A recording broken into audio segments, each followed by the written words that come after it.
Hello, hello, hello, hello. How are we doing? Long-haired Yeti here, ready for the match. The first day of the weekend of the foot of the ball. You know how it works, guys. You know how it works. Big up to everybody. And my glasses are not cleaning, which sucks in the ass. Nobody likes to be sucked in the ass. So yeah, right, okay. So we've got Luton, Brentford coming first, and might actually try and get two games on at once because I can multitask, unlike most men. Apparently we can't multitask. I mean, I struggle to do one thing, never mind fucking two. So I would probably have to agree with that statement, to be fair. Right, so we've got Luton, Brentford, Sheffield United, Burnley, and that's it pretty much. So yeah, I'll try and get both of them games on, see if I can. That'd be pretty cool. Let's see what. Let's have a look at the lineups for the games. Where's that lineup thing? What they normally do? Where is it? There was a thing I found last time. Fucking throat. There was a thing I found last time that actually fucking worked. I can't seem to find it now. What the fuck's going on? What is going on? I've been taken over by the aliens. Right, okay, so Luton, you got Thomas Kaminski, Reese, Burke, Teden Mengi, Issa Kabor, Gabriel Osho, Alfie Doughty, Ross Barkley, Jordan Clark, Albert Samba Lakonga, Carlton Morris, and Tahif Chong. And substitutes, they all got two up front. Carl Woodrow, Luke Berry, Fred Onyedinma, Tim Krul, Joseph Johnson, Andros Townsend, Daiki Hocker, and James Shea and Rudolph Pelly. My apologies if I just butchered somebody's name there, but I don't know what they say. And Brentford's got Mark Flecken, Ethan Pinnock, Christopher Azure, Nathan Collins, Sergio Regulon,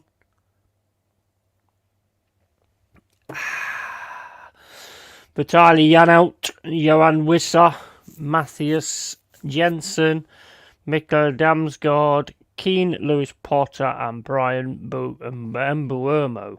And substitutes Shade, Mopai, Yarmoliuk, Onyeka, Strakosha, Zanka, Mads Roeslev Rasmussen. What the fuck? Sounds like a menu. Salmon Godos and Christian Norgard. So I'm assuming is Ivan Toney suspended or something? I don't know. Don't know about that.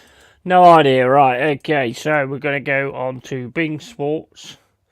And now you watch, because I haven't done my own work, so no doubt the games won't be fucking on, because that'd be just the way the Yeti does it.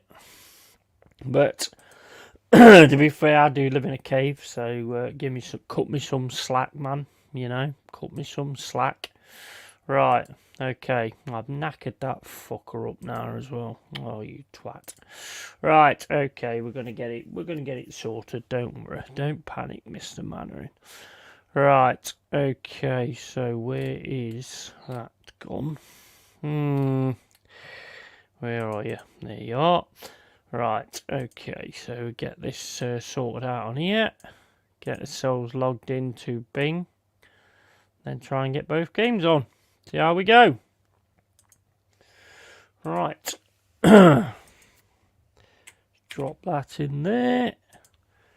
Sign in. Watch the games not be on. That would suck big time, that fucker. Might be my own fault, I ain't checked. Here you go, got Luton Brentford. Yeah, you got the games on anyway. FA Cup's Man City Chelsea, that's on at 5:15. See how these games are going, and then we'll make a mind up what we're going to do on that. I'm sure we'll work that one out. And right, so we're going to go. Got about 20 minutes to go yet, so I'm not too bothered. Not too worried about it at the minute. Noticed there that in extra time, Scottish Cup, Aberdeen and Celtic 2-2. In fact, you know what? We'll put that on. Put the end of that on until the match starts. If it's still on, that is. Nothing's happening, so I don't know if it's still on or not, but we will sort that out and check that out at some point. Right, let's crack on. Sheffield United side is Gerbic, Amadzozic, Austin Trusty, Bogle, McAtee, De Souza Costa, Ben Osborne, R. Blaster, Aimer, Ben Brereton, McBurney, and Curtis Azula. Just turn that down, don't want no sound on, thank you. And who else was it? Where was I? Slimane, Fodringham, Larouci is on the bench, Brooks, Norwood, Oldgate, and Cameron Archer. For Burnley is Arijanit Muric. That's the goalie we used to have, isn't it? Patino, Charlie Taylor, Dario Arche, Larens Isignon, Maxime Steve Sanderberg, Joshua Cullen, Odebert, Brun, Larson, Foster, Fafana, Ekdal, Rodriguez, Manuel, Trafford, Goodmanson, Ndayishime, and Brownhill and Amdouni. Fucking hell, these names, man. These names of these players, oh my days, they get worse. Right, okay, so we are looking at the game at the moment. I think the Celtic one, something's gone off with that because I pressed live and it's gone on to the Sheffield United and what do you call it. So yeah, that's obviously not happening then. So basically we'll get ready for Luton, Brentford, and the other one. Meanwhile, while we're waiting, I'm going to put my Football Manager on because I've got it on in the background. So I shall put that on for now. So I was just sorting some tactics out and stuff. So thinking about a new formation.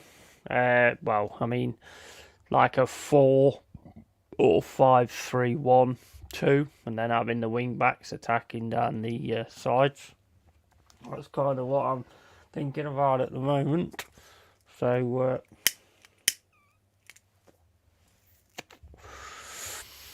stab my cigarette and yeah, crack on. I mean, we was playing all right before, to be fair, so I don't know why I'm changing it, to be honest, but I have decided I am actually going to do that.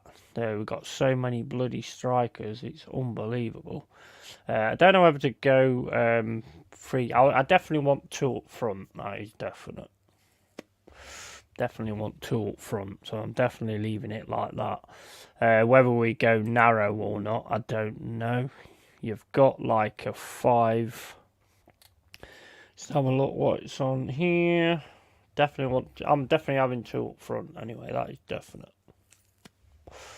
100% having 2 up front. Right, hope everyone is good this weekend and been having a good life, because that's what it's all about. Chills the fuck out with the football at the weekend, why not? And I don't know whether I'm going to use Samuel as a forward. I have so many forwards, it's just not even real. I don't know who signed all these players. I've got like 4 goalkeepers. I've got loads of forwards. It's ridiculous. Hello, Mr. Drew Gunners. How you doing, buddy? Hope you're well, matey. And yeah, so got 1 good player there in that wing back. So I've got him playing complete wing back. So hopefully they can attack down the sides. That's kind of the plan, and then leaving it solid in the middle. That's kind of the idea what I've got with it. It's not a formation I've ever used, so I'm going to try it out and just see how it goes. We've got 2 decent defenders there, so that's fine. Although one don't actually belong to us. He's on loan from Birmingham, I think. Yeah, he's on loan from Birmingham. How are you, Drew, mate? How you going, buddy? How's you and your daughter? Everything good? So, I don't know why this guy's all of a sudden gone to a bag of shit, because, I mean, he looked alright before, but he seems to have gone to that kind of level for some reason. So we'll get him out the team anyway, and then we'll go for somebody else. He's more a left back. I need to sort the view out on this so I can actually see what positions they play as well, because that would help a great deal, wouldn't it? Yeah, I'm alright, Drew, buddy. I'm good. Just getting cracking for the start of the weekend. How do you think your games will go? Luton, Brentford. Then you've got Chelsea, Man City. They're obviously going to go for it because they're out of the Champions League. And then you've got Arsenal, Wolves later on.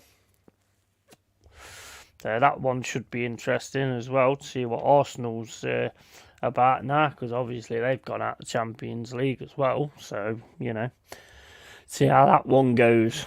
Right, okay, so what time are we looking at? We've got about 10 minutes to go before the match starts, so I don't think we're really going to be able to do this, to be fair. So I'll take this off. Then just leave it like that. Hope everyone is good.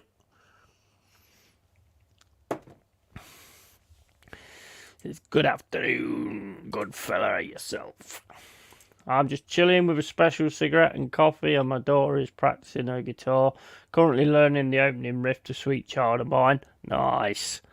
That's a brilliant riff as well, isn't it? Sweet Child of Mine. Fucking excellent. Absolutely excellent. Right, let's crack on. Get this game going. I'm watching this one because obviously Luton's the team that's kind of challenging us at the moment. So, you know, for our spot.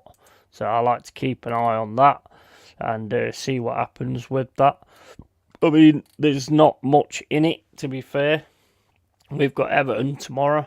So, you know, if Luton win today, they'll drop us down into the bottom three. So I'm hoping that Brentford are going to do us a favour today and make sure they beat Luton.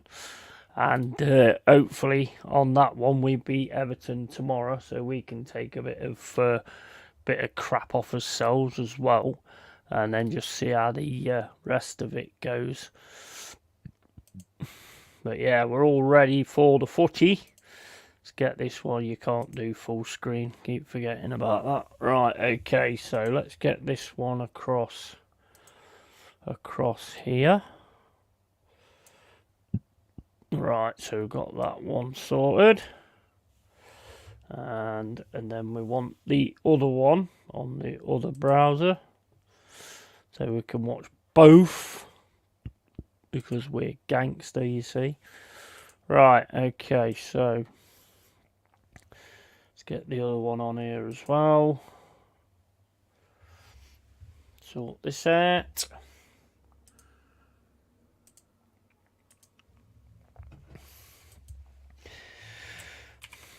There we go. I've nearly watched all that Fallout now. It's not bad. It's all right, to be fair. It's not too bad. It's but the ghoul is the best thing about it. The guy who plays the ghoul, Walter Goggins, brilliant, absolutely brilliant. Really enjoying watching that, to be fair. Not the best series wise, but you know, it's all right.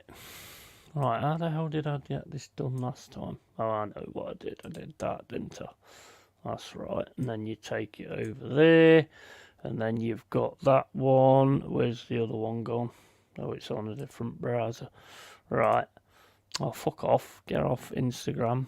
Trying to set this up, man. Right. Actually, Slash actually hates the opening Sweet Child of Mine. He was just messing around. It wasn't meant to be the opening riff. I can't remember properly how it, because it opening song. Well, it worked. Definitely worked, mate.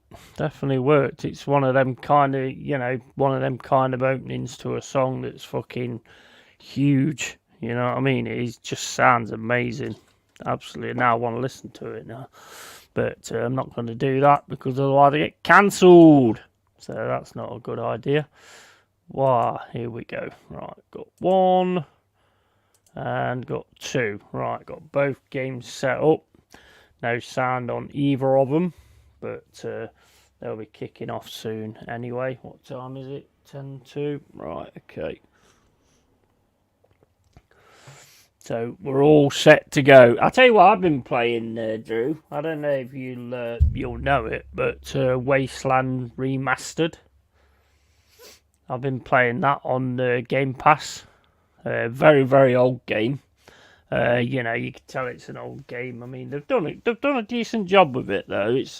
Obviously looks a lot better. It's still kind of in a sense, a text adventure, but some of the stuff you can actually do on it is awesome. The skills you've got and things like that, perception and all those kind of things. For such an old game, it is actually really good. So yeah, I'm quite enjoying that, to be fair. RPG type, probably what Fallout copied, to be fair, because a lot of the story and a lot of the things you do on it is very Fallout. Doesn't ring a bell, that game. Yeah, it's decent actually. Like I say, it's an old game, so it's not one that you'd really sort of go to, if you know what I mean. Well, it depends, because I mean some of the new games are shit, so some of the new games are crap. So why not go to the older games? I mean, I play mostly older games anyway. They were just done better back then, you know what I mean? So I do prefer the older games.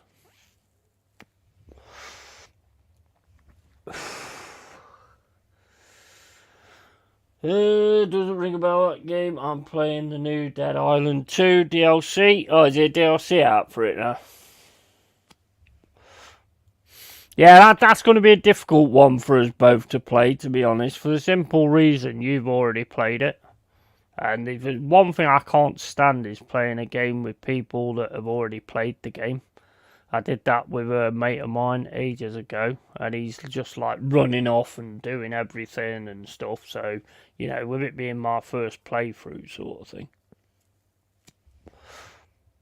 It's definitely one that's on the list though, for sure. For sure, that one is definitely on the list. He looks an happy man in the crowd at Sheffield United. Looks a very happy man. Right, Madison VR keeps getting delayed. New release date 34th December 24th. Do you mind delays? I mean, delays for me, if they're trying to sort the game out, then I don't mind delays. But, if they're just delaying it for the sake of it, then yeah, that's bullshit. That's proper bullshit when they're just delaying it for the sake of it. Yeah, there's 2 DLCs, is there? I don't know, I ain't really, because I ain't bought it yet, I ain't really looked into it that much. Oh, I'm not like that yet, I can stand people who do that. Yeah, I like to explore a bit and stuff like that and just see what different things are, because there's like a voice thing on it, isn't there? There's like a voice thing on it. Putting things on screen is going to be kind of difficult. I mean, I can drop back to there, really, but...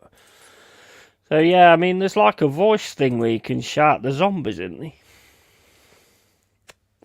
Where you can get their attention. I've seen somebody doing it on YouTube. That's quite a novel idea, isn't it, really? So I want to have a look at that as well.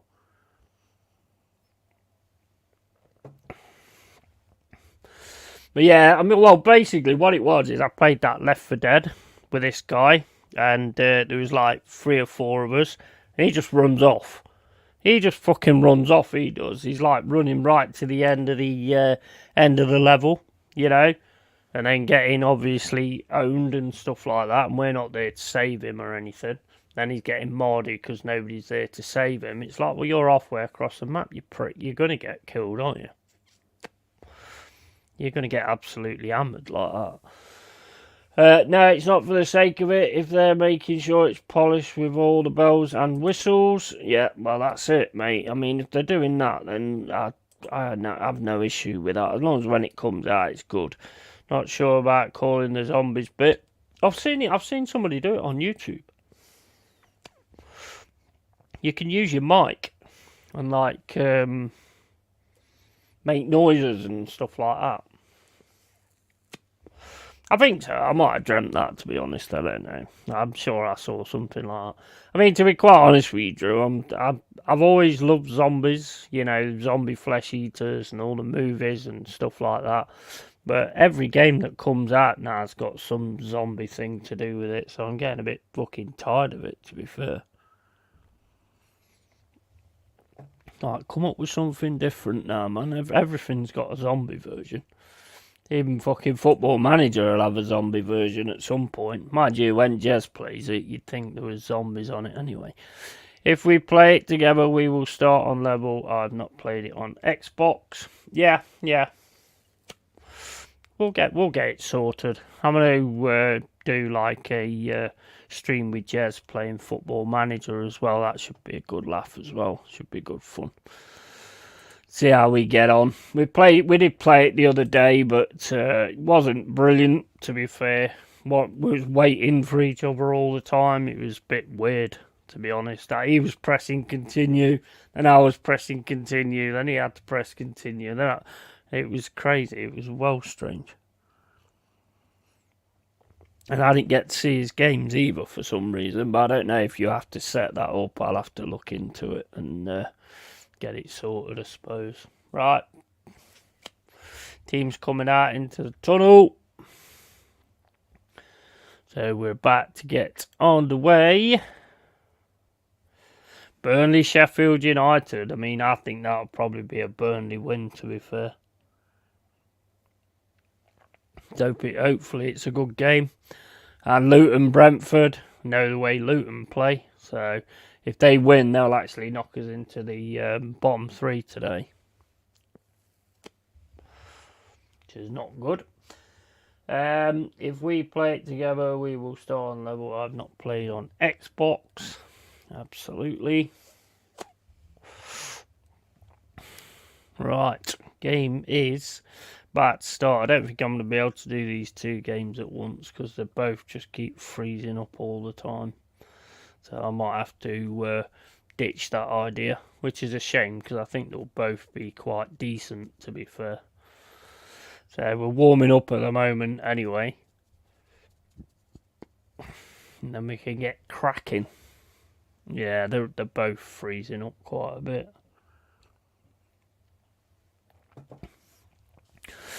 Right, Luton setting up 3-4-3 and Sheffield United setting up 4-3-3. So off we go. Should kick off any minute now. Hopefully the Reds can win tomorrow. There's a lot of shit going off at Forest at the moment with the price hikes and all that kind of stuff. So, but all it is just stuff on Twitter. So, I mean, you don't know what's going on. The club have come out and said something, but not really a great deal, to be honest. I've just ordered my new shirt because the one I really wanted, the away shirt, blue and white one, that's gone £20 now. So I've got that one on order, waiting for that to turn up. Yeah, most of the games I've played have been zombie related lately. Dying Light 2, Resident Evil 4 Remake, Flat Screen, and VR, Arizona Sunshine VR, Dead Island 2. Yeah, I've not seen the Arizona one. Played Resident Evil, not Resident Evil 4, it's Resident Evil 3. Weren't that impressed, to be fair. It was alright, it's a bit like a film. Not as good as the Resident Evil 2 remake, in my opinion. Not played the Resident Evil 4 remake yet, but I loved the original game. From what I've seen of it, it looks good. So, You know, I'd be absolutely looking forward to playing that. Dying Light 2 I haven't played yet. I've heard it's not as good as Dying Light 1, which would be a shame, but I think a lot of people said that Dying Light 1 weren't that good either, and I've really enjoyed that. It's the only game I've ever really sort of 100%ed, you know, because I wanted to make sure I got everything done. So I'm definitely looking forward to that. Biohazard is my favourite, Resident Evil. Which one's Biohazard? Is that the one of the prequel ones? That's one of the prequels, isn't it, Biohazard?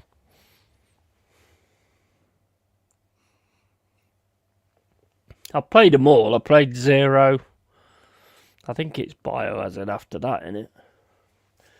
Yeah, the first Dying Light is the best. Yeah, I mean, I will play Dying Light 2 for definite. But last I heard, it's got a lot of bugs and stuff like that in it, so I'll have to check it out. Helldivers 2, that's another one I'm going to be looking at. Oh, Resident Evil 7 Biohazard. Yeah, I enjoyed that up to the point of where it got towards the end, and then I kind of started drifting away from it a bit, to be honest. It was good though. It was decent, but it's not massively in my memory, and if stuff ain't massively in my memory, then it's normally because I wasn't that, you know, enamoured with it, sort of thing. Right, we kicked off at Sheffield United, and it's a bit of a up and over everywhere at the moment. No kick-off at Luton and Brentford. They're doing the silence or whatever they're doing in the centre circle, and let's see what happens. Let's see how we go on this. I can't see the times because I've got no sound on. Right, so Luton's not kicked off. Sheffield United and Burnley has kicked off. Burnley with a ball now, plays it back to the keeper, plays it over to the right hand side, and he won it as well. Should never have won that, but he did. And they're running now down the right hand side. Nice pass into the middle. Oh, just manages, just can't get it into the box. Goes straight to the keeper. Not bad shirts actually. Them Burnley shirts look alright, to be fair. Did you play the DLCs for Resident, the Lost Tapes, etc.? I think I did. But like I say, if I think that I played something, then it's normally because it's not that big in my memory, to be honest. So, you know, I mean, I finished Halo Wars Definitive Edition. That's good, actually. That RTS game, really, that's decent. I did enjoy that, to be fair. I'm playing them all in chronological order, but I couldn't stream Halo Wars for some reason. It just won't come up.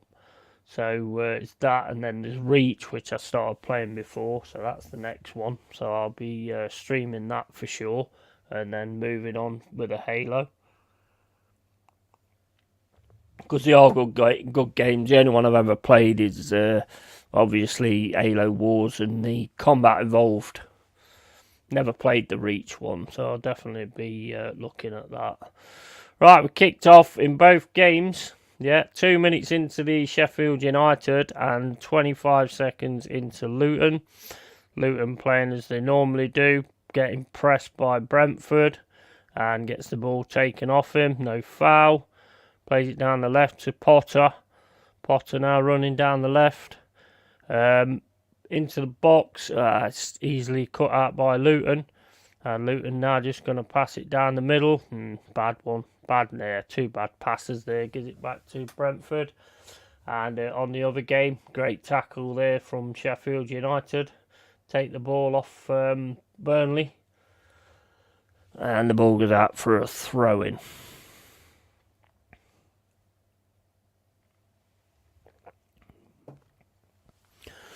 And we're froze up on the Luton game.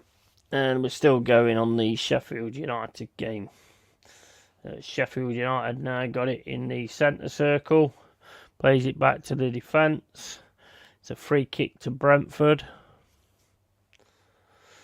Sheffield United on the attack now. Nice, down the left-hand side. Yeah, that's a good pass.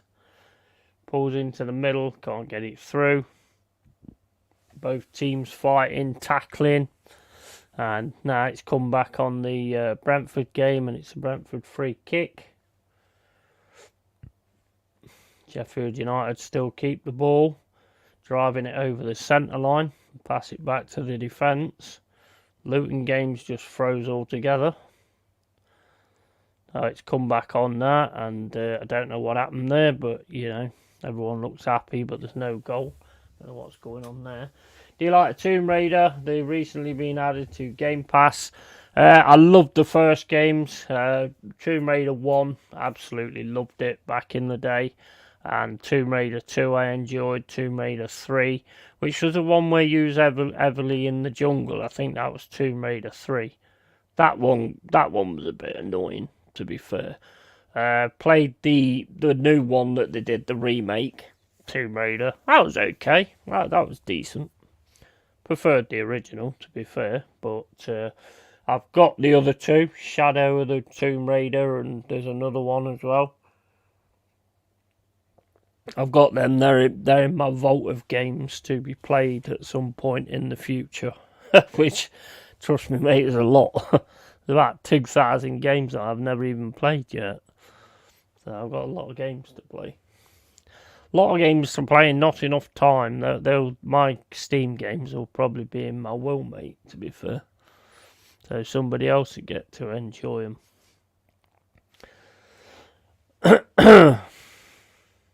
Do you play Football Manager at all? Man, that Luton game is terrible. It just keeps freezing all the time. Let's try a different link. Try it on that one. Rise of the Tomb Raider, and that's it. Yeah. I think, is it Rise of the Tomb Raider I've played? Might be, I don't know. Can't remember. But, I mean, I've got them to go through again. I like them. The only thing I don't like about them, Drew, to be honest with you, and it seems to be a thing nowadays with games, where they've got to paint the way that I've got to go. I mean, what the fuck is that all about? You go into these areas and you've got yellow paint on the wall. So that's where you've got to go and stuff like that. Best thing about Tomb Raider is you could spend ages working out how to get out of somewhere. The absolute original. But these ones now, they just paint the way that you've got to go, and I don't like that. I don't want games to play themselves. I like to have a look round and explore and, try different things and see if I can get up here or get up there, you know what I mean? I can't stand football games, to be honest. I don't mind Football Manager. FIFA's not bad, it's alright at times. Big up Stephanie Griffiths, how you doing? What do you think to tomorrow? Coventry v Man United.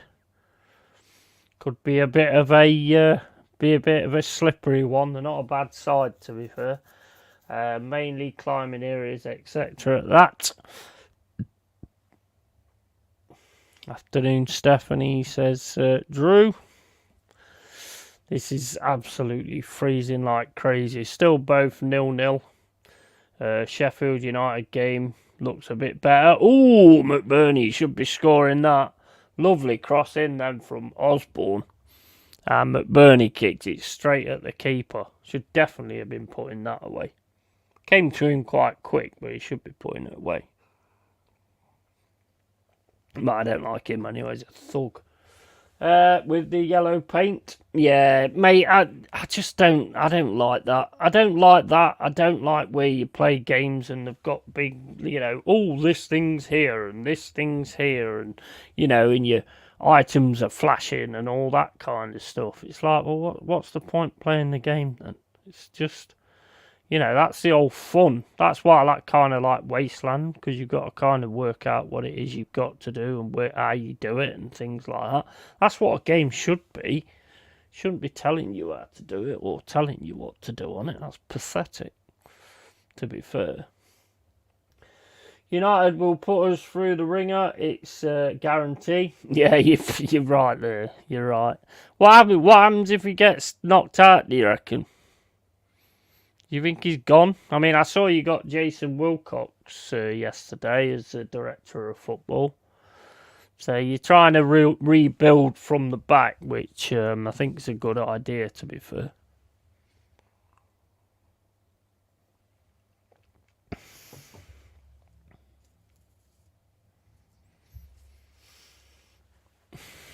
I mean, you'll have Southgate soon, so don't panic. Don't panic. You'll be fine, Stephanie. Southgate's got you covered. Don't you worry. Here comes Luton on the right-hand side. Plays it in straight to the keeper and flies it up the field. Luton, nobody there. Got to have an out. There's no out there at all. Here comes Brentford. Left-hand side with Potter. Potter is another good player as well. Always liked Potter. And then across to the centre-backs. And it's on the right-hand side with Brighton in the defence. Played into the middle. Not a good pass again, but they got lucky with it. Oh, they could be on here. Could be on here. Potter. Nice tackle. Nice slide tackle there. Otherwise, he was having that. And I don't mind a game showing me what to do in the first 10 minutes when I'm free to go do what I want, like on Far Cry. Yeah, I mean, in your tutorial bit, I don't mind it. But then I want to be able to play the game and I want to have to work things out. That's the whole point of a game. You know, you work things out and you achieve. You know, there's no point if it's just telling you how to do things. Don't like that at all. And there's so many games that do it now as well. It's like the giving you the trail as well. You know, like, oh, you've got to go over here. And it's like, oh, let me just check on... Oh, no, you don't need to check on the map because there's a big fucking glowing fairy dust that is showing me exactly where I've got to run. Nah, I'm not into that. I'm an old school gamer, so I prefer to sort of... I mean, I don't mind that. If certain people like it, great. But they should have it where you could turn it off. You know, so people that's, I would say, more hardcore gamers, you know, can actually have their fun with the game as well. That's the thing with me. If they allow you to turn these helpers off, then I've got no problem with it. But a lot of the time, they don't allow that at all. It's just part of the game, and that's it. I just think it's easy mode, to be fair.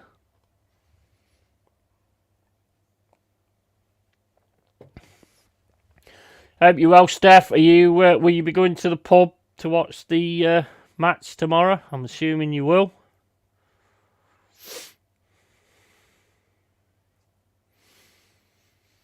Yes, I'm assuming you will be going to the pub to watch the game tomorrow.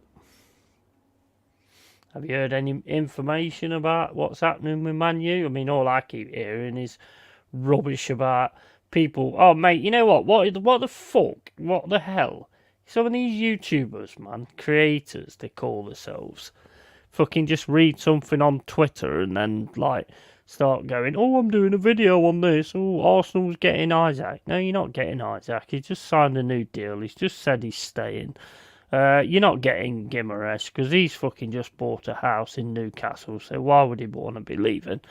You know, I mean, come on, make it make sense. This is why I don't just do videos when I just hear when some twat Dave on Twitter says that fucking Arsenal are going to sign this person, and then they rush out and they go, oh, I've got to go live. Oh, what's everybody think of this player that we're not going to fucking get?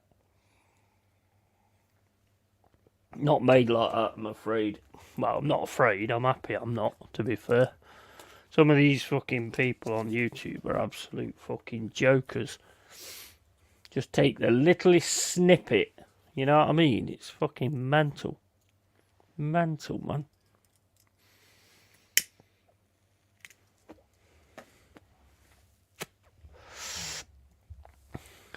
So far, still 0-0. Burnley's outside the box, playing it all the way back. Luton's really sort of making a challenge for it now. Oh, there's a bit of a fight in this Luton Brentford game, to be fair. Nice ball down the right, but that's far too far for him.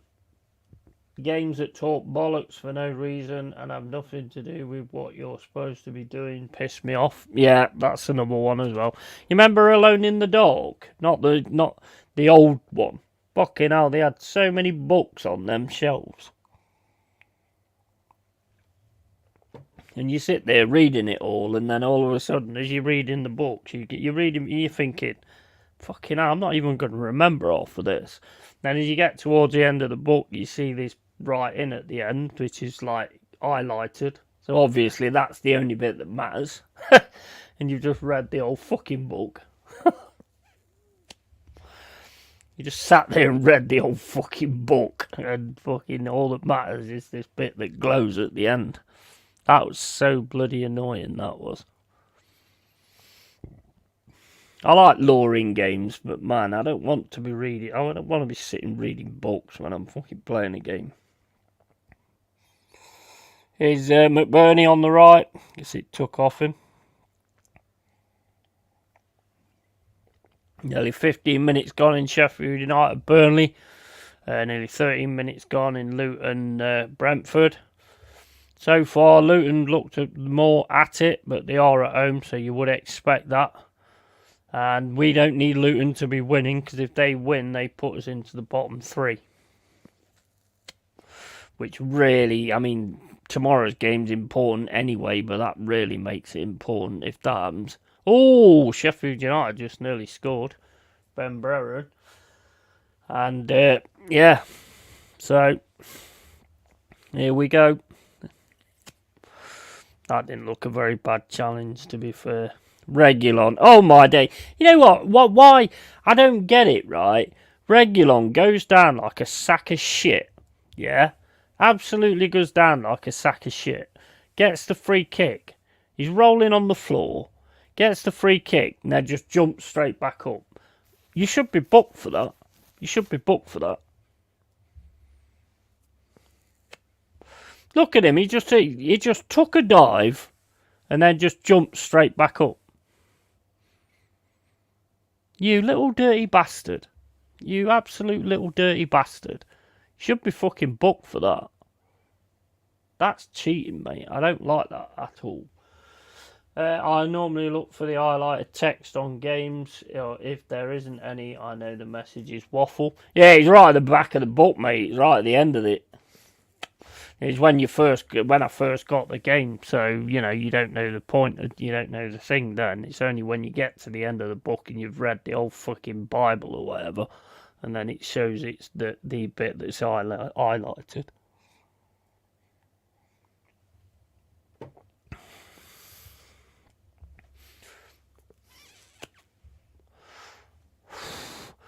It's a bit of a feisty game actually. The Luton Brentford. It's very feisty. Here's Brentford, puts the ball into the box, gets a header, but man, there's no way you're getting that on target with the power that was put into that. So that goes out for a goal kick. And Sheffield United now on the attack.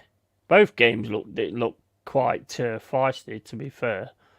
And it's down the right hand side for Sheffield United, put to the centre, back down the left hand side. And Brereton here is going to get in. Brereton's in. Goalkeeper saves. Sheffield United can't get the shot off. Everybody's blocking it. Now it's with Burnley. Sheffield United are proper fighting here. In the box again. McBurney can't get to it. Diving header takes it away. And is Sheffield United still in the box trying to get the cross? No, it took off them. Now it's Burnley on the attack. And it's been stopped for a foul. Looked alright, that did, to be fair. And now Luton on the attack, taking it over the centre line, plays it down the left hand side. Player gets it, plays it into the middle.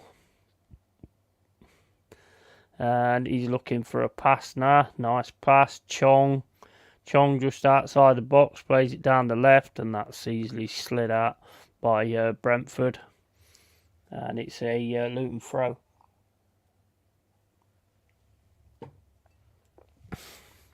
Is Luton trying to put it in the box, can't get it into the box. And the ball's still with Luton. Burnley are actually in the box, but that's easily slid out, and that's going to be a corner to Burnley.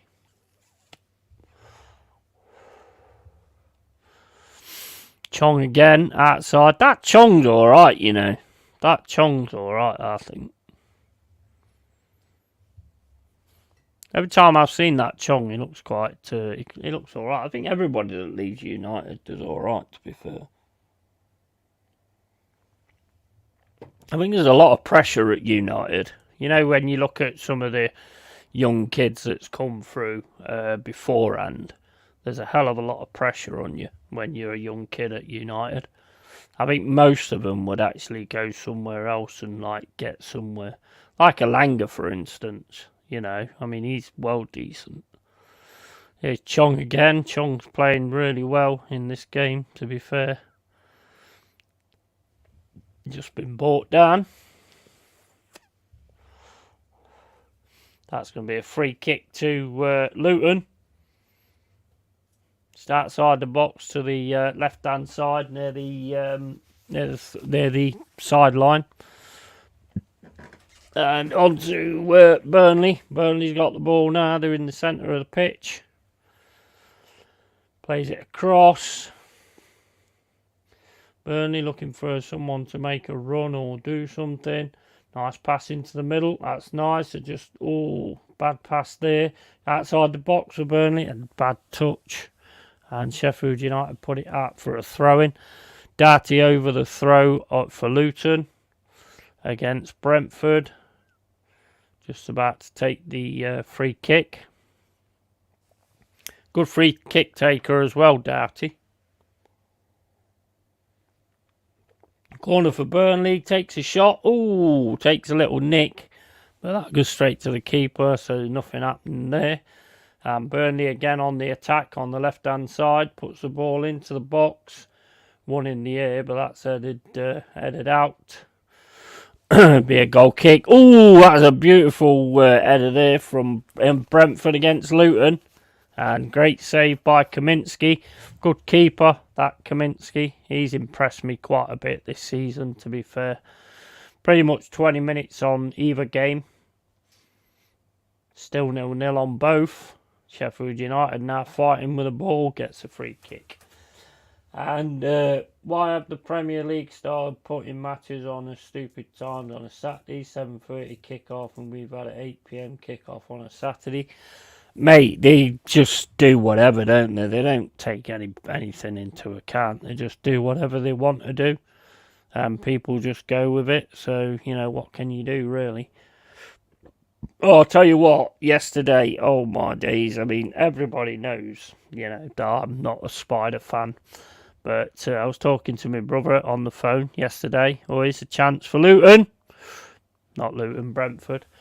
And basically, I was talking to my brother on the phone, and I sort of looked to this side. There's a big fuck-off spider right there near my face. Oh my days. It's nearly the end of the Yeti yesterday, I tell you. When I saw that fucking thing. Oh my days. That jumped out of my fucking skin. It was one of them daddy long leg type things. Don't normally bother about them, but it was big. It was about that big leg span and everything. And it was right near me in face.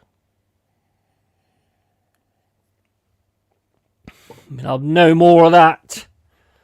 We'll have no more of it. If it does it when I'm on stream, you'll see it. Because, mate, I don't like spiders at all. Not when they're right that close to me, anyway. Yeah, like I say, Premier League do. What do you think? How do you think Arsenal's going to get on today? Because a lot of people are saying that they've probably lost their heads now. I think that might be a case. I don't think you're going to lose to Wolves, though, to be honest. I don't think you'll lose to Wolves. I don't know. I think it kind of depends, to be honest, how it all goes. But I think Premier League, yeah, Burnley. Oh, man. Gets it past the goalkeeper, the on-rushing goalkeeper, but then just got the angle just became too much. There's no way he's going to be able to get that in. Luton Brentford. Luton pass all the way back to Kaminsky. Kaminsky kicks it up the field. That's won by Brentford. Back to Luton though. Luton's got it now. It's Chong. Chong to me looks a bit like the danger man today. And Chong's got it again on the left hand side. Plays it in. Tries to get the cross in. Cross goes in. And that's easily cleared by Brentford. And Luton coming back. Got the ball in the centre circle. Plays it backwards. And it's just kind of fizzling out. They've got the ball down the left hand side now, but they get a throw in. And yeah, are you confident for beating Everton or happy with a point? Well, I mean, we've got to beat them. To be honest, can't be happy with a point. Not for me anyway. I'm never happy with a point. To be honest, got to beat them, in my opinion. No, the thing is it's the same every time. Before we play someone, they always get fucking walloped by somebody else. And Everton got walloped 6-0, didn't they? So, you know, we're going to get the fucking repercussions of that, I should think. But, you know, we've got to be on it, and we've got to make sure we do what we've got to do, and that's it. And nothing more than a win will satisfy me, to be fair, ever. Right, okay, so I get my daughter to get them. And we need to win all our games now for any hope of doing anything, but I think the chance of winning the league is very slim. Oh, it is slim. It is slim. Everton at home is a tougher prospect. Oh, yeah, definitely. 100%. Oh, I agree with you. I agree with you totally, but if we want to stay in the league, then we've got to do what it takes to stay in the league. I mean, we've just announced that they're raising the season ticket prices. You know, so you've got to make sure you do what you've got to do, ain't you? So I want to, you know, I mean, to me, it's got to be a win, whether it's at home, whether it's away, doesn't matter. Don't matter. Turn up, show up, and put out. Do you know what I mean? That's always my take on Forest. If you want to stay in this league, then show that you want to stay in this league. Same for any team, really. If you want to win this or you want to win that, then show that you want to do that. If you don't, then you know, that's on you, isn't it? Really.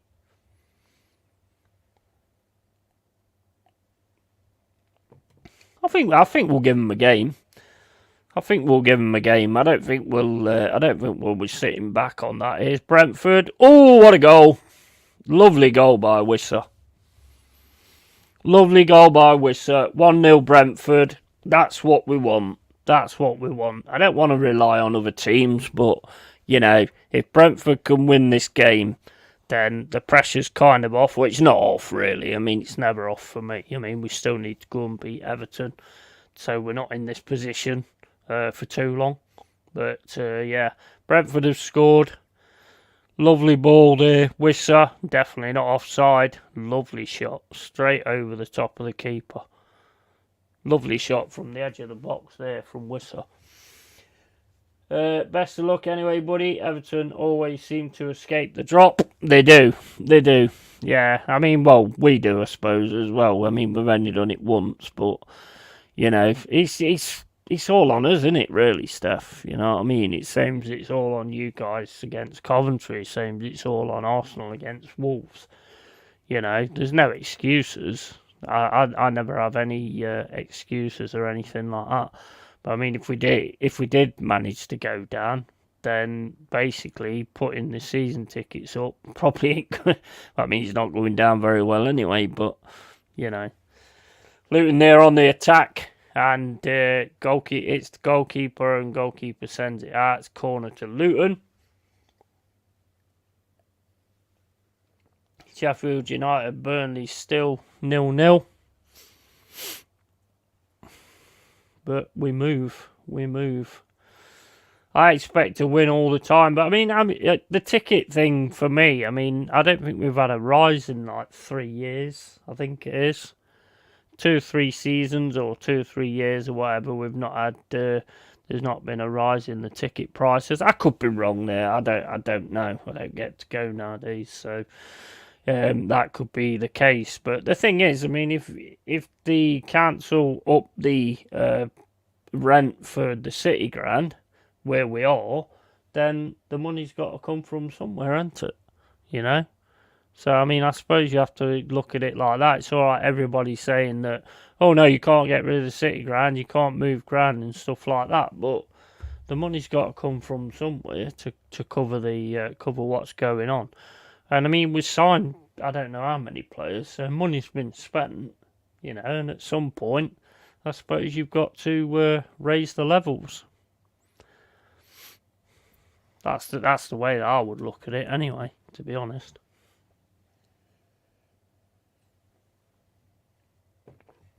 If you want the best players and all that kind of stuff, then you've got to move with the times, haven't you, really?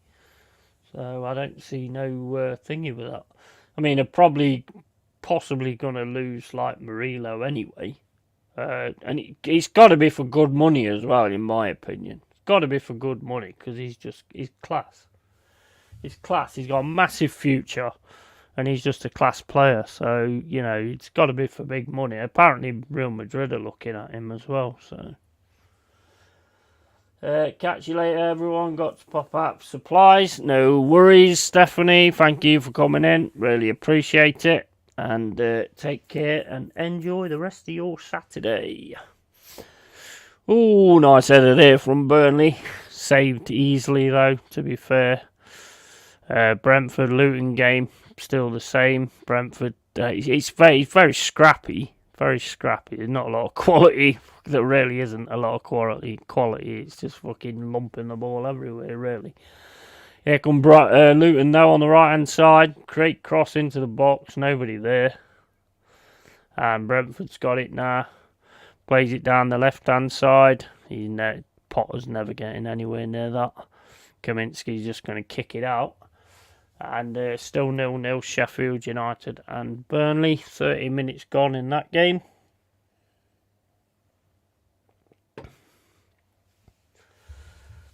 Real Madrid want Saliba. Yeah, that don't surprise me either. Yeah, that don't surprise me either, to be honest. I don't know. I mean, I think the thing is with you guys, Drew, I think you've got to take into account what was said the other day on Jez's stream by Kenny, I think it was, or it might have been somebody else.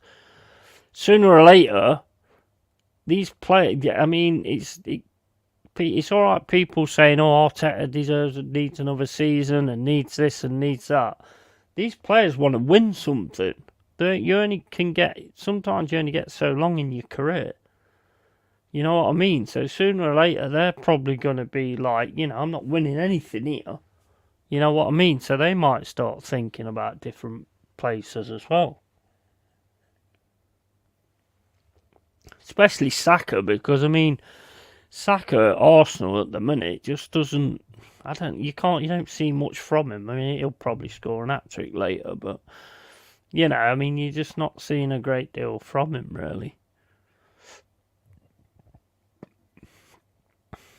And I don't see, like I said to Mama today, I really don't see why they would sack Arteta. Money's coming in left, right, and centre. People are buying into it. You know, it's going to cost them money to get rid of him. Why would they do that? And also, he's the perfect front man for Kroenkes, because why Arteta's there? Arteta's the one that gets the blame. Not the businessman. You know, I mean, that's perfect, isn't it, really? I really don't see why they get rid of him, to be fair. Could happen, don't know. But I don't see it. I really don't see it. And I don't know, I mean, personally think he'd throw the league on Sunday for the Champions League. And then you go out of the Champions League.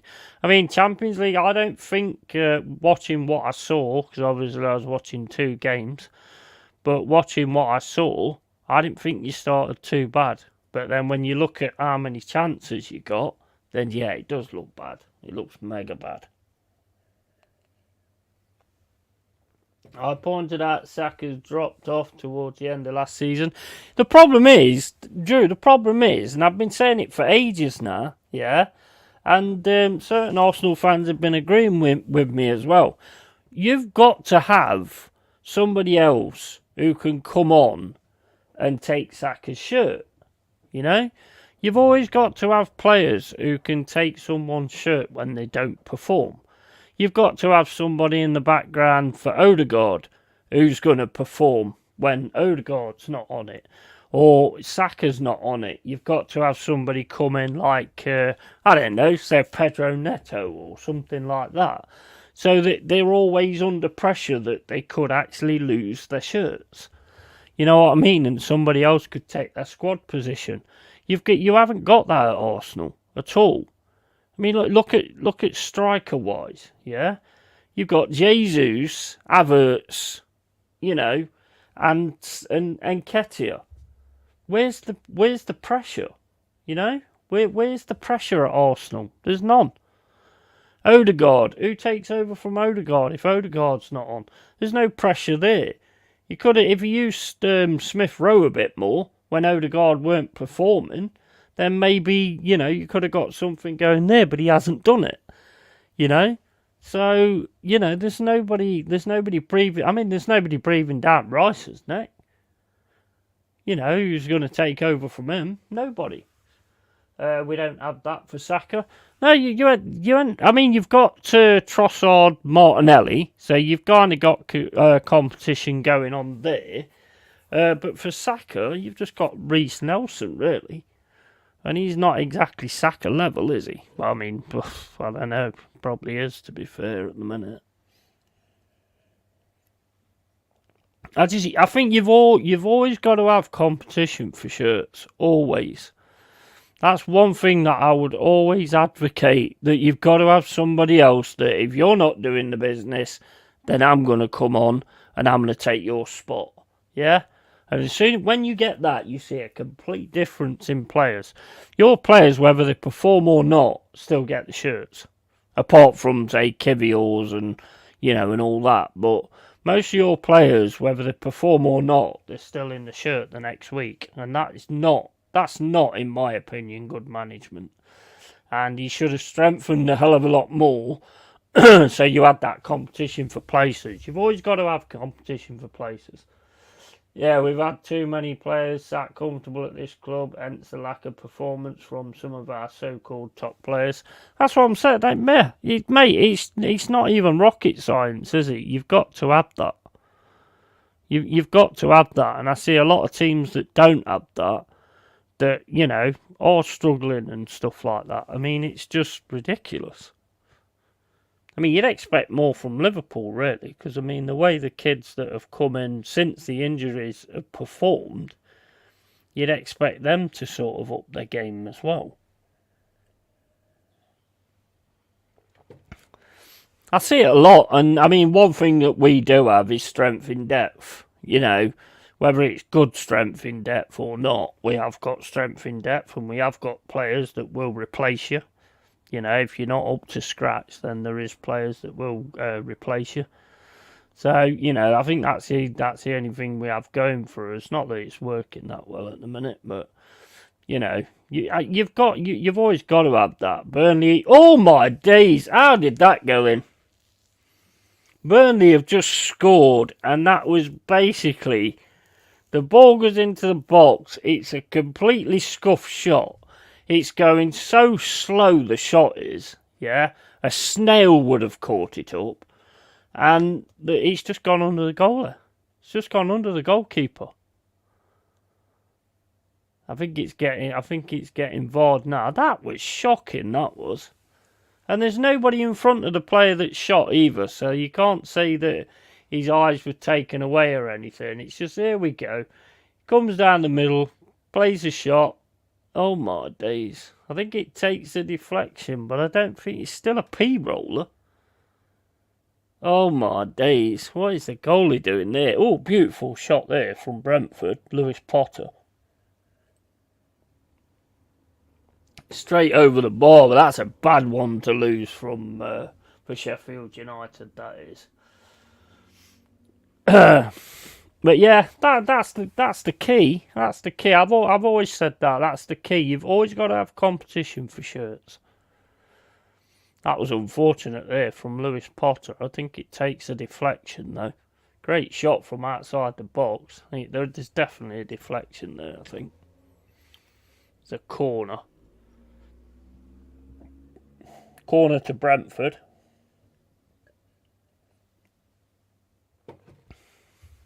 1-0 Burnley. 1-0 Brentford. Brentford now. Ball into the box on the left hand side. Plays it back into the box again. And that's headed out by Luton. Chong boots it over and that goes out. I'll be back in a sec. I need to go to the loo. I'm back in a sec.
Right, okay, so yeah, where was we? Problem with Arteta is he doesn't want his favourite players challenged for their places. That's not good management. That's not good management. Having favourites in the first place is a recipe for disaster. Yeah, spot on. Spot on. The thing is, like, you imagine, right? You imagine for a minute the way that Saka's playing at the minute. Imagine you signed Pedro Neto, yeah, and he's sat on the bench, yeah, and he just can't wait for his chance in an Arsenal shirt, yeah. He can't. He cannot wait for a chance in an Arsenal shirt. He's gonna. Saka gets took off for Pedro Neto, mate. He's gonna blow the roof off that place. And trust me, Saka wakes up. Saka fucking wakes up, mate. 100%. Having favourites in the first place, what's the crack? Hey, how you doing, buddy? Carl Rossi and Mama Flossie both coming at the same time. Hey, hope you're well, guys. Right, we've got Brentford now. But yeah, I mean, you've only got to imagine it, man. I mean, you know, off the post for Brentford. Off the post, I mean, that's the fucking crossbar. Yeah, you've only got to say, like, you know, you've got Jesus up front or whatever like that, and then you've got an Ivan Toney sat on the bench. Jesus is going to do something good or he's fucking gone. It's obvious, isn't it? It's just obvious for a manager, really.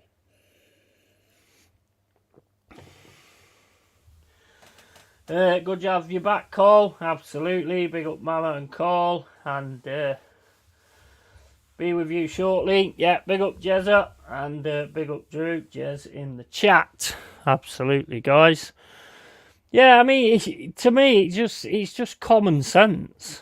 You know, if you got a Saliba or a Gabriel making daft choices and daft decisions, and he all of a sudden loses his place to a Murillo, or, you know, somebody, and one of the other defenders that you could put, or Timber, for instance, you know, you're going to book your fucking ideas up. If you think you're going to lose your place and your extra match money and all that kind of stuff, you're going to book your ideas up.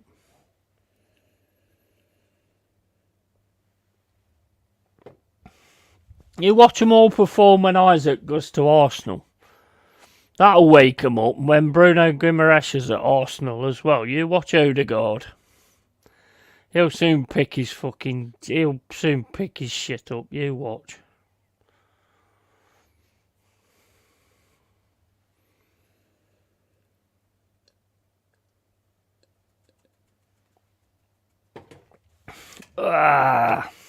How's everybody?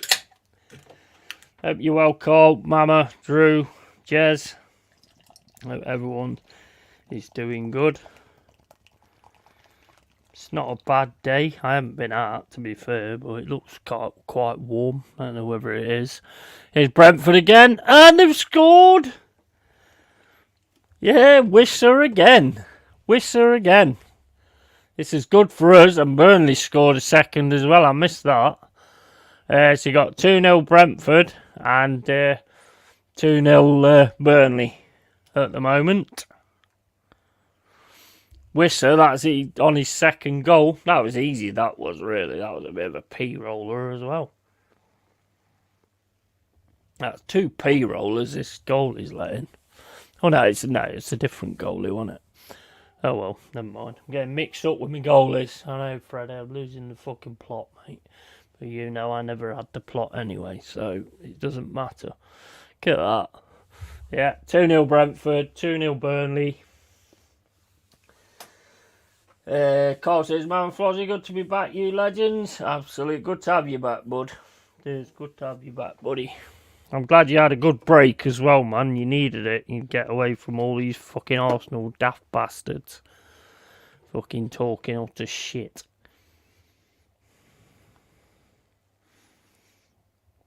But yeah, I mean, you imagine if you had, like, Morgan Gibbs-White on the bench and Declan Rice throwing a stinker, yeah? Do you think Declan Rice is going to throw a stinker with Morgan Gibbs-White ready to jump on? Don't think so. Don't think so, because that's where you lose your spots. That's where you lose your place. But Arteta likes to be friends. He likes friends. You know what I mean? He likes his friends, does Arteta. So he likes to sort of keep up with his friends and stuff. And to be honest, he wouldn't know how to do it anyway, because he's got no tactical nous whatsoever fucking ever. You can always see Arteta's tactical nous when things start going wrong. He has no idea. No fucking idea at all.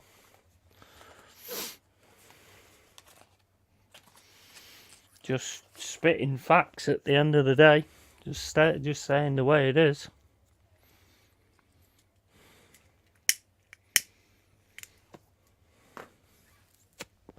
I mean, I don't have massive tactical nous, to be fair. I'm not saying I have.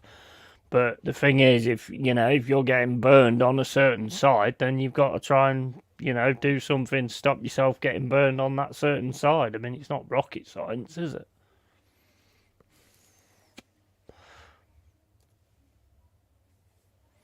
Just keep going with it and hope it goes well. Yeah. Ooh, football friends. It's that fucking in-betweeners, isn't it? Friends. And that's it. That's the way Arteta manages. He keeps his friends on the pitch. That's why Zinchenko gets on all the time, so... Because he goes round the arse and probably bums all the fucking family or whatever, I don't know. Probably conquers him. It's probably everybody he's conquered. I don't know. Maybe Aubameyang won't let him conquer his wife, I don't know. Maybe that was the problem. Or let him conquer him, I don't know. You never know, really.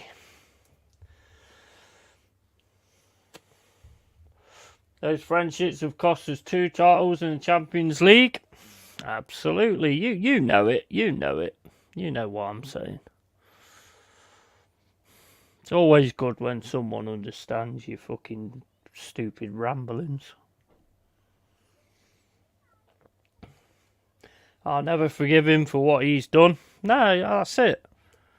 I'll tell you now, if you've got one of the big managers in, let's say, not going to happen, but let's say, for instance, Ancelotti or Simeone, a lot of them would get a big fucking shoot up the backside. I'll tell you that now. A lot of them would be amazed, because he wouldn't take no shit. He wouldn't take no prisoners.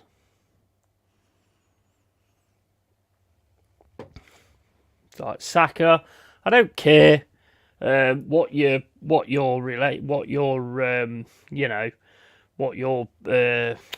call it? Fucking don't know. Can't think what the fucking word is now.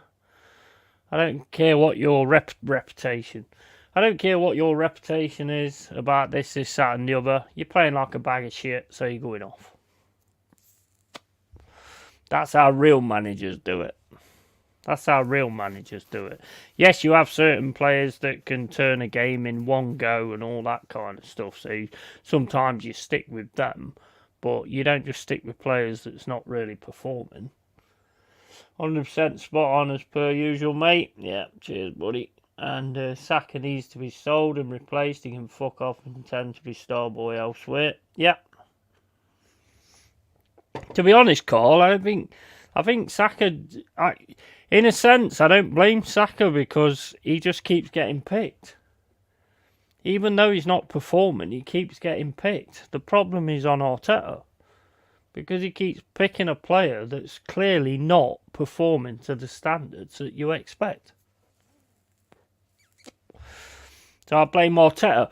Imagine if you had a fantastic centre-back, young centre-back behind Gabriel, and the Gabriel Bozo shit that's gone off in the last 2 games. Imagine if you had him where he could just turn round to Gabriel and go, right, you're not playing the next few games. What's his name's going on?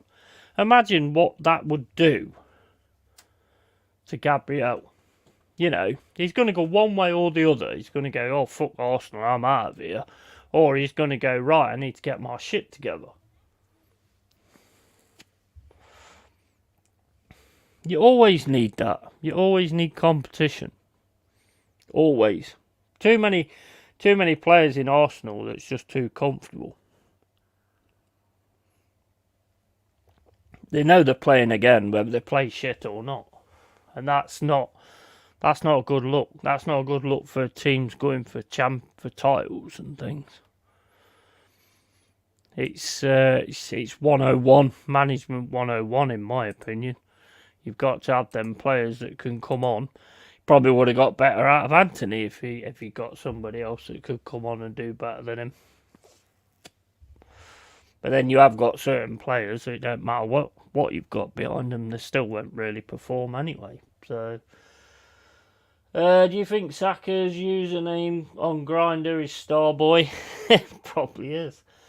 A manager with a set of bollocks is all I'd ask for at this stage and treats his players as employees, not friends. Fuck's sake, it's the first thing you learn in the workplace that colleagues aren't friends. Yeah, exactly. Big up Yeti, bold bollocks. Hope you're well. How you doing, Anthony? You alright? Mum, your tractor. You got your cider and your tractor. And 100% Drew. Yeah, I mean, it's just, you know. Come on, mate. It's not difficult to work out, really. And you know the thing, I'll tell you the one thing that really grinds my fucking gears. You nearly won the title last season, yeah? And this twat, this fucking arrogant twat, right? No, I'm not talking about a girl. This arrogant twat decides to go, oh, you know that Havertz that's not really doing anything anywhere? I think I can get something out of him. So I want Havertz. Because I'm Billy Big Bollocks, and I know how to get the best out of him where nobody else can.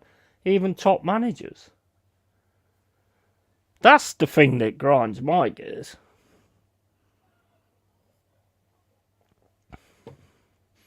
So why are you bringing in a maybe when you nearly fucking made it? You should have fucking 65 million as well.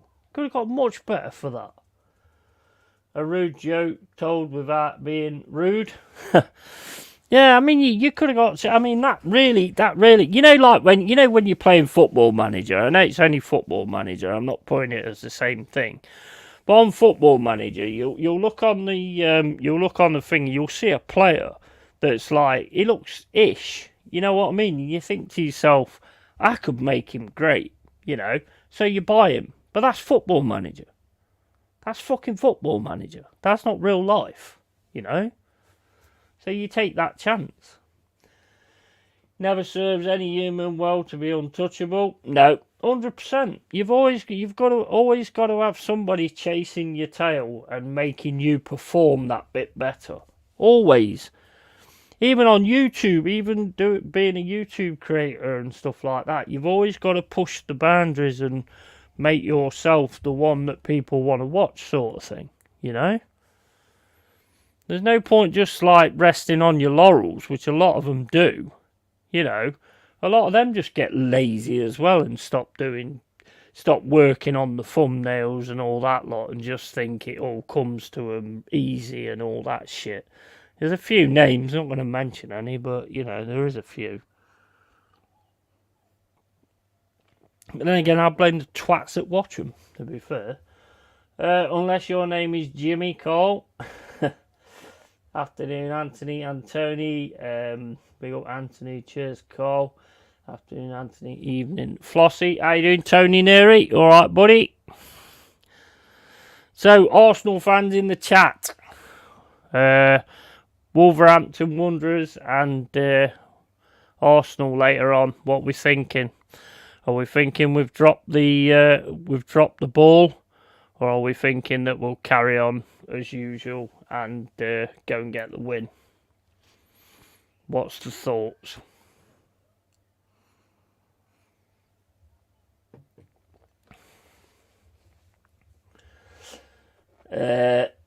How may you Yeti?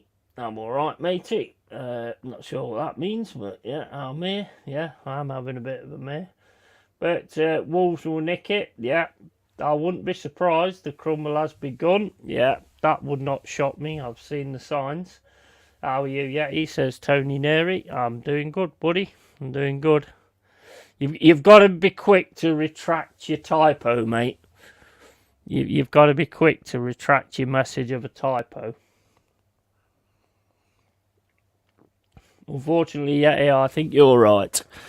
Yeah, I don't know. It's just, to me, it's obvious. You've got to get the first thing I do. Like again, I'm going on about Football Manager, but the first thing I do is sign replacements to challenge other players all the time. Embrace the typos, people. Absolutely, yeah.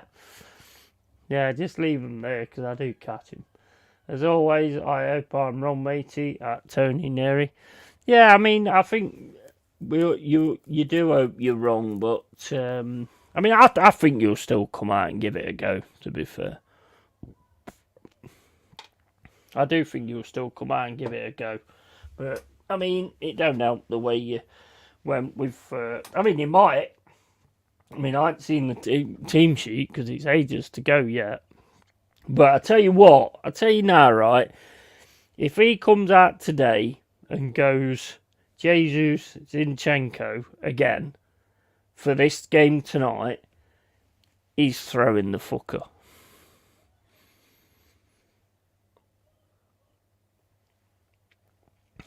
Because he should go with exactly the same as what he did for the Champions League and just ride it out. You know what I mean? That in my opinion, is what he should do. But if he comes out and does the same as what he did with Villa, then, I don't know what he's doing, to be fair. It's not over, but like I said earlier, the chances are slim for us winning the league. Well, you just know that Wolves are going to be wanting to take your scalp tonight. Because you know how Wolves are going to be thinking. They're going to be thinking that, they think they're going to turn up and just take us out and all this, that and the other. So they're going to want to take your scalp tonight and end it for good. But if you want my advice, in the window, you've got to get good depth.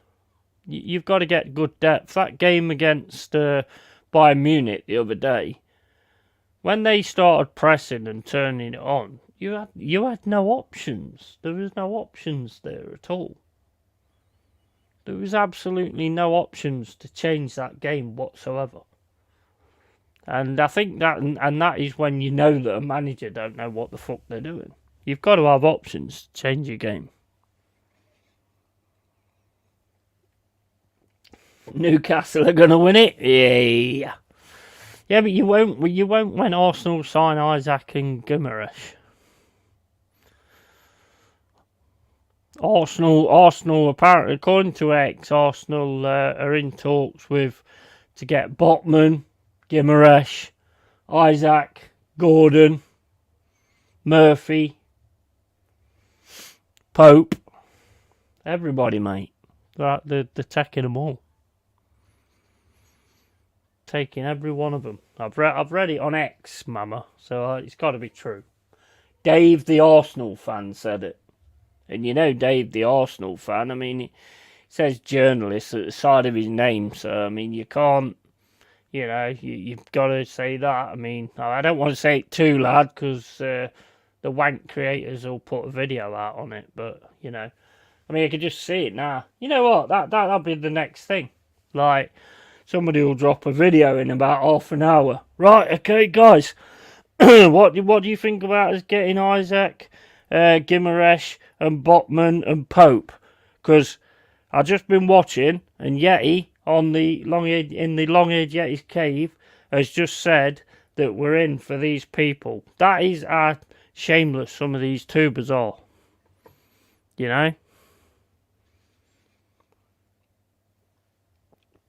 If I say they're going to sign the Honey Monster, someone will do the fucking video saying that Arsenal are about to sign the Honey Monster because I said it.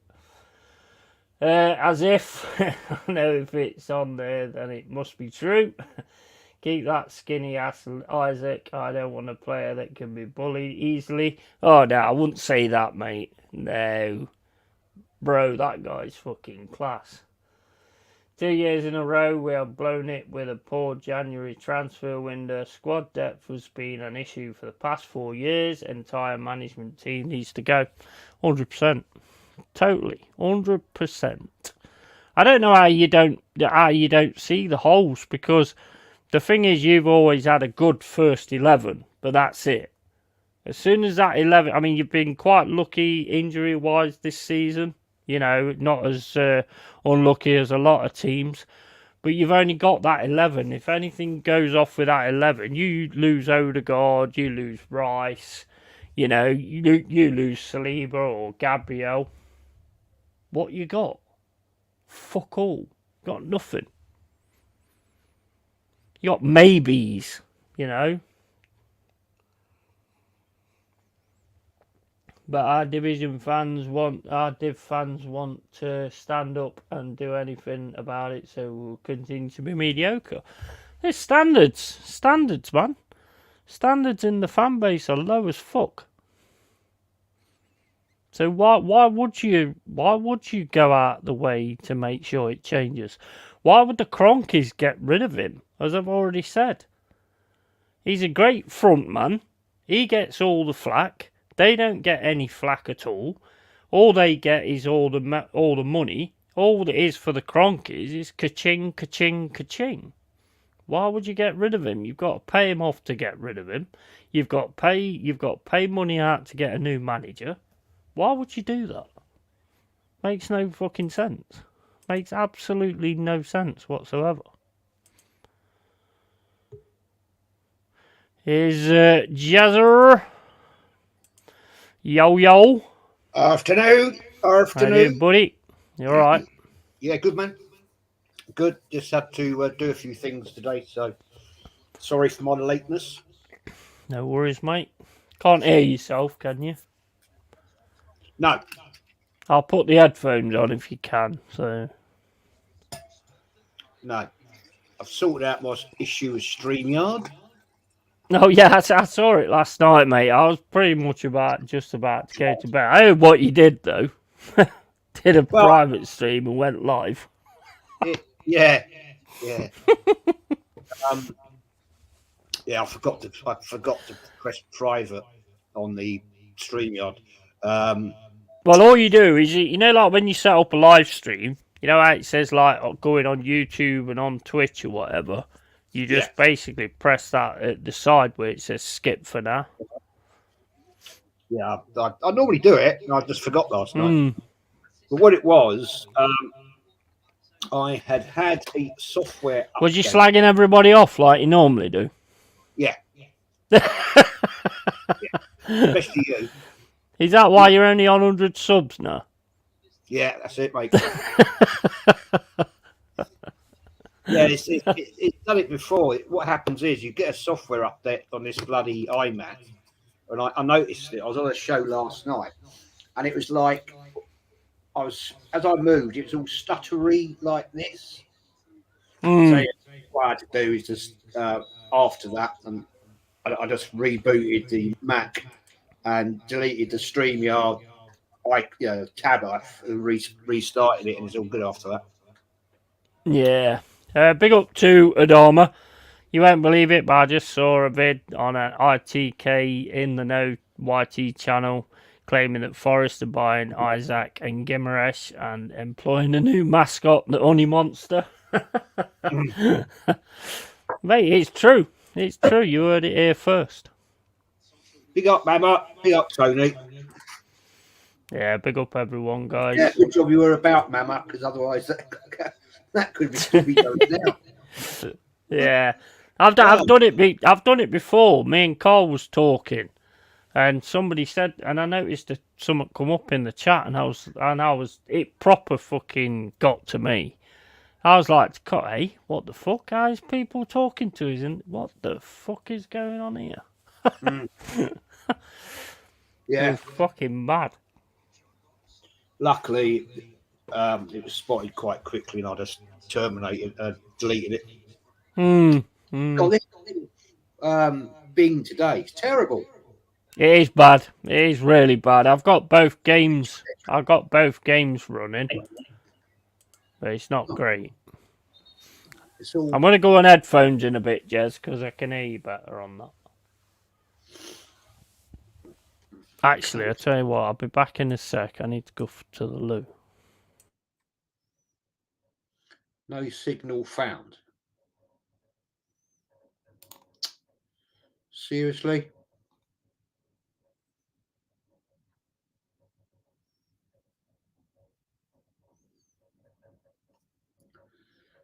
Check if signal wire is firmly attached to the set-top box. Yes.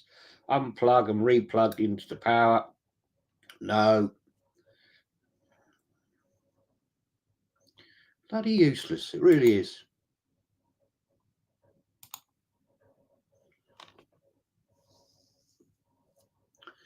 Let's refresh.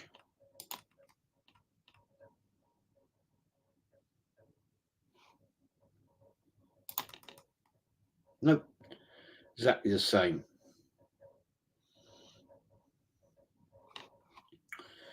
Deary, deary me. Right, let's have a look at this one then.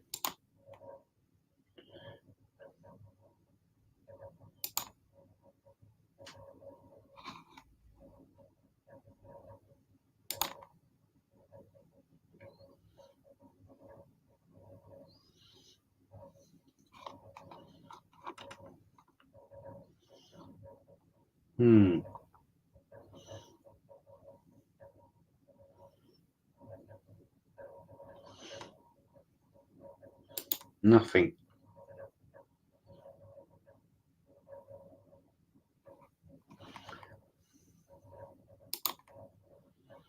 The program is not broadcasting.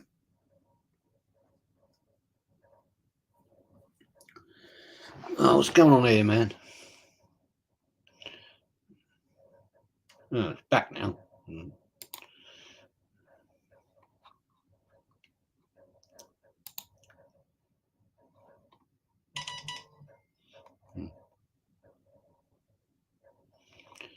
Right, let's skip that. Let's close that. Pain like Ben Tadmer says, Jez cancelled himself. Could have done, mate. Mama says, did you see any of the comments? No, I didn't actually. No, Mama, I didn't. As soon as I saw your thing, I just deleted it. I just closed it because I'd sorted out the problem by then. Because what I wanted to do is to stop this stuttering effect of me moving on the screen. And so what I did, I when I saw your comment, I've just deleted the stream and rebooted it and went in the studio on my own. And it was okay. I left and I deleted that one after that. So I don't know, were there any comments in? I didn't see any comments, to be honest. But then again, I didn't actually look, to be fair. If there were comments, I hope they were nice. Yeah, there was some quite nasty comments, apparently, from what I've heard. Was there? Yeah. Oh, okay. Don't know who they were then. I'll talk about it after the stream, but there was like a few shitty, horrible comments, to be honest, from what Mama's told me. And I trust Mama, so I know, definitely happened. Oh, I see. Yeah. That's definitely Hayward then, Mama saying that. He loves to say, like, bloke's a clown. Definitely. I've been arrested. What have I been arrested for? What have I done?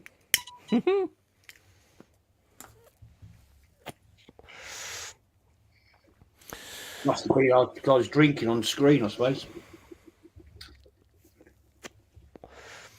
There was 20 in there. I mean, that's pretty cool, to be fair, for a private.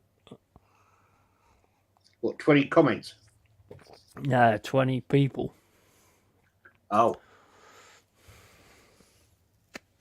Yeah, there was other stuff I'm not putting in here. Yeah, I'll speak to Jez about it afterwards.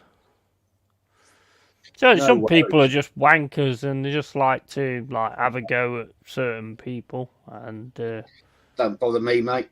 Doesn't nah, bother me in the not slightest. not worth worrying about, mate. To be fair, Most of them are all just little kids. the only issue I have is when it's people that's normally all right and stuff. But anyway, I'll discuss that with you afterwards. Do do do do. Just before you came, well, you might have heard it because you was in the stream. I was just talking about the fact that you've got no depth, or you've got no players pushing, the big players at Arsenal, and I think that's what the fucking problem is, personally. Yeah. Funny enough, that we were talking about that exact thing last night when I was on the show, and everybody in there was sort of all agreeing about what each one of us was agreeing with each other. So it wasn't really a debate at all, that show. In fact, we were all highlighting like Saka's gets overplayed. Yeah. Havertz is he plays every game, and even though he hasn't always turned up. And this one guy was saying, what's his name? Albert, nice guy. He was saying that basically you can't afford to have favourites of the team, and that's true. You can't. You've got to. I mean, I've been saying it for ages. I mean, ever since the first time I've started streaming, I've said it on your stream loads of times when you've asked me what the issue is, and I've said you've got to have competition for shirts. You've got to have somebody who sat there waiting to get their chance. Yep. To kick that person out of his shirt, and you'll never get that with Arteta. Never. No chance. I mean, let's be honest about it. If you look at the clearance that we need to do this summer, there's 7 players that should go out that door straight off. Oh yeah. 100%. So that means you've got to buy another 7 quality players to replace those players, or you start looking through the academy, which he will never do. He doesn't trust the academy. Yeah. And you've then also got other players you need to improve on. Like, hello, 3 years we've been looking for a striker. So we've got, people are saying, oh, well, we don't need a striker. Strikers don't score goals. Really? Come on, man. I think it's proven. Yeah, I honestly would say to you, right, if we'd had Ivan Toney type-esque player playing against Bayern Munich, we would have won those games. Yeah. Impressed by Bayern Munich. They were better than us, I'll give you that. Yeah, you had nothing to change it, though. That's the problem. There's never anything to change it. And not a manager there that knows how to change it, Nope. And like Mama says, bless Henry, he was going on. He was giving him a load of shit, I mean, I tell you, that striker thing? Yeah. Where it's like strikers aren't there to score goals. I kept mentioning that the other day because that Ben Talks Chelsea was in there. I thought it's not him, is it? It's Billy. I don't know. It was Billy Knows Ball or something like that. And I seen his name and I thought it was Ben. So that's what I kept going on about it. But it's not him. It was Billy Knows Ball. That's why I call him Billy Knows Bollocks. I can hear myself through your speakers, by the way. I ain't got no speakers. And yeah. No. I keep hearing myself. How can I keep hearing myself then? I ain't got no speakers. The fuck's going on there then? The only thing that's got speakers on it is my desktop PC, and the sound's off. That's weird.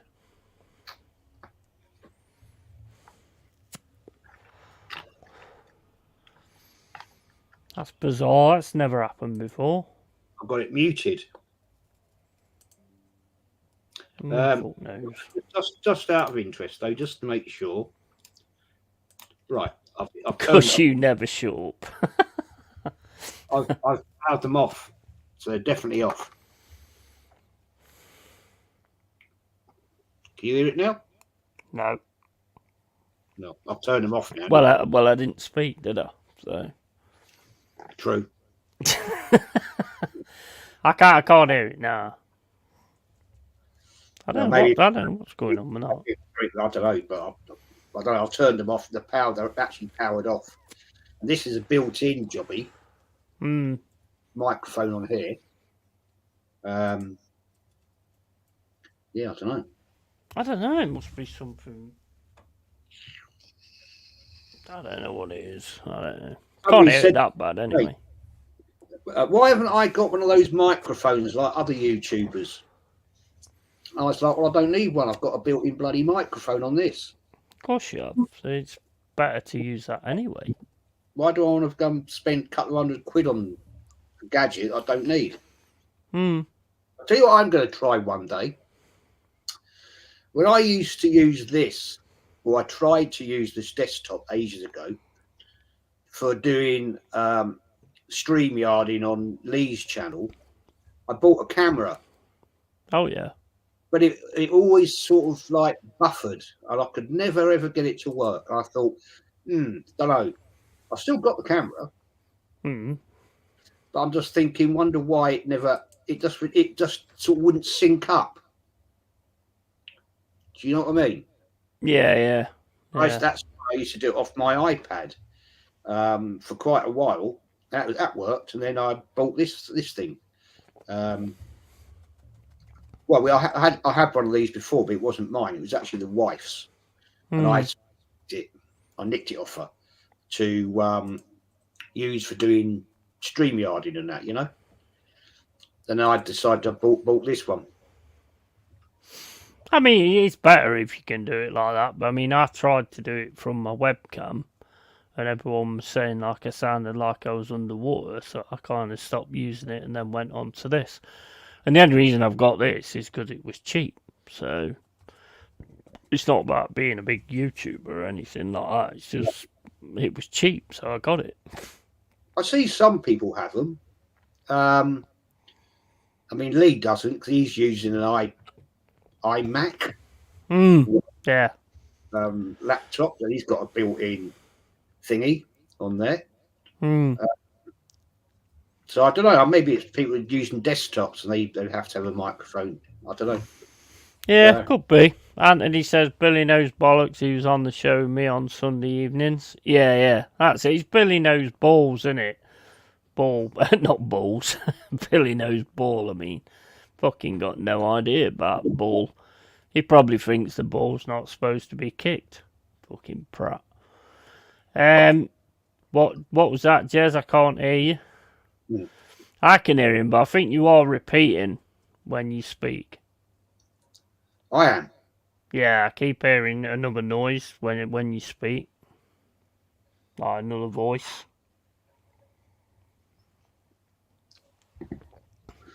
I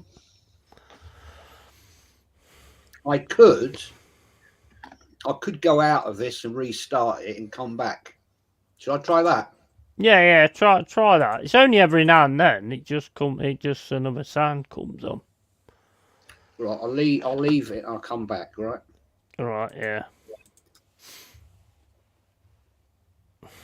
Fucking disgusting. You just can't get professionals, man. You know, you have to deal with these people that don't know what they're doing. What are you supposed to do, man? Fucking hell are you supposed to do? I need quality substitutions. That's what I need. Right, so we've got 2-0 Brentford and the 3-1 to Burnley. I missed most of them goals. We're on 60 minutes. Both games are on about 60 minutes. Both keep freezing all the time. Then they come back on and there's been goals scored. So it's a fucking absolutely amazing watch along this.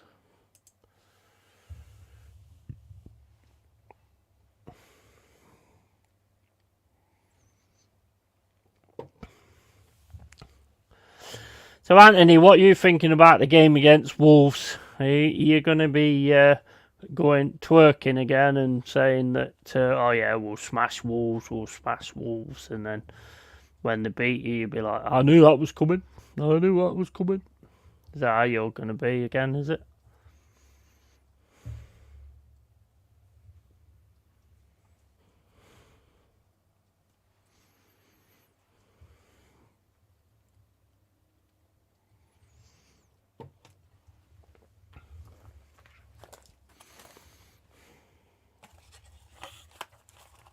Look at that, look. Oh shit, wrong side. Look at that, look. Look at it. 2 stars. 2 stars, look. Here he is.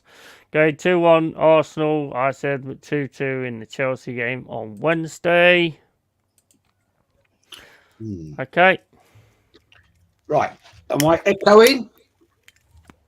No, I can't hear it now.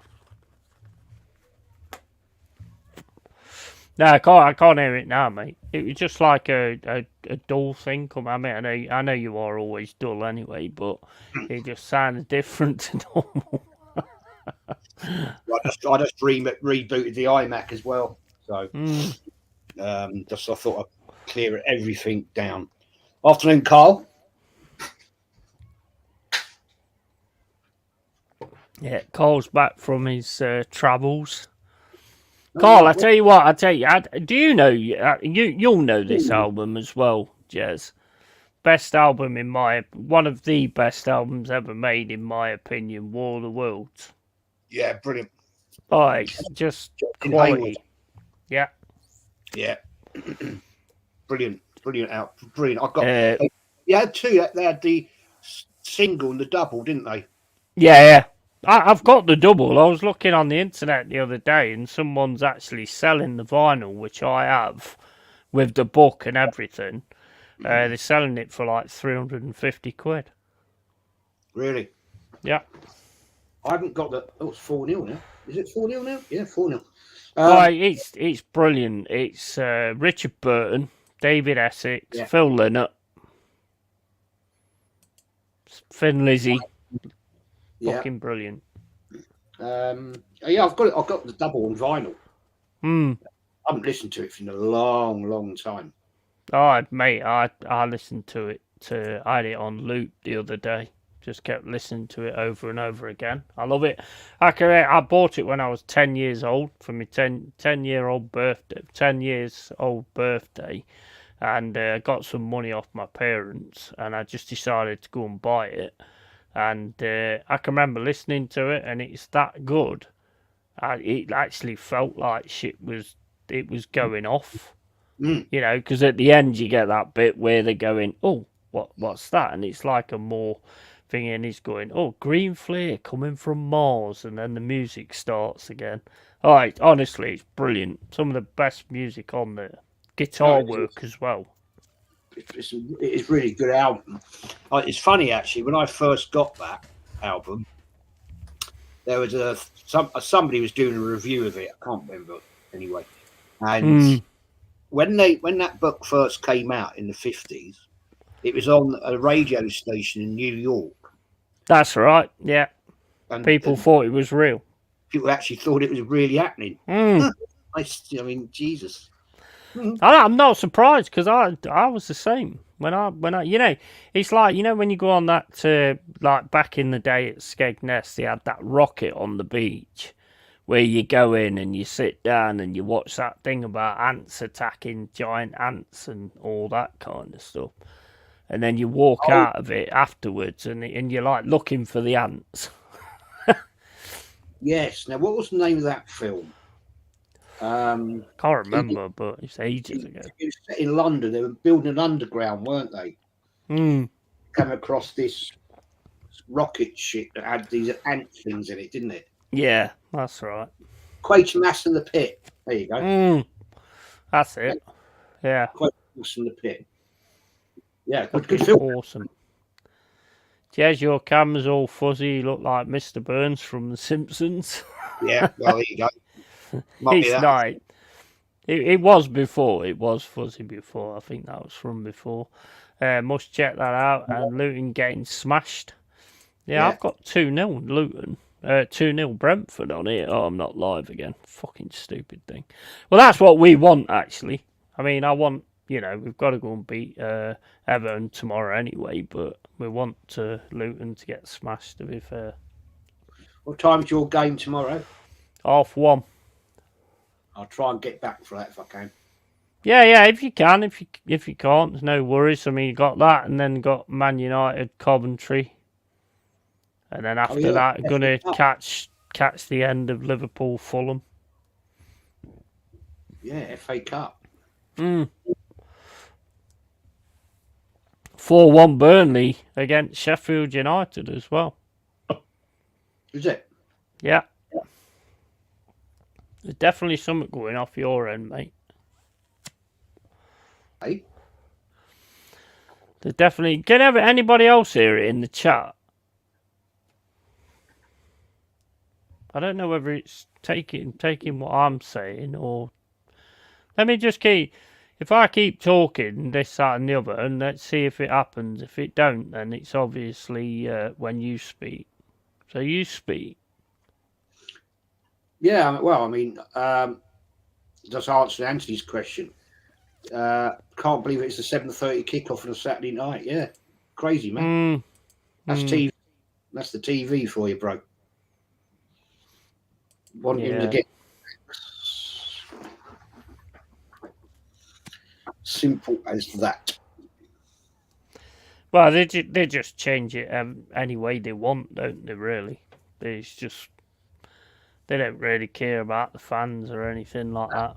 It's at Wolves, isn't it? It's at Wolves. No. Kenny's not going, is he? It's at the Emirates. Oh, it's at the Emirates, is it? Is it? Sure it is. Oh, Let me check. I've done my thumbnail wrong then. I'm sure it's at Wolves. You might be right. Yeah, no, you're right. Sorry. Yeah, it's at Wolves. Yeah. Yeah, I'm going to say. Or either that or I've done me fucking thumbnail. I mean, those Arsenal fans have got to get up there. They're going to have to be leaving what? I don't know. 3:30, 4 o'clock. Make sure you're there. Get up, have something to eat up there, have a pint or whatever. Watch the game. Then they get home. They won't be home much before 1 o'clock in the morning. So, can they get a train back at that time of night from Wolverhampton to London? I don't know. No idea. Don't think they care, mate. To be honest, I don't think the people that's sorting it out really give a shit. Well, it's going to be the problem. 7:30 kickoff, so game will go on to let's say 9:30. You then got to get to the station. Yeah, but they'll all leave at half time anyway. Oh, mate, we were talking about that last night. Man, what stream was you on last night? Because I mean, I didn't see it. The what, mate? What stream was you on last night? Because I didn't see it. Dan Potts. Oh, you're on that. Yeah, he contacted me about 11:30 in the morning. You frozen. Said, fuck Dan Potts. Eh? Well, I have. Or you have. I didn't hear that because you froze. Did I? I mean, yeah, well, I don't know. Am I freezing, guys? I don't know. For a bit there. But you did. Probably because I bet it's because I've got 2 games running. That could be why you're getting a bit of interference in the background, Could be. Buffering against each other. Right. So we'll see how it goes. If it keeps happening, then just let me know. And I'll. And there's a guy, right? That was in Dan Potts' channel. His surname, I think his name's Mark Collins. God, he's so abusive to everyone. I thought, don't you like anyone? He's just having a pop at everybody on there. I'm like, we weren't calling anybody out or anything like that. It was actually a really good chat. It wasn't a debate as such. It was just a chat. And he was the only one in the comments. And old Dan said, "Look, be respectful to my guests." Yeah, which should do really. 100% should do. Anthony's asked you what is your prediction for the Arsenal game. He said 2-1. I'm going 3-0. 3-0?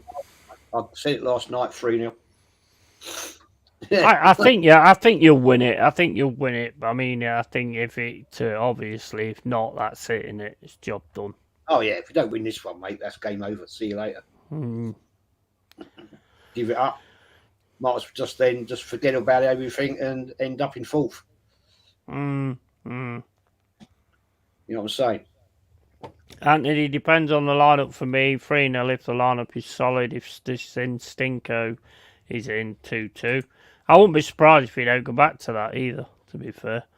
Message to the Wolves fans, if you're watching, Jez said you didn't want your dart back.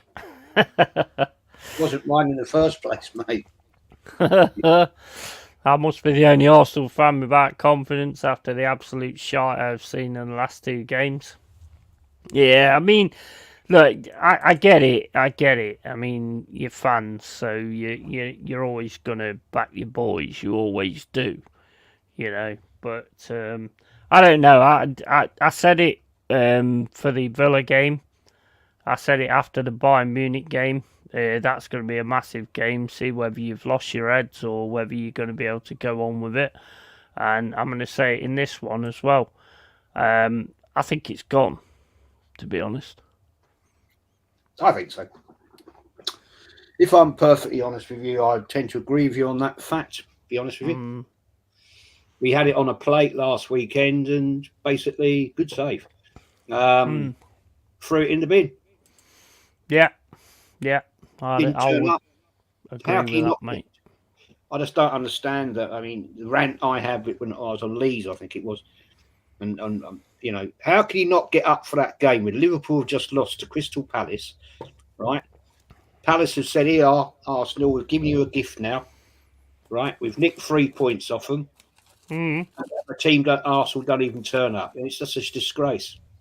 Yeah, but do you think to a point that the players might have like questioned, you know, the people that he put out on the pitch, because it's like, you know, you've seen how well we're playing with like Havertz up front and doing it normally without Zinchenko, and then all of a sudden you put them back in for this game.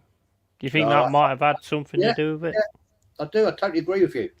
I do totally agree with you. And the fact that when you think of what happened on the European game, Bayern Munich, it started Tomiyasu. So it's even Arteta must have thought, oh, I've cocked up here. You know. Do you reckon he decided to throw that for the Champions League? I'm not sure about that. I don't mean he threw it. I mean, do you think he decided to tinker and trying to do something different and then take the Champions League more serious? Because for me, that in my opinion is sackable on its own.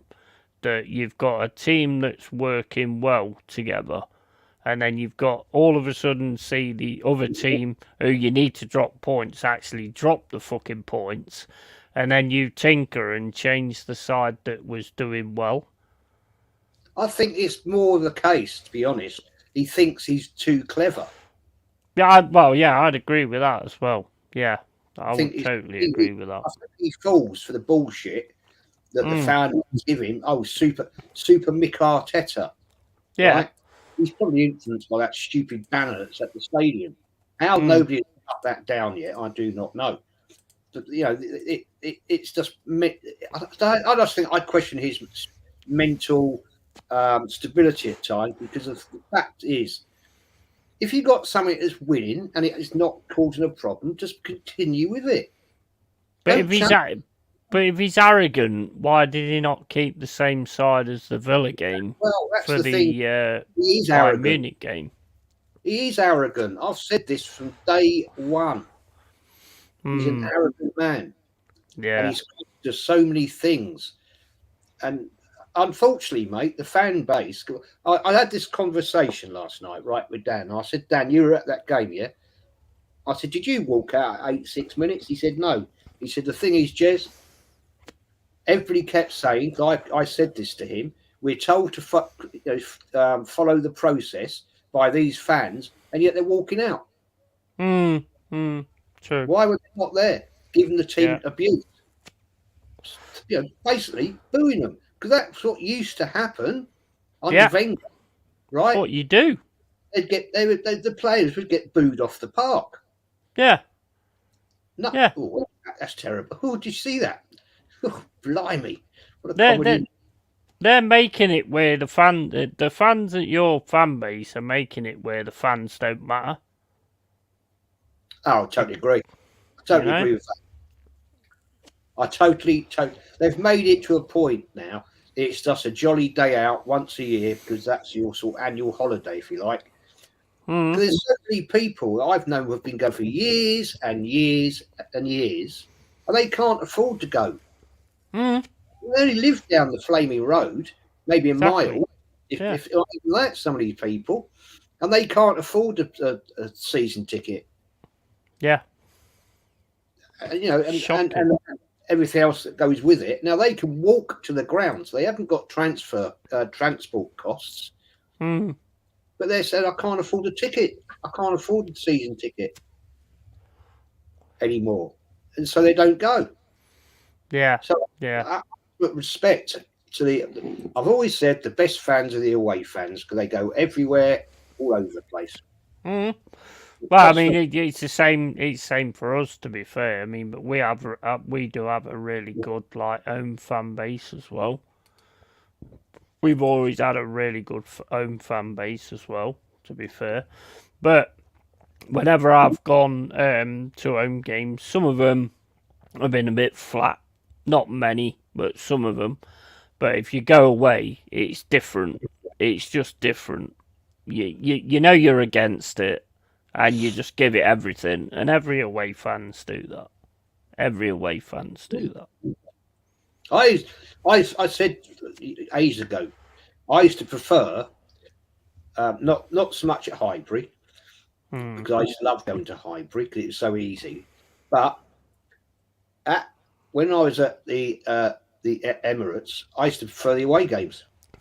Yeah, I don't like the Emirates. To me, it's soulless.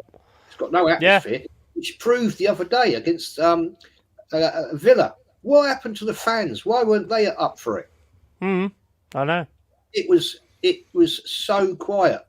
They was an absolute disgrace, but at the same point, so were the Liverpool fans. I mean, there was just no noise in either one of those games to say you're going for a title. And it was like, what the fuck is going on here? Mama Flossie says a certain lady was on the radio again last night and said finishing second was progress. Yeah, is it a lady? We don't know. Maybe a lady, maybe not. But yeah, she talks sort of bollocks as well, Sophie. Second is just first loser. But the thing is, I think what you've got to take into account is Sophie's obviously sponsored by the club or whatever. She's obviously got some kind of tie to the club to talk utter bollocks. You know, same as Igal wants to be that. And that, I mean, some of the stuff he says, I'm glad I'm not an Arsenal fan because I would tear that guy a new arsehole. I swear down. Well, when we had the emergency meeting and he came on there, we had two emergency meetings. We had one after the Villa game and we had one after the Bayern game. And respect, he came on, fair play. But as Lee was ripping them apart, saying, well, you said, Egal, you said at the start of the season, if Arteta doesn't win a major trophy. Yes, he did. He did. Yeah. Now you turn turtle again. But can you imagine what is how are these Arteta in fans going to be mentally affected if he did get the sack? Oh, mate, me and Mama Flossie was talking about this the other day. There could be riots. Because it's like a cult. Yeah, it is. It is. It's like one of these sort of religious cult things, you know?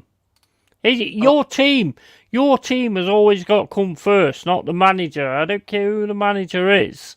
Your team has always got to be your first thought, not your fucking manager. Managers and players leave. Yeah? So you should not be backing them over that fucking badge. That badge and that fucking Arsenal fucking team is what matters.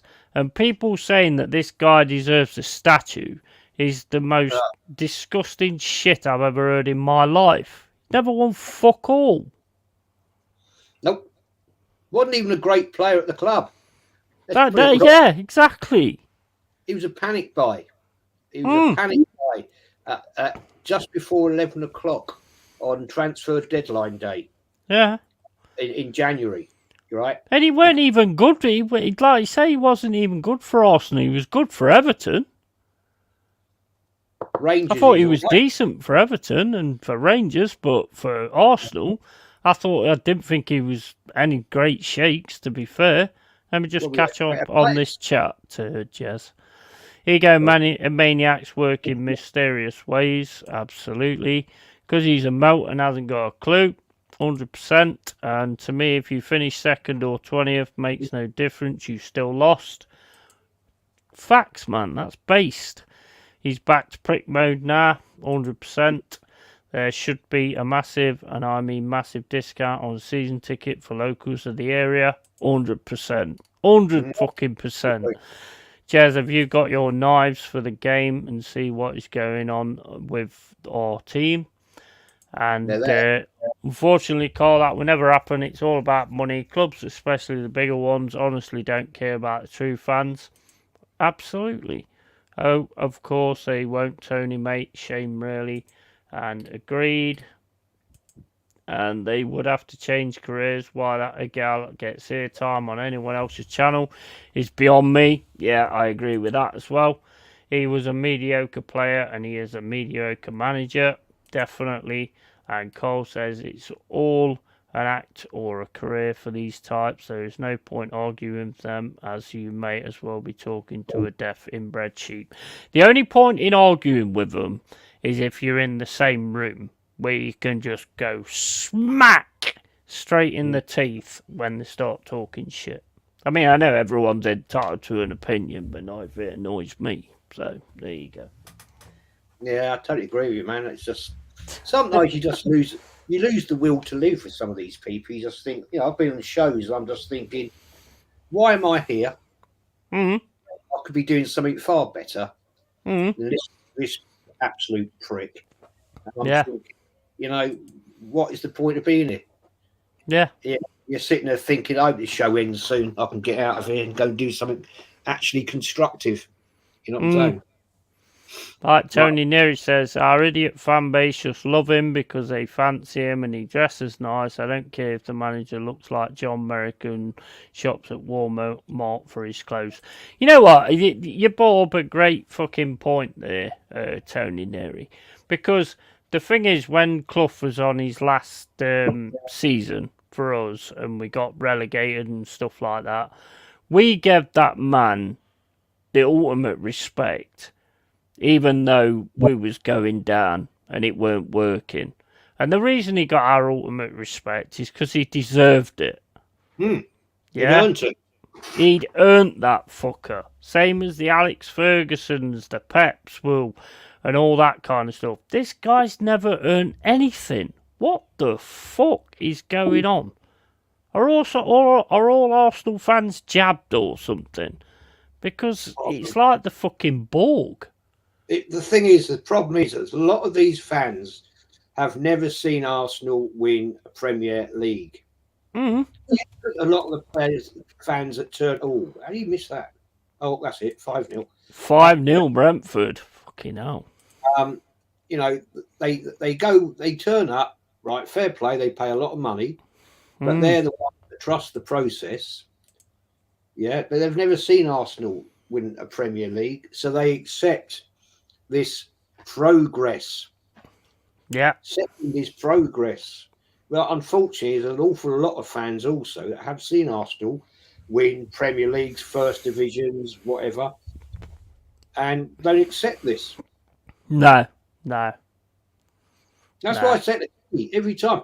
Kenny, how do you not end up in a scrap with these clowns? I know. He's such a calm guy, isn't he? Yes, I said you've got better mental strength than I've got. But It's like somebody said in the chat about him talking crap the other day, and he saw it on the screen and he just smiled. Whereas a lot of people would have gone, talking crap? You know what I mean? He's just such a calm person. He's an absolute fucking gem, Kenny is. Oh, he's a top man, he is. But I said to him, I said, how come you don't lose it? And he said, because I don't drink like you, Jez. That's a good point, to be fair. I said, that's class. It's absolute class. Oh, man. Kenny's one of them sort of like silent but deadly kind of guys, though. If you did fucking lose it, you better get the fuck out of the way. You would not want to get a slap off him, mate, I tell you. That's what I'm saying. Yeah, you could see it in him. His arms, I won't lie, his arms, right, are like my lower calves. Yeah. They're massive. He's about 6'4". It's not just that, though. It's his demeanour. The fact that nobody kind of gets under his skin. You just know he's one of them kind of people that if you do get under his skin, you are going to fucking regret it. You are going to regret it. You know what I mean? You can see it. He'd punch you into next year, mate. Exactly. Yeah. 100%. 100%. I love Kenny. I love him to bits, man. It's awesome. He's a top man. His knowledge as well of Arsenal football in general is second to none. I don't think I've ever met anybody with his knowledge about football. Yeah. All round. You know, he just like that. Bang, bang, bang, bang. Oh yeah, he knows his stuff. He's one of, like I say, he's one of them kind of people that he's like, you know, silent but deadly. You know, if you actually get that rage out of him, you're gonna fucking regret it. You can see it. True. Yeah. What do you think about them thumbnails I'm sorting out anyway? Oh yeah, they look really. I said, they're fucking awesome, isn't it? Fucking class, that is. Yeah, wait. The tractor. Yeah, they are fucking decent. I mean, if I had better software, if I could afford better software, I could actually put him behind it. But yeah, I mean that I think is needs to be your thing, like the courtroom. Yeah, some shows that'd be brilliant. Yeah. Yeah, and then like when you like if somebody keeps talking or whatever like that, just like do it like a courtroom. Silence in the court. You have to tell me how to do it. Yeah. It's you know, I've been trying to sort it out. I've got a few more things. You've got to know who your guests are and stuff like that, and then I can put them on it as well. It's well, you know, it's pretty much standard, isn't it? Who I have on, to be honest. Yeah, but just let me know who you have on, then I'll sort it out. Right, I'll be back in a sec, mate. I need a fucking piss. All right, I'll do some of the chat. Carl says half them don't know what they're missing, and the other half are twerking for a career or a spot on AFTV. Fact, Carl. Fact. You know, I am convinced some of those people actually get out of the ground to go to where AFTV are going to be. Not all of them, but pretty much. I'd say a good 100 or so. Because why? You're never going to get on AFTV. Why do you want to go on AFTV? It's such a load of crap. It's all positive. The other day, I don't watch it, but I've been told by people who've come and sent me Instagrams or whatever. You know, these clowns. Actually, there was a great comment I had left in my comment section from the show I did with Lee Kenny the other night and Matty, and this guy was there absolutely taking AFTV apart, and everything he said was fact. Everything. I couldn't disagree with one thing he said. You know, I mean, I just don't get it. What is it? You know, it's the thing is they're a very, very big channel. We all know that, and everybody is drawn to them, and that's where this fake positivity comes from, because that is the narrative. Mostly youngsters, and they'll just I've said this before. They'll just follow like sheep because they don't want to be unpopular. You've got to go with the positivity. You can't criticise Arsenal. You can't criticise Arteta because otherwise you won't be part of the family. Sorry, when you've got an actual brain. Nice goal, Luton. Keeper's pissed off now because he's not going to get his match bonus for keeping a clean sheet. You can see he's not happy there, man. Yeah, but that's it. At the end of the day, we've got to be all good friends, and dance around together. Because you can't go against the grain. Well, when you get a brain, yes, you can. Wake up, smell the coffee, and actually think, no, this isn't right. But what do I know? Oh, well, that's it, innit? It is just, we just sit here and talk facts, but, people just look at it as a fiction, so. Yeah, it's pathetic, really. That was a nice goal from Luton, to be fair. Yeah. I'm glad Brentford have got 5. I don't have to worry about it, but.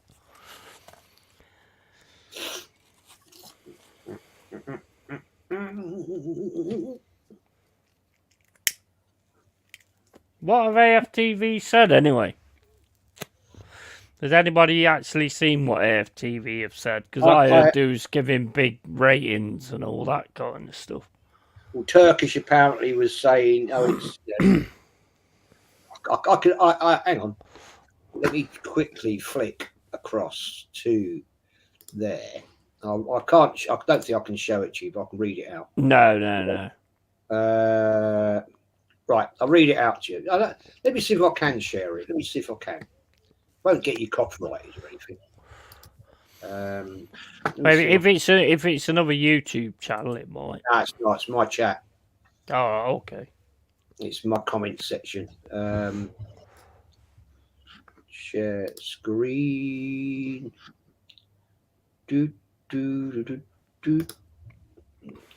Where is it? Hello, Joanne Smith. Hope you're well. Hope your cats are well. No, it never lets me. I don't know why. It let me do it there, but I can't do it here. Am I doing something wrong here? Don't know what you're trying to do. I'm just trying to share the screen in my comment section. I've done it before. But should be able to do it. It doesn't it's not coming up on here. It just says StreamYard Studio, which I don't want. Right, okay, let's try that. There you go. There it is. You can share it now. Look, it's down there. Right, there you go. I'm there. Over an AFTV. I can't really see it, can we? Fucking Jesus, that is small. What, has he replied on your channel, has he? That's in my comments. This guy put in about AFTV, but you can't see it really. I don't know how you blow it up. No, I don't either. Something at AFTV on the can't even. I'll read it out. Yeah, take it down. I'll just read it out to you. It'll be easier. Yeah. Be easier. Right. This guy called Hash No over at AFTV on the Forever Arsenal podcast. They're falling over themselves trying to explain away the season. We've got Turkish using the young team excuse and saying it's variables like Arteta being young. There you go. Why can't we win? Then Lee Judges is saying Man City bottled it and can get away with it, so Arteta should also. Is he serious?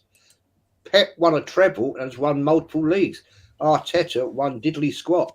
And then there's that strange youth, James. He is the biggest toxic positivity merchant you'll ever meet. If he had his arms and legs removed, he'd try and find a positive. That's great. He also always forces positives when there are none. Guy clearly can't live in reality. You think we won if you watch that podcast. No emotion or anger at all from the four of them. Absolute state of them. And this guy's replied, I'm sorry, but whenever Turkish speaks in football, can't take that guy seriously. That's one guy. One guy himself. I think they all start off. I think a lot of them all start off real, but then when all the when all the money starts coming in and stuff like that, they completely change their stance. Which is like when the people that sub to them should turn around and go, "No, you're full of shit. Go away." But they don't because they're idiots. He was always anti-Arteta. Yeah.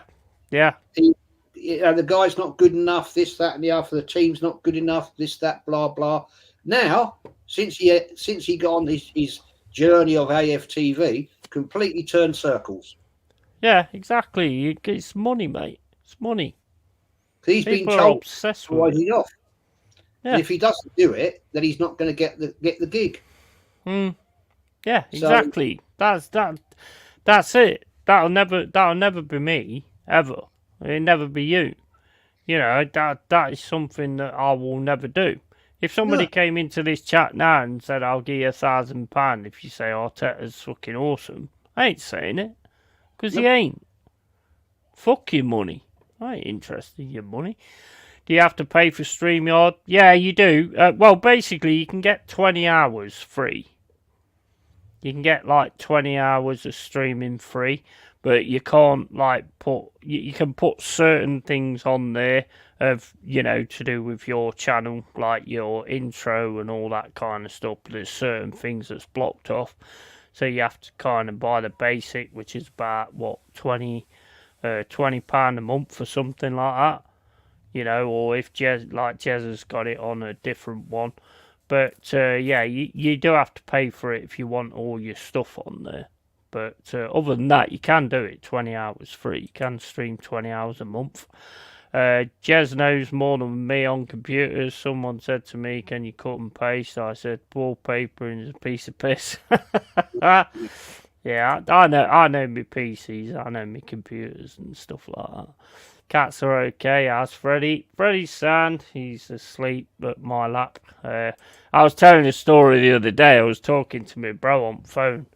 And all of a sudden, while I'm talking to him, there's fucking spiders there. And I fucking turned my head and it was right in my face. This spider dropping off the ceiling. Oh my God. I nearly died, mate. That was nearly the end of the Yeti than the end of the cave. What, in your house? Yeah. It dropped. You know how they drop down on the webs? Yeah, yeah. It was fucking right there, right in my eyes. And I was talking to my brother, and for fuck's sake! Running out the room. Fucking hell. And it was one of them daddy long leg things. It's fucking leg. It was like that. Cellar spiders. Yeah, just dropping down from right in front of me face. Oh my days, I nearly fucking died. My heart was going like fuck. So those cellar spiders, they're like real gangly things, aren't they? Yeah. We always called them daddy long legs. They don't bother me, but they do bother me when I turn around and they're right in me fucking eyes. Yeah. Fucking hell, I shit me fucking self. Literally. And been to B&M today. Nice. B&M? Good place, B&M. Good thing you didn't typo and say an S&M. We're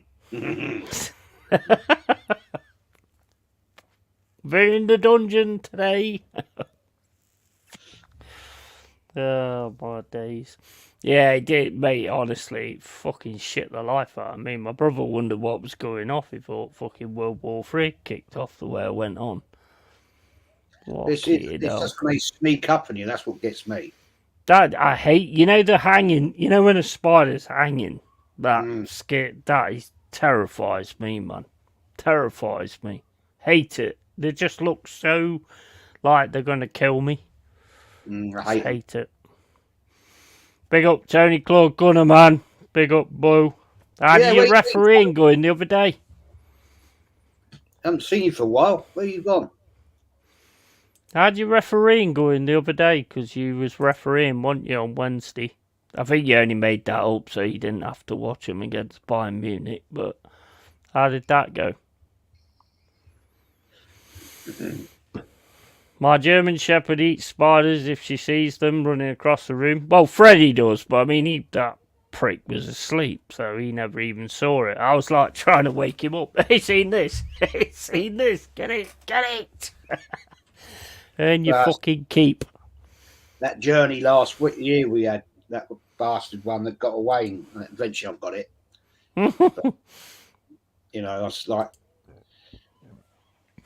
thinking, it's in here. And eventually it came out, and that's when I suddenly disappeared off screen and went, bang, gotcha. I don't normally do that. I normally try and capture them and chuck them out. But mate, when I do that, I normally take their legs off or something. You know, when I try and get a glass over the top of them, I always catch one or two legs and rip the legs off, and I'm like, fuck's sake. But they do grow back, apparently. It takes a while. Somebody told me that. Yeah, apparently their legs do grow back. I'll tell you what I had in here yesterday. Massive queen wasp. Oh, man. Yeah. Massive. It was massive. I thought, is that a hornet? And I looked at it, I thought, no, hornets have got like greeny heads. It was about that big. It was bloody massive. And then I managed to get to the windows and open all the windows, and eventually it flew out. Yeah. Wow. I heard it. It's like a Lancaster bomber. I thought, what the hell's that? And I see it flying down the landing corridor. I thought, oh my days. Oh man, he's honestly, they're terrifying, aren't they? But I mean, they have their place as well. I mean, they do good things as well. Good if you got an allotment. All the green fly and black fly and all that shit. Yeah. Tony says, aha, all fine, been so busy, Yeti, Jezza, nice to see you, man. Just want to know one thing, really, Tony. Are you as deluded as a referee as you are as a football fan? Can't ask a referee that. I can see it now. Well, I've watched his streams, and I've been on his streams, and it's like, oh, that's a booking. That's a booking. Did any players stay on the pitch, Tony, or did you just send them all off? Yeah, big up to you, Tony Claude Gunner. Make sure you follow Tony Claude Gunner's TV chat, TV YouTube channel. Sorry. Make sure you jump over there and drop him a sub. Be on later on for the Arsenal Wolves game.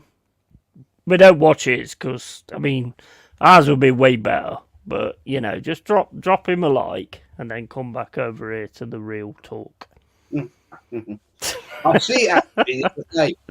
I don't know who it was, but somebody deleted a comment from a certain tuber, begins with L, who was always advertising himself in the other people's channels. So whoever did that, thank you very much. Because he never learns, that guy. Never learns. Nope. Idiot. It's too easy though, isn't it? It's too easy to keep doing it. So yeah, I mean, somebody deleted the comment. It came up in my held for review section. Who was that? I don't know who did. It doesn't tell me who did it. Luca. No, I mean, oh yeah, well that'd be me, mate. Probably banned him from the channel actually. Because he was going on about. He was talking about his watch along earlier, and I said, "This ain't about your watch along. This is about the stream that's on at the moment." And he goes, "Well, I'm just saying." So I went, "Okay, then see ya."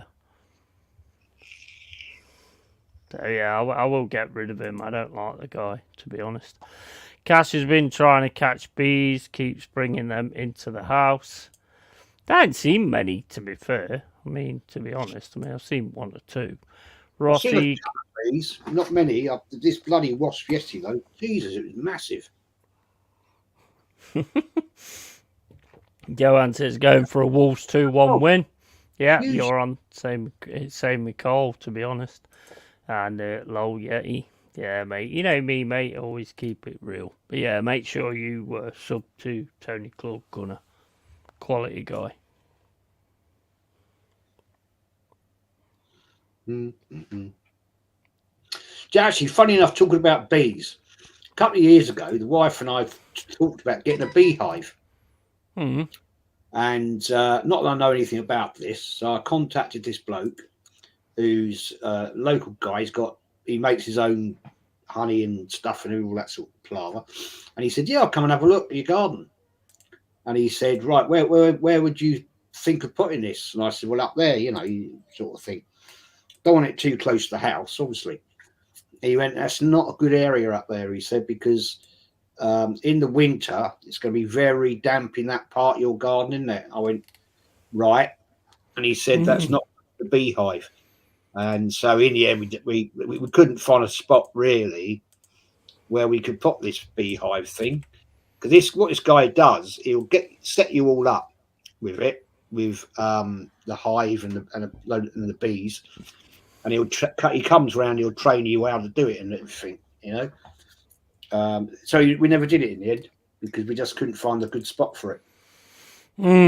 I mean, we need to preserve the bees, man, because they're part of the reason we get food and all that kind of stuff. So, well, we've got pollination and that. Friendly garden. We've got loads of sort of plant in the summer, height of summer.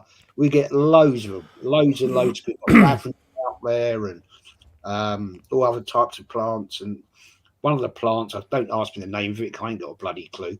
It'll be full of them, absolutely full of them. And this bloody, I tell you, it winds me up. This Bing Sport, man. I'm trying to watch this. Are you watching it? This replay of Liverpool and all that? No, I've took it off. I'm on Man City, Chelsea, FA Cup now. They're just coming out now. Let me move across, because the thing is about bees and wasps. I mean, if you actually look at it and like put in a perspective, it's like the bees are us on YouTube and the wasps are like AFTV. Whereas, like, we sting someone and get cancelled, they can sting anybody they fucking want and still stay alive.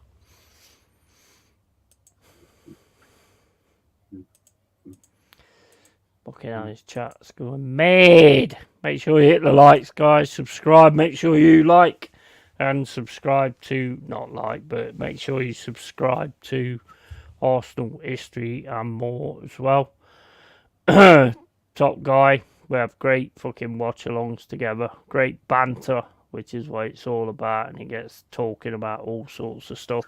Awesome chat in the cave as well. So, yeah. Always. Before the Arsenal game, right? I will pop off just very quickly, have something to eat. Yeah. No worries, man. Yeah. I haven't actually eaten yet. Did you expect me to say you're not allowed to do that? Yeah. Nah, mate, I'm not gonna do that. Do hope your daughter's is well and how's the gaming going, brother? And have a backyard with wild plants and don't spray weed killer. Happy bees. Don't spray weed killer at all, mate. I mean, people just do that and it's just stupid, to be fair. Exactly, Carl. I have wildflowers. Everything has a reason. The way everything was created, everything has a reason. Even weeds, believe it or not, they have a reason to be there. Grass is a weed. Grass is a weed. Exactly. They all have a reason to be there. They have more reason to be there than we do, to be fair. Well, I mean, I used to have a little vegetable spot in the garden, which somehow disappeared gradually by a certain person plotting her plants in. You know what I'm saying? And ended up with I used to grow runner beans, French beans, onions, leeks, Brussels sprouts, sweet corn, tomatoes, carrots. You know, and gradually it disappeared. It was like being encroached on. You know what I'm saying? Yeah. Because now all I can grow now is bloody tomatoes in pots. Yeah. And we used to have loads and loads and loads of bees and things coming in to get on the flowers when the runner beans and the French beans first come out with their flowers. You know, obviously get turned to the bean. We used to get bees everywhere, and then we get all the wasps. Not sure you should do that on streams, Jez. That could be interpreted as different things, to be honest. Afternoon, everyone. Sorry I'm late. Been enjoying some sunshine for once. Hope everyone had a good week. How you doing, Si, mate? Yeah. Good to see you, buddy. Good to see you, bro. Drives me mental. Yeah, it does me as well. People, the problem is, Carl, is people, humans just think that they're the most important thing and nothing else matters. And the fact of the matter is, it's all there for a reason, you know. And if you take any of it away, then you know, it's just crazy, mate. It's crazy. I have an apple tree, a cherry tree, and then loads of flowers. Yeah, man, just love nature. Love nature, because nature never does anything to hurt anybody. People do a lot of things to hurt people, but nature's fucking solid. Awesome. Man is the worst thing on the planet. Oh, 100%. 100%. We destroy more than we create when you think about what we do to the environment and all that dramas, you know. Yeah. And people, obviously, and animals, you know. We are the worst thing that ever happened. Yeah. Oh, 100%. I mean, the fact of the matter is like animals and things like that kill to survive. Humans kill for fun. You know? Well, it's like you see these people going out and shooting elephants and whatever lions and that just for the hell of it. I'd shoot you, mate. Yeah, I would as well.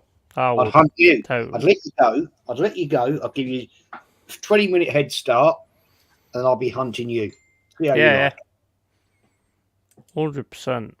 100%.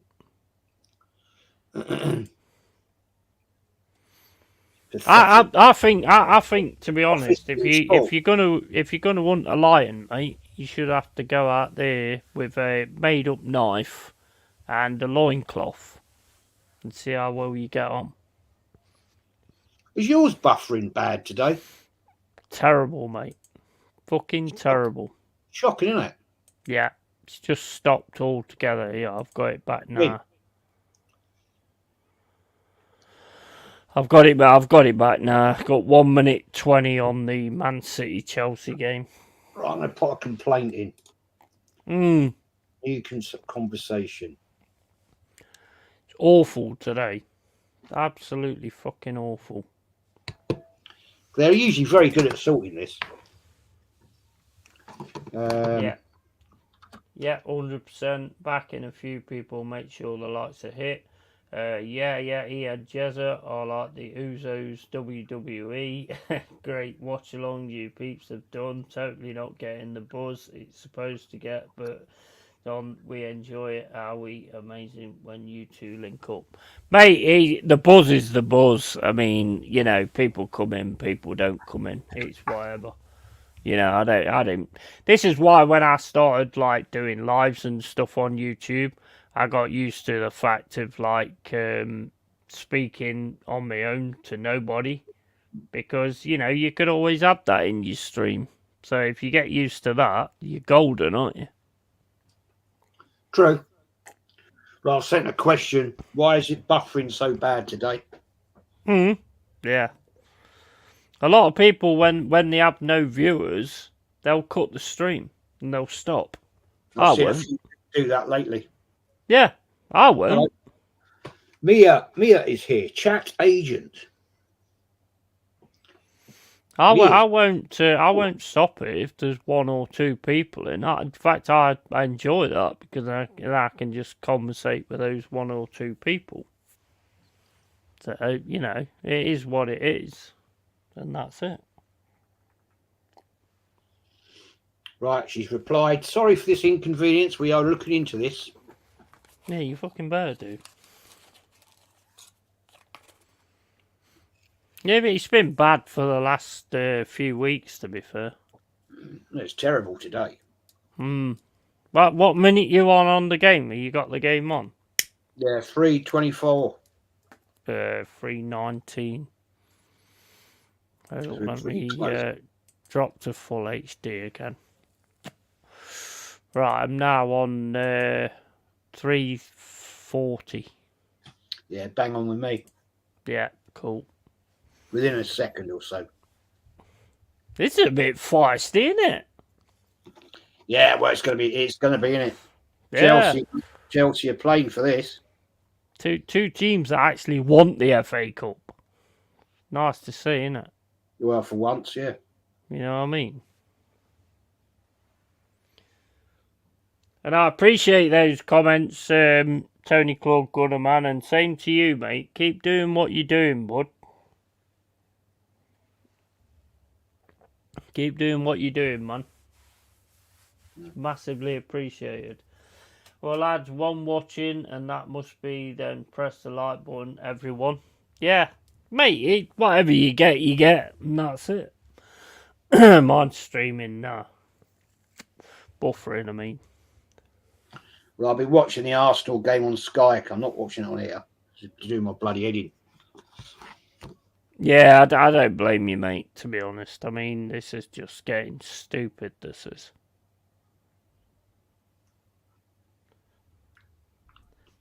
All a bit too blue on that pitch for the liking. Yeah, 100%. How you doing, Skull Belfast? Good to see you in here. They're fucking buffering again. Oh man, it's all the time. Fuck's sake, I'm gonna report the fucker. Getting tired of it now. Get it fucking sorted, man.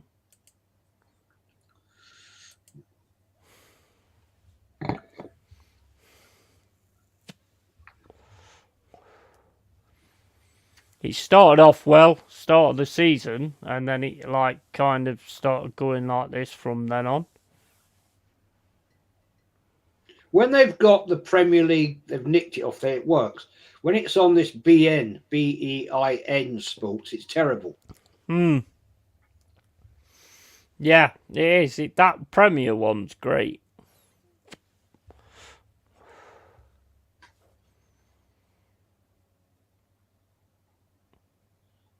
It's just almost unwatchable, to be honest, because you get fed up watching it.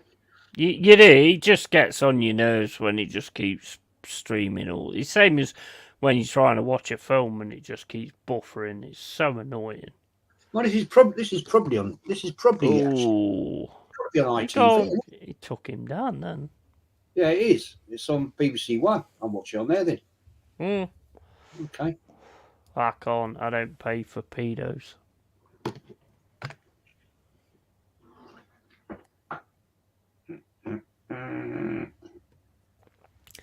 Don't have a TV license. Too many pedo protectors in BBC. That's what BBC stands for. Bumming British kids.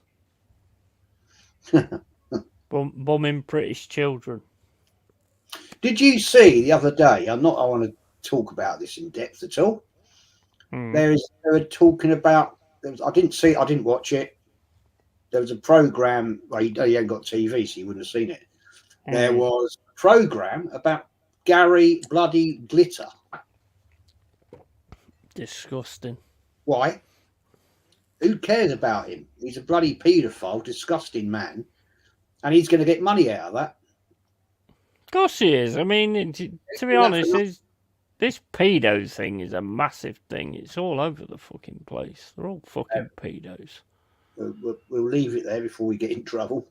Oh, I don't care about getting in trouble. That's what this channel's all about, talking about the real facts.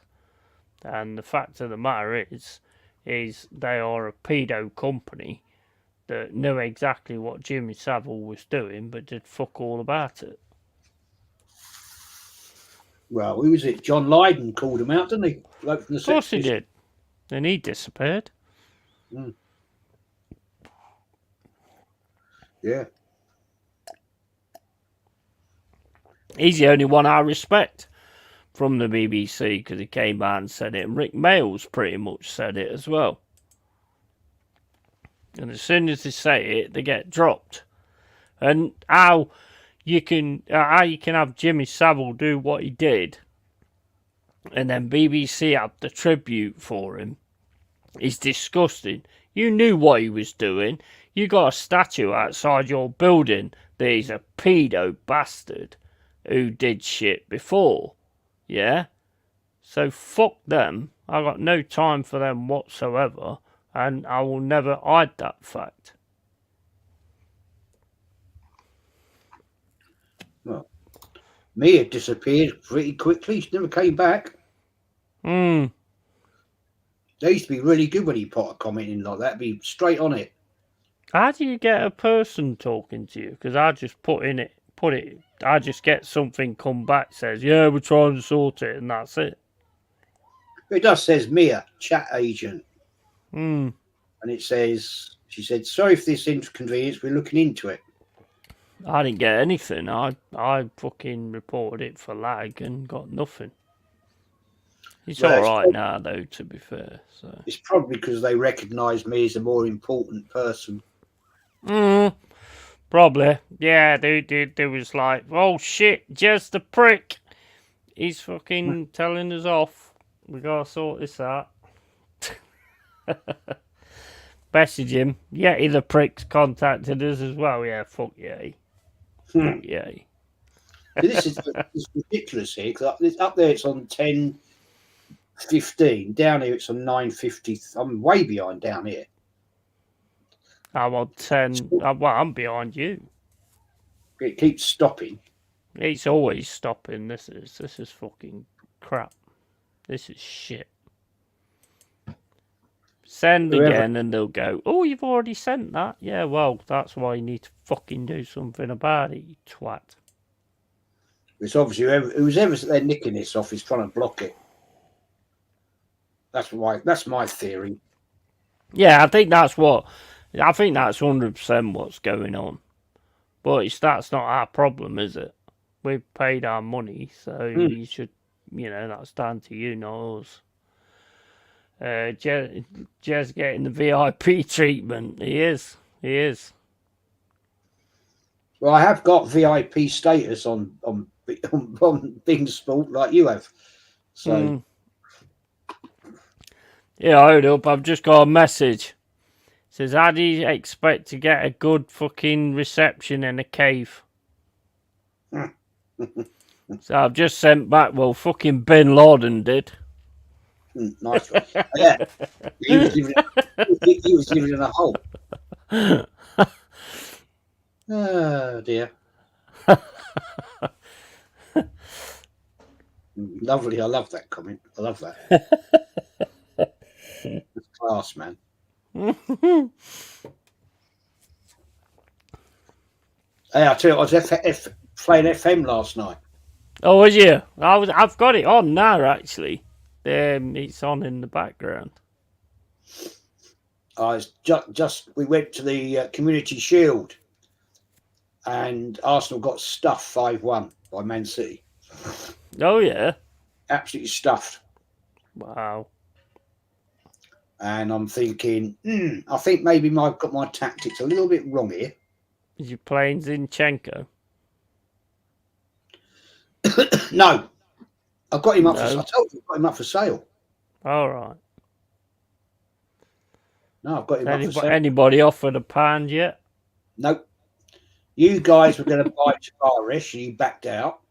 Yeah, I had somebody, some foreign team wanting to buy Nketiah, so I've now put him at sell at any price.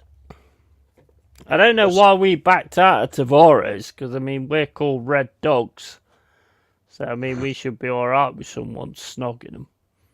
I think it's I wanted too much monies. I think I had him up for about 18 million or something. I was going to say, did you ask for £5.50? Well, We ain't paying that. he's now him and Nketiah are now set at sell at any price. Why do they have holes in the back of the socks? Apparently, somebody told me it's to relieve pressure. Oh, no. Oh. What pressure? You seen the size of the shin pads? No pressure Pressure on there. the back of the calf or something. Oh my fucking days. Why don't you just have stilettos and suspenders on, for fuck's sake, and handbags? Gracie May told me that, bless her. I said to her once, I was doing a watch along with her. I said, well, they've got holes in the back. They don't last very well, them socks, do they?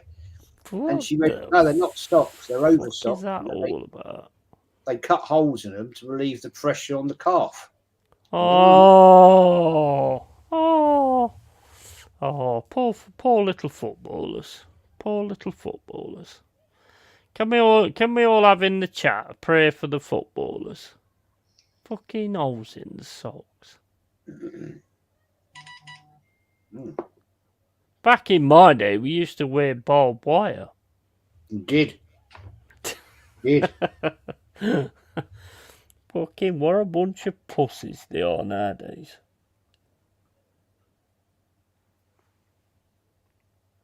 De Bruyne ain't got holes in his socks. Foden ain't got holes in his socks. Nearly 15 minutes gone, 0-0. Man City and Chelsea. Mummy, yeah. Size right there, look. Mummy, my socks hurt. What a bunch of fucking pansies people are nowadays. Pathetic, isn't it? It's just, honestly, I just don't get it. I don't get it. No, I mean, look at this guy. What? When I used to have shin pads, I had the ones that were like went over your foot, right? Had an ankle protector, right, and your shin. And they used to go like right up to your, just 4 inches below your knee. Yeah, and you didn't get players then getting ankle injuries and all this and all that. They look like fucking tramps. You know, like a tramp's got holes in his socks. Yeah. He looks like that. Oh my, honestly, I mean, what the fuck? I mean, you got them little shitty fucking shin pads that look like they've got a fucking, what do you call it? Fucking lily white fucking panty pad on the fucking shins. I mean, what the fuck? Yeah, waste of time, them shin pads. Well, I just don't see the point. No wonder they get shinned all the time. Because you got no shin pads, you fucking goon.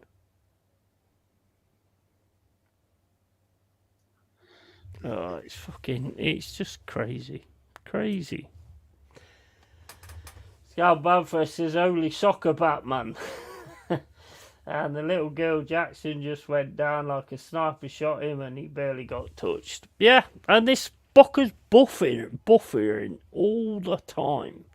All the time. I've turned mine off, man. I can't get BBC on though because I don't support Predos. I can get it on Cody, I suppose. I might do that in a minute because it's not a very good image either.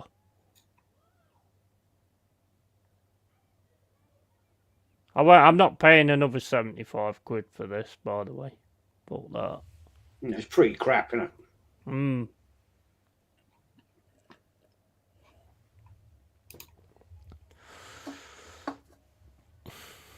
I just don't get it nowadays. There's so many fucking pansies around.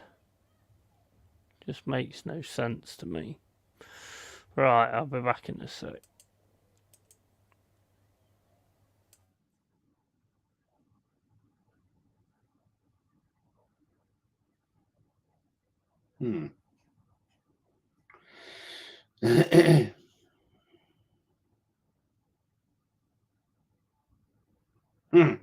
Great comment, Si.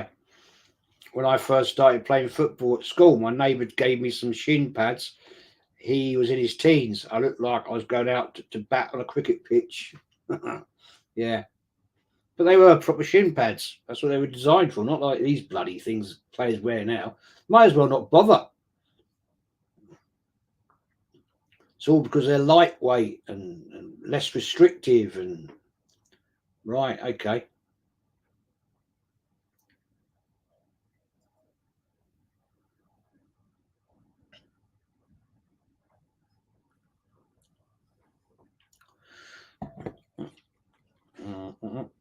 It's time anyway. 25 to 6. Oh, De Bruyne in the way.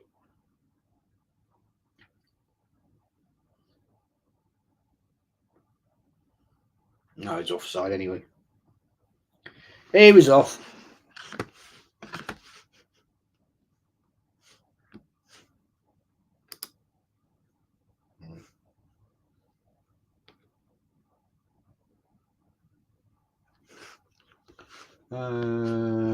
What's that Anthony's saying here? I'll be ringing up for Chinese when watching the game with a nice bottle of wine, Jez. Don't blame you, bro. Don't blame you. Oh, yeah. Last night, dramas.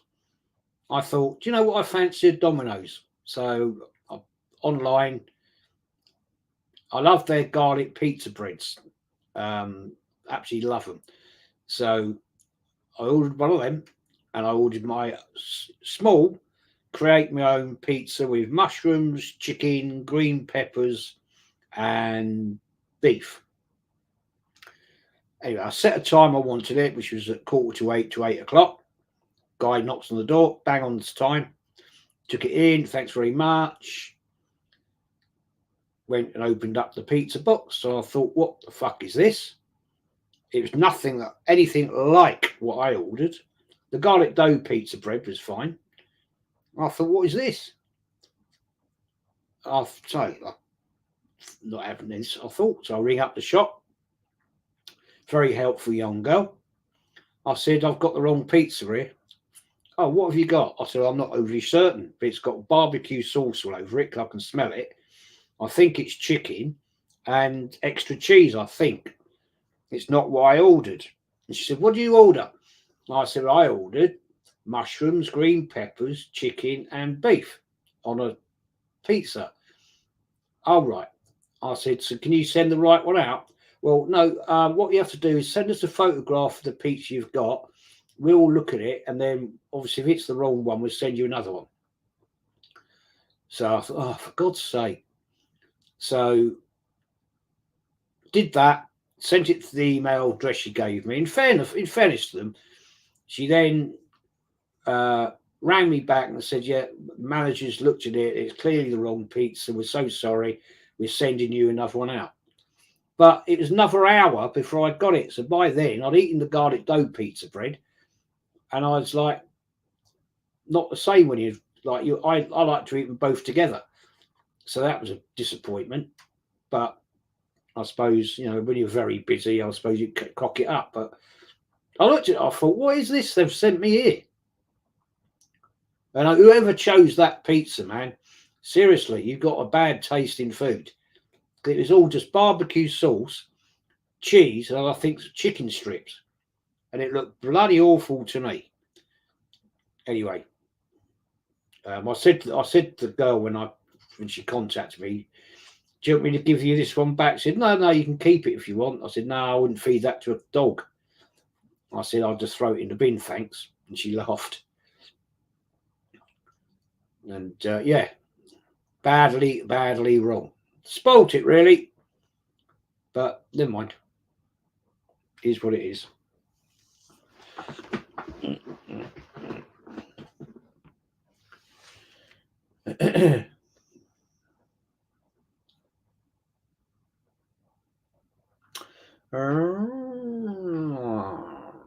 Jody says, "Ooh, Chinese sounds good for dinner tonight." I do like it. We've got a very, very good Chinese takeaway where I live. It's very good. I've used them for years. Never had a bad problem. Did you hear what I said about that pizza I had? No, mate. Basically, very quickly, I ordered Domino's last night, create my own. Everything. They sent me the wrong bloody pizza. And then, so I had to take a photograph of it, email it to the shop, and then they review it, make sure I'm not taking the piss, obviously, and then sent me another one out. Oh my days! I don't know what this. Whoever ordered that pizza, man, Jesus, it was basically just a small pizza with a barbecue sauce, chicken, and loads of cheese. I thought it smelt horrible with the amount of barbecue sauce on it. Right. I was like, well, I'm not eating that. Anyway, when the girl rang me back and said, "Yes, we've sent you the wrong one. We're sorry. We're going to send you another one out that you ordered." And I said, "Do you want me to send this one? Send this back to the guy when he turns up?" No, you can keep it. She said. I said, I said I wouldn't feed that to a dog. She just laughed. I was like, "It looks awful." Okay, no. So it ruined it really, because I had my garlic dough pizza bread, which I ate, and it was another hour then before the actual pizza I ordered turned up. So it sort of ruined it. Yeah. Kills You know it, what I mean? right? Big up Luke James, welcome in. Yeah, Luke. What's Santi saying there? I was winding you up on my stream with my garlic bread and pizza, and he said, "Anthony, you bastard, I haven't had my tea yet." Yeah, absolutely. I haven't yet either, but I will be. I don't know what I'm going to have, but I will be. All I've had today is garlic bread. I might have some chicken rolls. Actually, I bought some really nice crusty rolls. So I might have one of them with. We had roast chicken the other night, so I might have one of them and use that. Yeah, that sounds nice.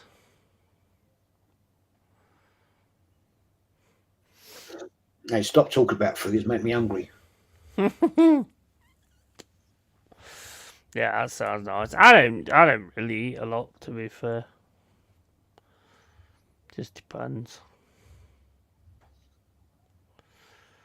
Well, so far, still 0-0.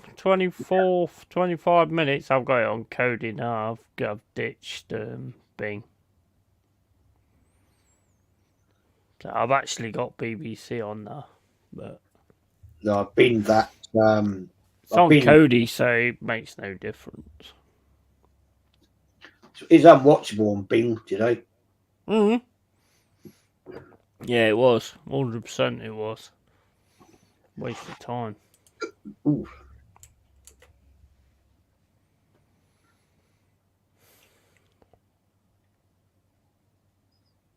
Mm-hmm. Mm-hmm. Mm-hmm. Oh, Man City going to score soon, I'll tell you. Offside again, though.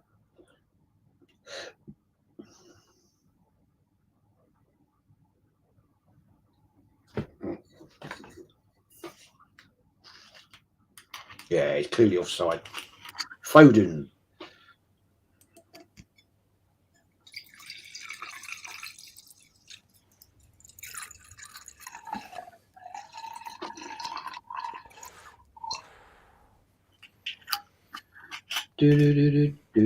Think Chelsea's got any chance of actually getting something out of this?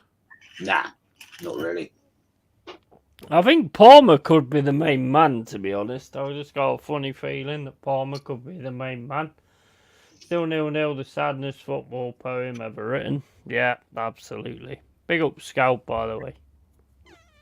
Well, I think personally, I think after Man City went out of the Champions League, they're going to be up for this because they're going to want to get another double. Yeah, of course they are. Of course they are.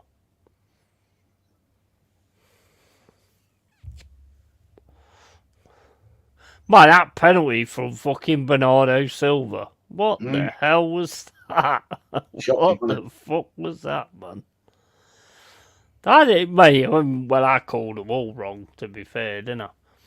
I was going, oh, you can always tell. You can always tell someone who's going to score. They're like, he's not going to score. Scores. He'll score.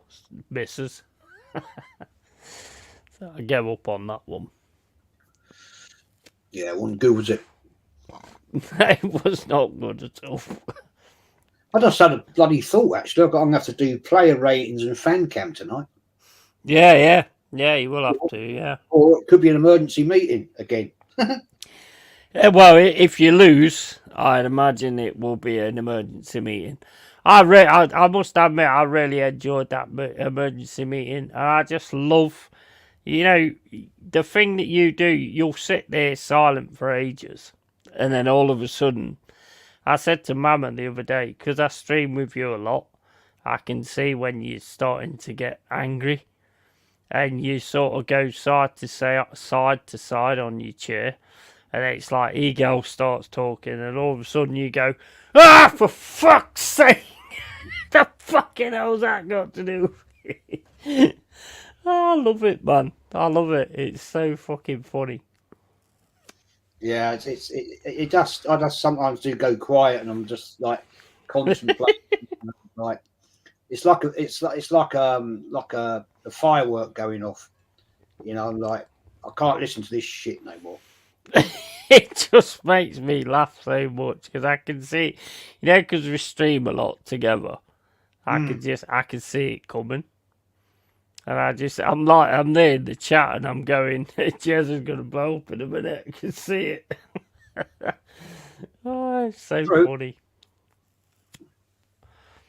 And you're always spot on when you do, to be fair. Oh, here we go. Oh, man, that was a terrible pass back, that was, from Jackson. Now my stream's froze on here as well. I think everybody's got it out for the Yeti today. What the fuck's going on? I'm on 29.24. I'm on 30.49. Right, okay. I'm not far ahead. Man, Chelsea's going for it, though. I will give them that. They're going for it. I mean, I like to see this in a FA Cup where they both kind of really go for it. This is why I like the FA Cup. Exactly. I mean, what's your thoughts on this no replays? Because I actually quite like the idea. Because it means... the reason I like it, and I'll say it now, right?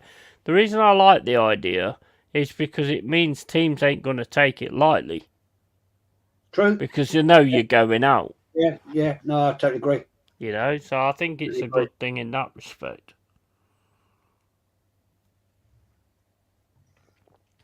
I hope that's the way it works anyway. Jez just sitting there until someone pokes the bear. It's hilarious. It's hilarious to watch. Because I stream with him a lot, I can kind of see it coming. I was telling Mama the other day. Yeah, you bang on. You bang on. I just start to boil up inside, and eventually the old pressure cooker goes. Yeah, exactly. And it's same as Mama's always said to me with watching me so many times. She can see when I'm going to say something. Yeah. True.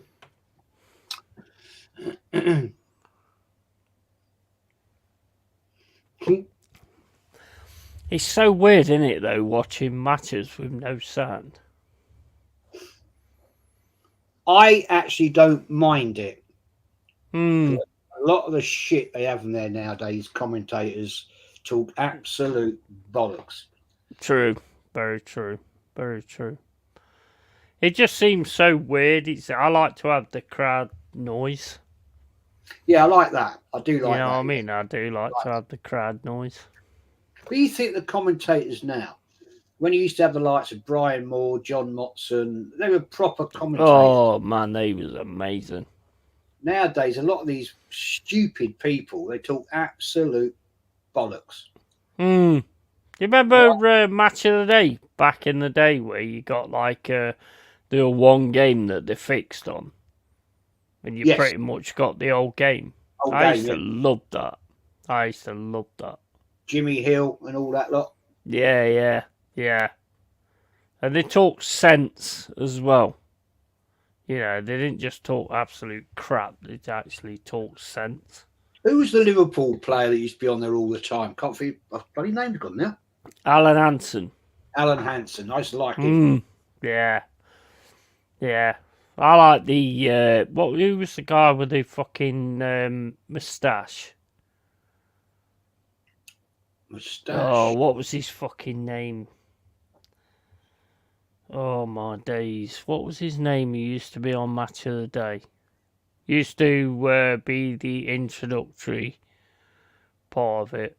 Brilliant, absolutely brilliant. I can't think of his fucking name. What was his name? Can't. Not Lawrenson. No, it weren't Lawrenson. What was his Oh my days! I could see his face. Oh my days! What was his fucking name?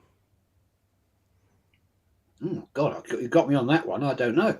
We need Kenny. Kenny. Oh man, yeah, we need Kenny. What's his fucking Des Lynam? Des Lynam. That's him. Yeah, Des Lynam. Spot on. Well done, Luke. Oh mate. Yeah, he was brilliant. He was fucking brilliant. Did you ever see the programme Summer with Des? Did you see that? It was classic film. That loved that. They was quality because back then they spoke it real. They didn't speak it based on what they could get out of it. They just spoke it real. Even Jimmy Hill, a lot of people didn't like Jimmy Hill. He's a nice bloke. Yeah, at least he spoke it real. You know, he sounded like fucking what's his name, Bruce Forsyth on Wish. But you know, I mean, at least he fucking spoke it real. Spoke it real. No, I used to like Jimmy Hill. Yeah. I mean, I didn't mind him. The only times I didn't like him was when he was kind of going against Forrest and stuff like that. But that's normal anyway. But Jimmy Greaves and that, and they all knew what they was talking about. Vincent Greavesy program. Actually, on UK Gold, silly o'clock in the morning, they're rerunning at some of them. Yeah, they was class. Great ball. That's it. Oh man, that final pass from Chelsea. Proper guys who knew what they was talking about with football. You know? Yeah. I mean, you don't get it now. I mean, Lineker's just an absolute twat. Ian Wright's just an absolute twat. Shearer's an absolute twat. Great footballer, stupid fucking pundit. So many pundits now that are just crap. Whoa. You know? This is a game, this is now, isn't it? Yeah, I've got no time for these Ian Wrights and Shearers and all that lot. They're just all sellouts, Jez. That's the problem. I mean, look at Keown. Yeah, I've got massive respect for him as a defender, but as a fucking pundit, he's a dickhead. He's a woke dickhead. He's on the club narrative, mate. You know. Yeah.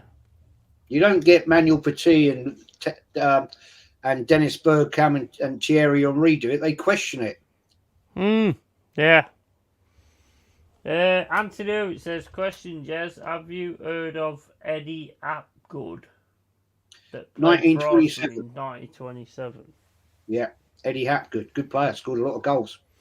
World of Sport was the best. Yeah, absolutely. Yeah, ITV. Yeah.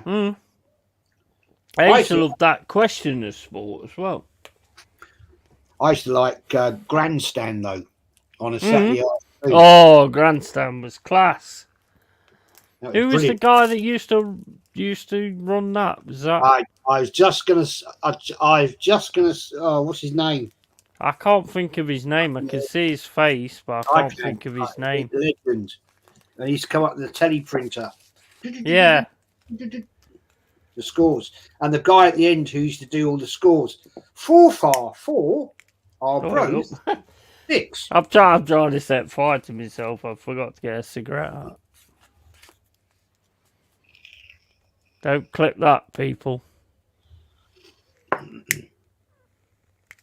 Yeah, because in the summer, when there was no football, right, I used to go up to my granddad's house.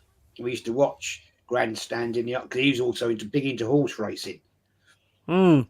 And he'd be going through the old papers on the form guide, and he never won fuck all, but he'd go in and he's sitting there with his bloody roll-ups things, and I'd sit there and make him roll-ups, smoke, yeah, and I'd pop him in his backy box, and then discreetly he'd unroll them because I'd put in like too much tobacco. And he'd like have literally bugger all tobacco in them, and I was like, I used to roll them up. We'd sit there and watch grandstand. And, Yeah. the horse racing, and he'd get the right ump he would because he never won. Well, what was the guy's name on grandstand? Have we come up with that yet? I can't think, mate. I can't think of his name. Seriously, fucking guy's name. Somebody in the chat. That's doing me head in now. I'll Google it. I'm just looking now.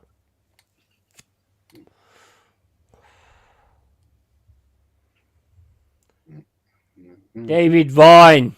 That's it. David Vine. David Vine. Yes. Oh, man. You know what? You know when you look at the way things are now? Man, there's some fucking absolute legends back then in them kind of, that used to do them kind of things. I mean, I can remember when watching Match of the Day and John Barnes came on the scene playing for Watford. And you could see he was class. Apart from when he raps. I mean, you should never have rapped, but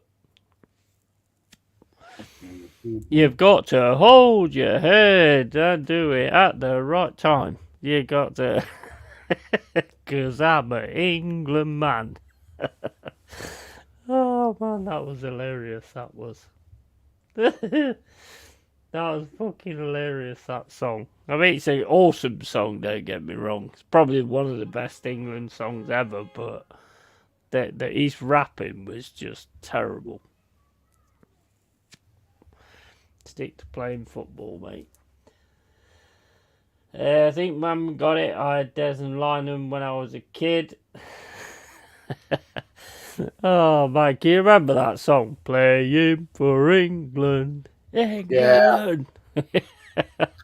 And then he did that rap. The two guys that wrote that, one of them was on James Martin's Saturday morning kitchen.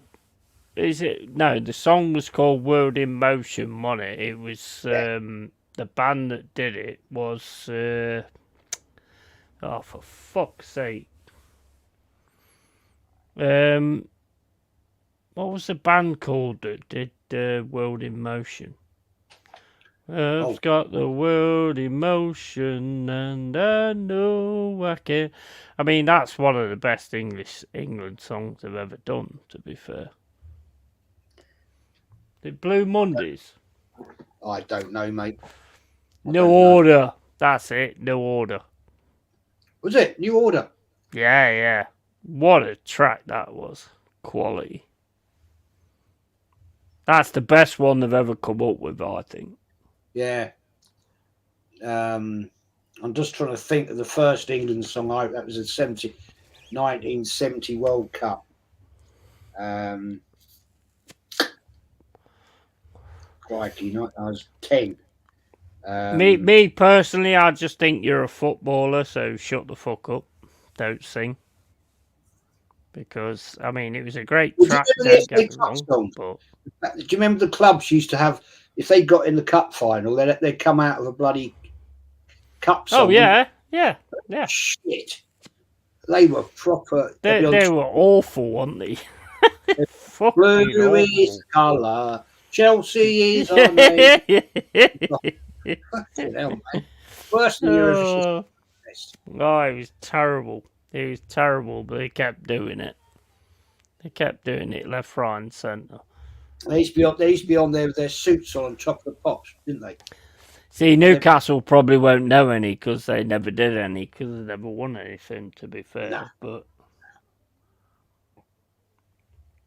no, I can't remember any of the Arsenal songs. I can't. They did, but I don't know. they did do some. Forest did a few as well. Forest the Magic and I actually can't tell you one of them. To be honest. Waiting for Mama to say in the chat, "Go and ball your head, man."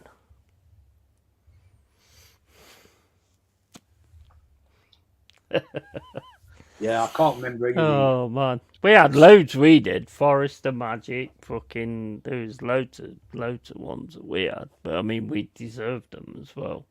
Do you remember the dance group on top of the pops, Pan's People? Yeah. I had a real crush on the blonde-haired one.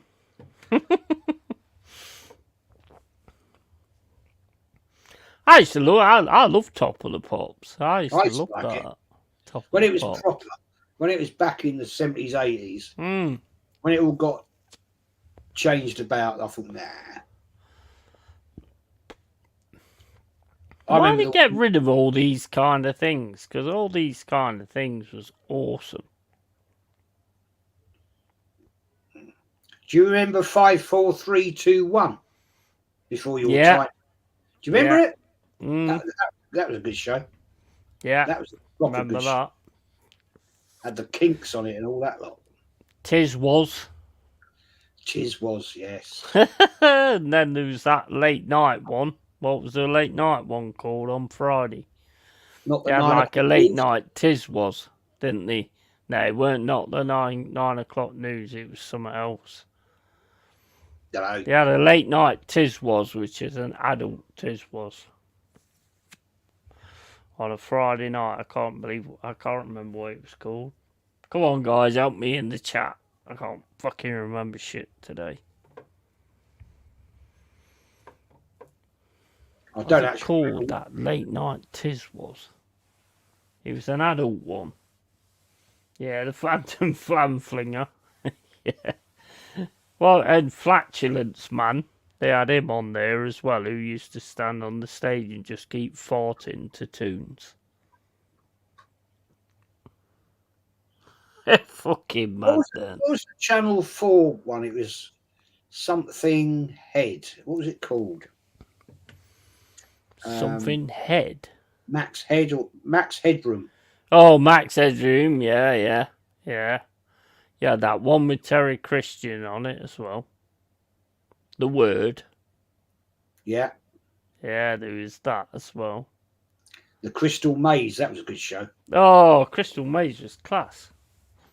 I love Crystal Maze. I used to love oh fucking hell, what's it called? Fucking with Les Dennis. And you had them totally thick families on it. Yes. Family Fortune. Yeah, that was excellent. That was such good fucking fun. Because the families was thick as shit. Yeah. It was hilarious. Absolutely hilarious. I remember this one question on that once. There's this woman, and the question was, what is the most popular British pet? And she went, goldfish. Fucking dog, you prick. Fucking well, I mean, they go armadillo. Like, armadillo, is it? If it's there, I'll give you the money myself. Yes. Monkhouse, the Golden Shot. Do you remember that? Oh, program? yeah. Bob Monkhouse was The old class. crossbow. Yeah, Bob Monkhouse was class, man. Absolute class. Yeah. Oh, All the shows, really. 3, 2, 1.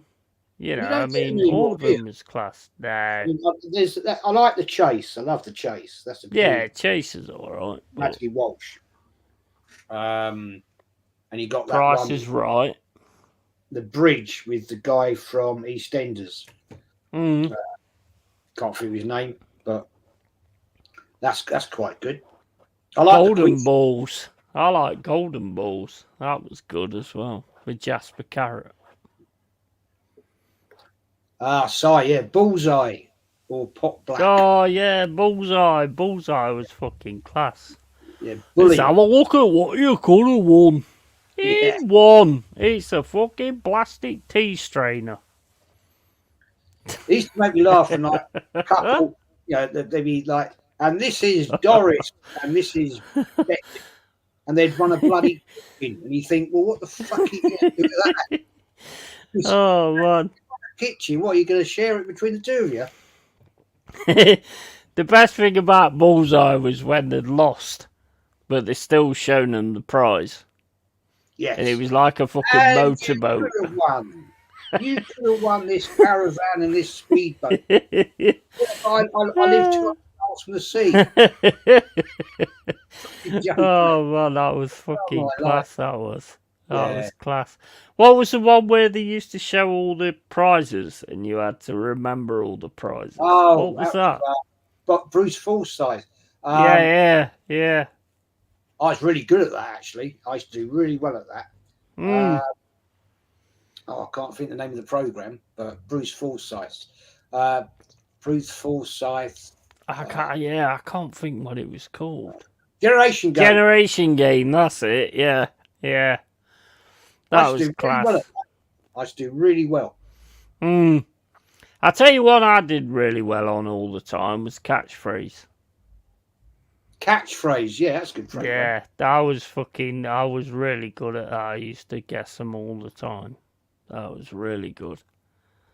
What the fuck what has happened, man? I mean, I don't even watch TV now because there's just nothing any good on it. Well, the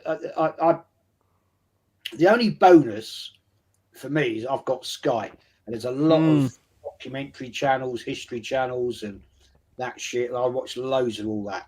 Because a lot of dross on BBC One and I don't watch the soaps and all that. That's not my boat. Floats my boat. No. But there's a lot of other good content on there.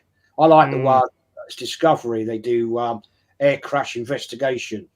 That's a good program. There's not many though, is there? That's decent now. I mean, what was that one with Annika Rice?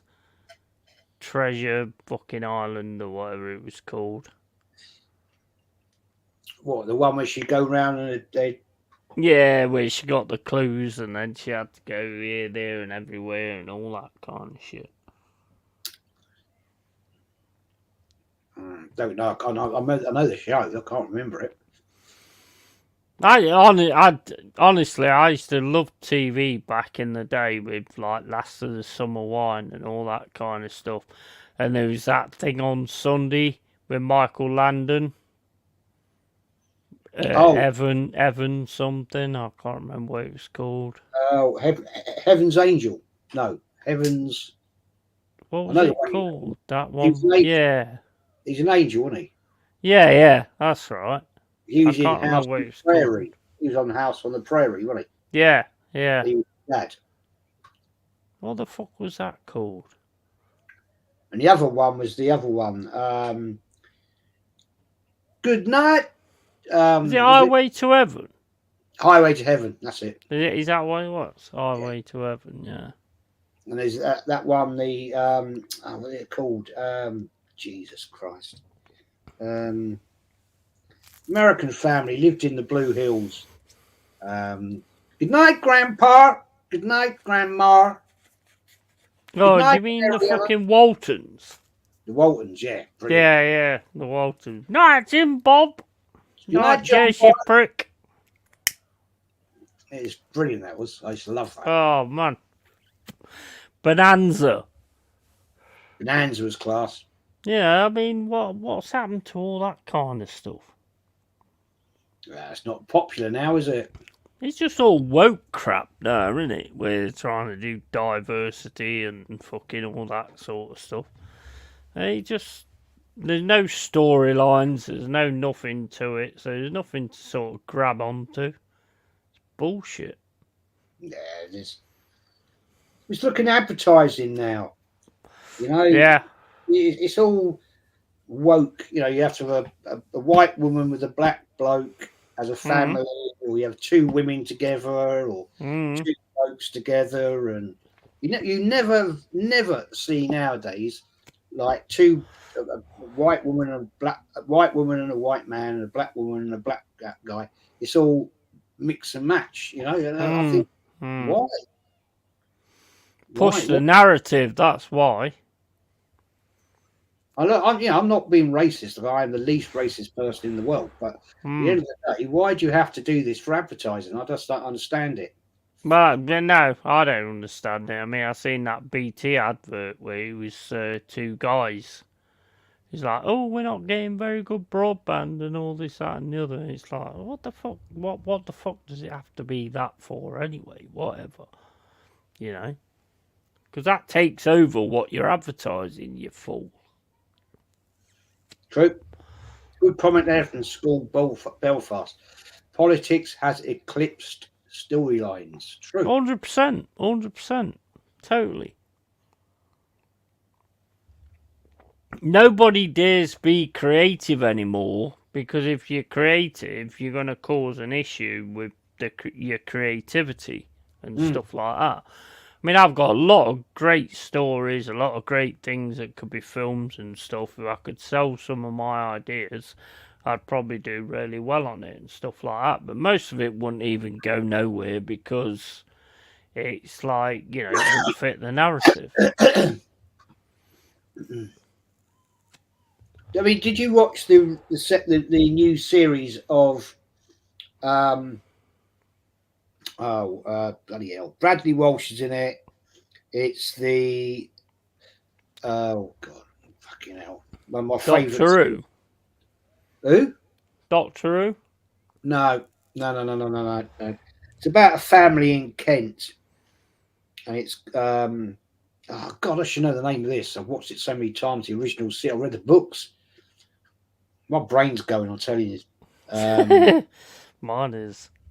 The alcohol's getting rid of it. Set in Kent. Anyway, long story. I keep thinking Last of the Summer Wine, but it's not that. And in the original one, it was the Del Boy that played the dad, right? Right. And he had the kids and all that sort of thing. It's a great books, great stories. In the new one with Bradley Walsh, the one that ends up marrying Marionette, right? He's a black guy. Right. No, this is set in the 50s. Mm-hmm. This is set in the 50s. That would have been frowned upon. Yeah. But they've cooked it up to change it. And, okay, fair enough. The Larkins, that's it. The Larkins mama. God, the mama's yeah. There's too much box ticking goes on nowadays. Too much box ticking. You have to give Mama credence because she's got an encyclopedic brain. Yeah, I mean, I've never seen it, to be quite honest with you. I probably wouldn't have remembered it. The original series was in the 90s, around about 1991-ish, and it was the woman that played Marionette went off to marry. Was it not Kirk Douglas? Was it Kirk Douglas? No. She went off to marry very famous American actor anyway. She was a Welsh actress, really, really, really pretty. And anyway, story. And she in that, you know, I like all that sort of shit. You know, like Downton Abbey. I love all that sort of bollocks. Yeah, it's brilliant. Love. Oh no, Period. I can't. No. I can't stand that kind of stuff. It just doesn't interest me at all. To be honest, Darling buds of May. Well done, Mama. The darling buds of May. Yeah, Catherine Zeta-Jones. I was actually thinking that, but I wasn't sure whether that was the right one. To be honest, when you said it was when you said it's a Welsh woman, I was thinking Charlotte Church and Catherine Zeta-Jones. Yeah, Catherine Zeta-Jones. Yeah, fabulous.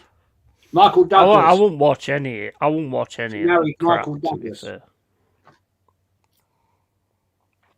Yeah.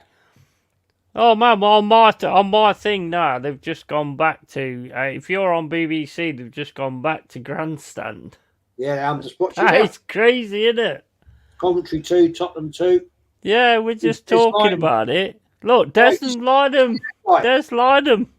Sitting there, he's smoking a pipe on the bench. You won't see that anymore. Oh my day, Neil Kinnock. That's Pat Jennings in goal for Tottenham. Oh man, that is crazy. That we was talking about it and they've just gone on to it. And one of the trainers was sat on the bench there smoking his pipe. Wow, man, that's the old Wembley as well. Class stadium. Proper stuff. Proper. Look at it. Look at this game. Proper. Why did we all of a sudden go back? I mean, Tottenham are winning 1-0, so it obviously shows you it's in history. There's old Des Lynam with his bottle of champagne. Oh, man. Fucking amazing. What happened? Don't know, mate. Don't know. What fucking happened? Honestly. It's a shame, isn't it? It's mega shame, mate. Mega shame. Gary Lineker's just saying about the guy sat on the bench with his pipe. He's going like that. You used to see managers, didn't you? You used to see that smoking. Yeah.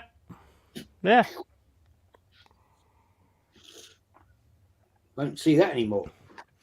Can't do that anymore, mate. No, not allowed to do that. Fucking hell. That'll upset somebody. That'll get somebody offended. Fuck them. Big up the disabled team. Welcome to the cave. Big up to you. Mate. Good evening. Make sure you follow the disabled team's YouTube channel as well. Yep, absolutely. It's only 6:15. Feels later. Man, I tell you what, you know, you look at these guys and it's just like, you know, you just, it kind of, the nostalgia just makes you want to cry because of how good it was back then to how it is now. And then you see these bunch of pricks on the panel. It's all too, for my liking, all too, I don't know, what's the term? Be nice era, mate. Be nice era. That's what it is. Yeah, I mean, back then it was all proper. You know, people would have a laugh, and people would debate and fall out and all that. Yeah, you know, it's all nicey. I hate it. I fucking hate it, Jess. Fucking hate it. I mean, it's all right being nice. I mean, I've got no issue with being nice, but the way it's gone is just fucking off the scale. Yeah, I just find it annoying, to be honest. Prefer real over nice. It's all right. You can be nice to anybody, but if you're not being real when you're being nice, then what's the fucking point? Well, that's the truth, because these guys, you know, to me, it's just all bullshit. It is. It's all bullshit. You and I, right? We're not professionals. We're not these professionally trained people. At least what we say is real. We may not be 100%. The best at presenting on live streams, but at least we say what we believe we do. 100%. And people 100%. will agree with us, they won't agree with us, and that's what it's about. Mm. At the end of the day, I'm not changing my narrative to make people happy. No, I'm not. Not in a fucking million years. If you don't like it, disappear. It's no problem. Mama Flossie says, sad thing is, when you are young, you are always looking forward. As we get old, all we do is look back. Great comment. 100%. 100%. Can't argue Great. with that. And it's sad because, you think about the times that you had before and you'd love to have them back. The case in point here, right? This is the semi-final, right? Mm. Look at all the empty seats. People still out there having a boozer. Yeah, yeah. Never, ever, ever. And it's getting worse. Look at all the corporate seats. Look at them all. The big red seats, right? Yeah. All up there eating their smoked salmon sandwiches and champagne and all that bullshit. Absolutely. Disabled T said, thank you for the kind words, Yeti and Jess. Yeah, no worries, man. Make sure you follow that channel, Disabled. The teams are playing in a semi-final of the FA Cup, and you're still not at the seat. They're just fucking wankers nowadays. They're not fucking really about it, are they? You know. I mean, I always made sure I got back to my seat. Always. You know. But things change, don't they? Back in the set, Jess. All right, mate. To me, it's a joke. It really is. I mean, if those fans that have travelled down, you know, and if you paid a lot of money for that ticket and you're still not even in your seat, dear God Almighty, what is coming to this game now? What is coming to this game? Because these are proper, true, hardened fans. Because you ain't going to get one of these tickets for anything cheap. You know, they've got to have proof that they actually can have that ticket, and you're still not in your seat. Oh, I don't get it. Seriously. I mean, that lot there, the look at them. There's hardly anybody there. Fuck me. Seriously.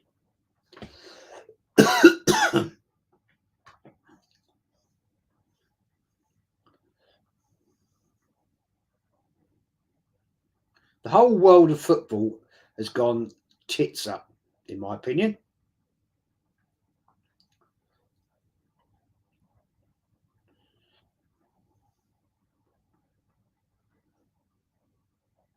You go to a game for your team, forget the executive lot because they don't give a shit anyway. So you go to your game, you go out at half time, you have a quick drink, go to the loo, you time yourself to get back to your seat for kickoff.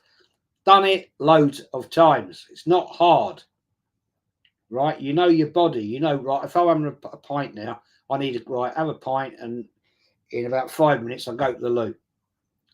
Right, you got 15 odd minutes to neck that pint, have a piss, get back to your seat and watch the game. No, we'll stand out here and have a get along gang, little chat up. Oh, I'll have another couple of smoked salmon sandwiches. Mate, that was shit shot, man. Should have done better than that.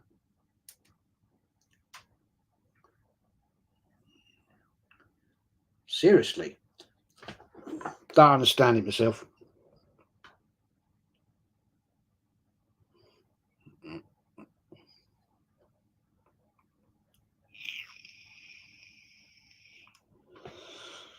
The only time I left my seat at half time was to use the loo. It's disgusting. Yeah, disabled team. Good comment, man. Mama says, sadly for some, they go for the experience, not the game. That's the fact. That is the fact. And because they can afford to pay stupid money, Mama, that excludes the true fan. I mean, look, we're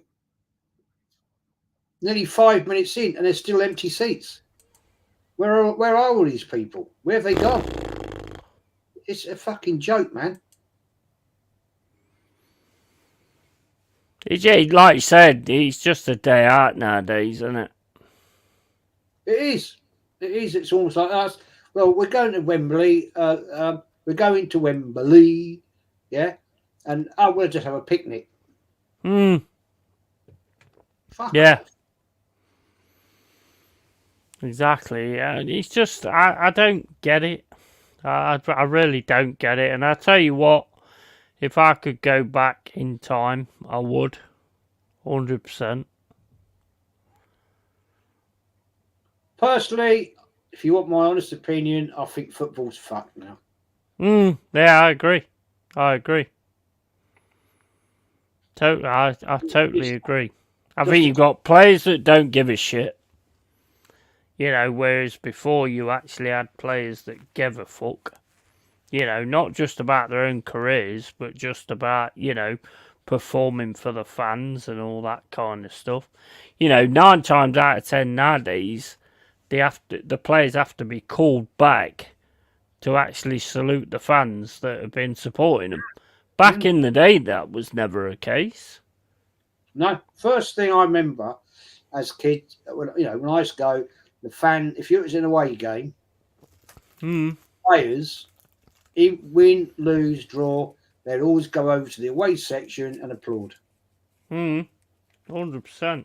100%. That famous night, Anfield '89, with the 50,000 Arsenal fans that were in the ground at the time, you know, the first thing that lot did when that final whistle went straight over to the quadrant at the Anfield Road end, and we're giving it the big large. First thing they did. Yeah. George Graham, Absolutely. Pat Rice, Jules Graham, Pat Rice were there. You know, and it's like now it's just, well, okay, thanks for turning up. See you later. I'll get him a Lamborghini and I'll fuck off. Yeah, absolutely, absolutely, and I think that's the thing that is the problem with it nowadays. To be honest, it's just ridiculous. Like Scal Balfest says, having said that though, fan YouTubing is one of the great modern phenomena. I would rather listen to what the likes of Lee Gunner and yourselves have to say than a lot of these mainstream pundits. Yeah, man, appreciate it. I mean, we just speak it real. We just say what we've got to say, you know, and you know, people like it or they don't. I mean, that's up to them. You know, everybody has an opinion. Yours might be wrong, but you know, there you go. The thing is, at the end of the day, you know, as you stream doing these things and different other going on others, you're never going to agree all the time. No, And of course you're not. that's fun. Mm. That's the fun, because I've had many rows with people. Yeah. On YouTube, because I'm a passionate fan and I believe in my club, and I'll never change. I wouldn't, and you're the same, Yeti, about Forest. Yeah, 100%. I will never ever change my opinion. If I, you know, people, I can only really speak about Arsenal, right? I don't watch that many other channels. Yeah, fair play. No, I will say this, right? Tony does on West Ham channel, right? He sticks to it, right? Yeah. Gets some people on there, Budgie and all that. Yeah, Budgie. Yeah, definitely. You know, sticks to his word. Yeah. Yeah. ASY, Leeds United fans, they stick to their word. Yeah. Fair play to them. There's other Arsenal channels, way too many. I'm sorry, that just will flip flop around. Yeah, definitely. They'll go with the narrative because they don't want to lose their traction or their subs or whatever. And that to me that's false. Yeah. You know? Like Disabled Team says, another thing that gets my goat is the managers and players are giving it larger when winning down the tunnel, sharpish when they lose. Yeah. Another one. And John Sinclair, big up to you, man.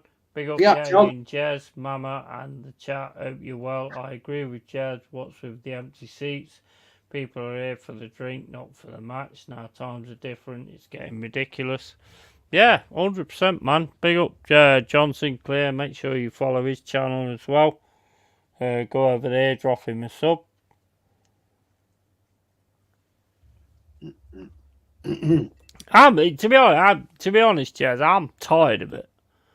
I am absolutely tired of it. And I said to my brother the other day, I says, it's a good thing that things in my life have put me staying in my house and where I am, because otherwise I'd probably be in a jail cell. Because if I've seen some of it in my face, then it just won't go well. And, there'd be nasty things happening. So I'm kind of glad I'm in the situation I'm in. VAR penalty. It's like God's intervention. You're miles ahead of me, mate. I'm on a free kick. No penalty. Big up John Sinclair, interesting, isn't it? Scowled, almost like they start to realise something. Hi, John, and the YouTube channels. Yeah, Mama's dropping the YouTube channels into the chat. Make sure you follow them, guys. Make sure you give them a subscription as well. Subscribe, whatever. Alright, I mean, can you remember like programs like the old crime programs as well, like Gentle Touch? Yeah. Like fucking Juliet Bravo, Taggart. Didn't like Taggart. Never liked that. I love Taggart. I used to love it when he turned around and go, bit of murder. The bit of murder. Bit of murder. That used to fucking crack me up, that did. I'm having a binge watch at the moment of crikey, Agatha Christie Poirot. Actually, I never liked that. Never liked the guy, to be honest. But of lately, since probably January time, I always like Agatha Christie's Miss Marple. But I'm not keen on that either. I'm watching. I'm recording. The Poirot things. I watched one last night. I watched it till probably 3 a.m. And my wife says to me, she said, your sleep pattern is terrible. I'd say that. I ain't got to get up in the morning. Well, yeah, that is true. Yeah, so why do you have to worry about it? But as the summer comes on, I will, because I don't want to just waste a day. It's things you can get out and do. So, it's a bit stupid, really. Yeah, but I mean, the thing is, it's like, Lee Gunner says it all the time. Whereas if you not got to get up in the morning, then why do you have to worry about that? If you've got yourself set for the next day, everybody's learnt to like get up early, so you have to go to work and you have to do this, that, and the other. That's not what life is all about. Sometimes you have to we work for like 80 to 90% of us lives. What waste. And you got so many people who's so creative in so many different things that will never reach that creativity because they're working to their fucking lives away. The other morning, it was Wednesday morning. The sun's coming up earlier now, and I got up and I went to the loo. And I pulled the curtains out, and I was just looking out there, these people going to work at 6:30 in the morning. I'm thinking, I'm glad I don't do that anymore. I'm thinking, you poor bastards. You're wasting your fucking lives, man, and all it comes down to is paying the fucking man. You know what I mean? And it's like, you get your money, obviously, and this, that, and the other. Money's not the most important thing in life. Anybody that tells me that being rich is what it's all about is full of shit. Because what it's all about is having great connections with great fucking people. That is what fucking sustains you. Money will never sustain you. You know? That is what it's all about. It's having great connections with great people and meeting great people. That's what fucking life is all about. Well, I just really enjoy, when I first ever went on YouTube, which would be as a guest on Lee's and that and everything, and people say, "Oh, you got to do your own channel, Jez. You got to do it, this, that, and the other." And I didn't want to. Well, he's been pulled back. It's been whoa! What's that? Is that Bentley? Pulled him back.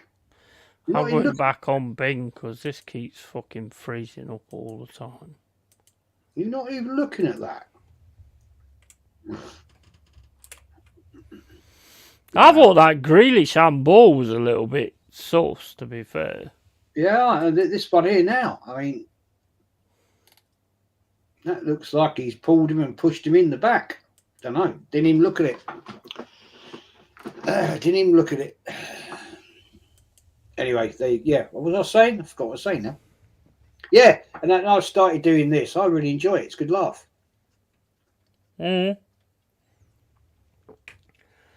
So I says, and sadly, Yeti, I also know people who busted their guts all their lives and died shortly into retirement, so they never got to reap what they sowed. Yeah, what they sowed. Yeah, that's it. I've been saying it for most of my life. That's not what things are all about. There's so many really creative people that never get the time to see that creation, you know? And it's such a shame because there's so many people that have so many creative ideas and things like that. But they're working 90% of their lives, paying their fucking taxes and all this, that and the other. And I've said this all the time. I've said it since I was fucking 12, 15 years old. You know? And, you know, that's not what you was born for. Well, the thing is, what I like about it is the amount of people I've met on this, doing this, right? I would never met you. I'd have never met Mama, No. Carl, old boy, Kyle Walsh, Kenny, not Kenny, I knew Kenny anyway, but all these Anthony, all these people, Tony, all those sort of people. It's opens a whole different load of doors. Yeah, exactly. I mean, I could have done without meeting Anthony, to be fair, but yeah, I mean the rest of them. I mean, yeah, 100%. Well, Tony Claude, I'd never met Tony Claude. No, I'd never met Dal. You know, I'd never met the JSY crew. And all that. Bar Gav in the chat there. I'd never, physically we've never met, but we chat, we talk. Yeah, well, it makes that difference, doesn't it? I mean, it makes that difference to things. I mean, I don't talk to many people, but having this makes a big difference to my life. Especially like talking to you and having people in the chat in the cave that are real people that, understand what really matters in life. That makes a big difference. Big up, Bogav, by the way. Totally agree with you. It's only what was it? 2 months ago? I don't know. 3 months ago, we started doing the watch longs because I used to say, yeah, I don't like doing them. Yeah, I don't like doing them because when Lee was doing them, and he said to me once, "Do you want to join us?" I said, "Lee, I don't enjoy them, man. Yeah, guys get too involved in the game." And when we're doing the Arsenal games, yes, I do get too involved. Yeah, in the game. But that's because I want to see the Arsenal win and what's happening and all that sort of dramas. But I do enjoy it now because actually there's a rapport there, isn't there? There's a rapport there between me and you. because we also talk a lot of bollocks about other shit. Exactly. Yeah, and that's what I love about it, because it just goes into anything. That's what I really enjoy about it. So It goes into all kinds of different things, and it's like like when you're streaming. This is the thing that keys it for me, right? With streaming with you, yeah. There's points where you're kind of like, in a sense, lost for words, and you're not sure what to say, and then you jump in and you start talking, and then when you get to that point, I'm the one that jumps in and starts talking, and I think that's why it works between me and you. True, I totally agree with you. Totally agree with that. Oh, Grealish is upset. Yeah, he's been taken off for Doku. He's not, you know what? I'm not being funny though. Watching this game, I'm not seeing what I used to see in an FA Cup. Like, is this semi-final? Yeah, this is, yeah. I'm not seeing what I used to see in a semi-final. Both teams just going for it. Well, I think they're having a bit of a battle.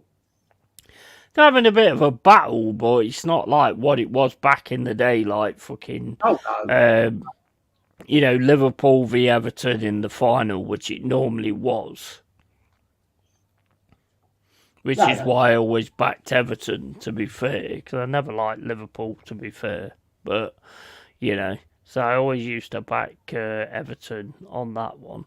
And it was kind of the only game you really ever got on TV, wasn't it, really? Apart from Match of the Day, it was only the FA Cup.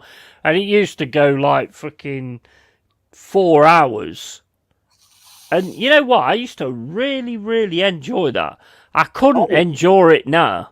I could not enjoy it now. You know the way the players are now? I could not enjoy their interviews and stuff like that. I just couldn't. I could really get into that. Yes, not now. Not now. Just wouldn't be interested. It sets the whole day up. Because, if Arsenal weren't in it, which obviously they weren't always, then be a whole day of it. I'd go up to my granddad's and my nan would make breakfast, would bake the sandwiches or whatever, and then we'd pop BBC One on or ITV, and then we'd sit there, we'd be chatting about it, and then the neighbours would come round and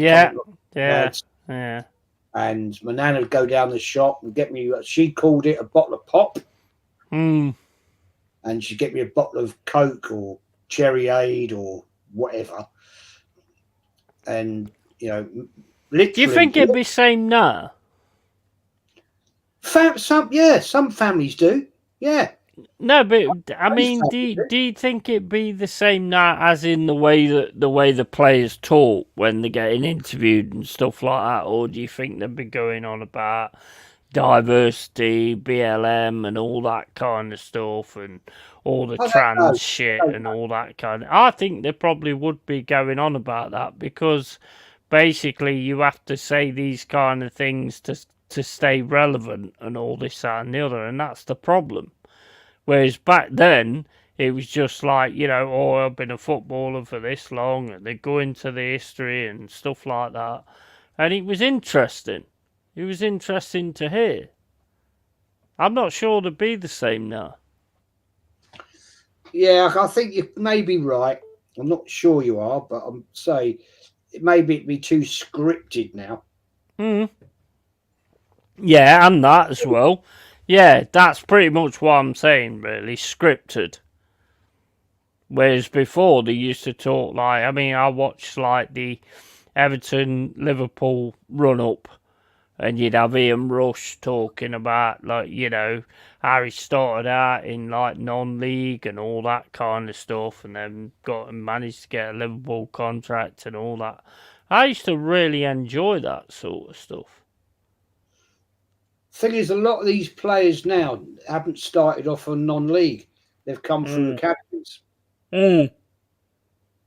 so they don't know the pain of playing for a low-level team and getting scouted out like Ian Wright did at Dulwich Hamlet, you know, and players of that ilk, Ian Rush, Peter Is that Beardsley. fucking... Oh, my... How does De Bruyne miss that?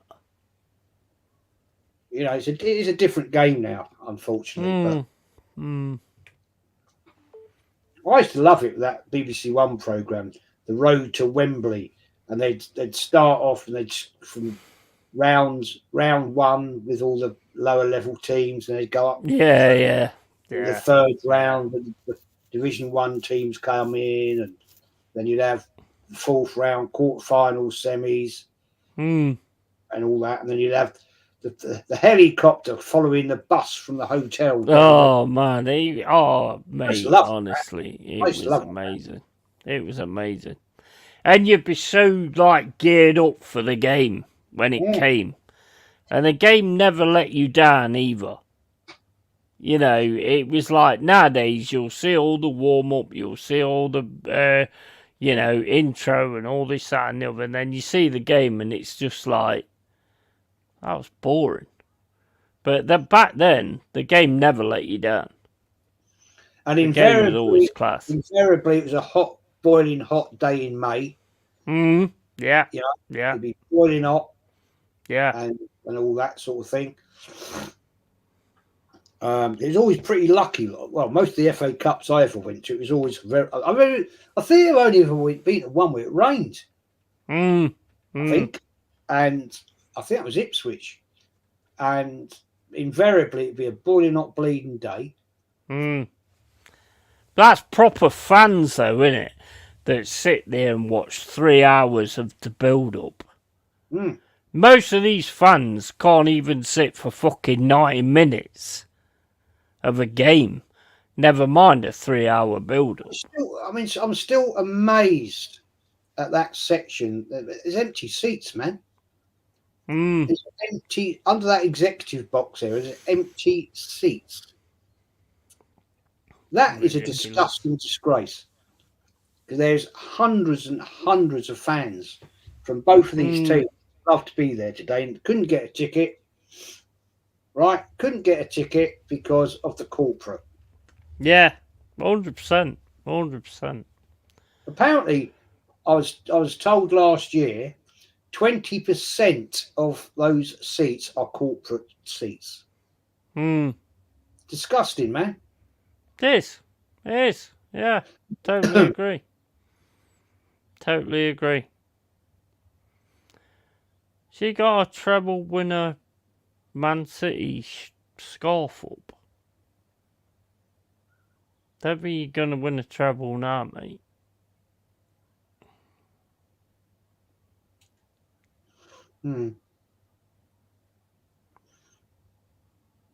Pochettino's there fucking biting his nails. This is going to go pens, isn't it? Well, it could go that way, man. It looks like it. A comedy duo. Mama calls us a comedy duo.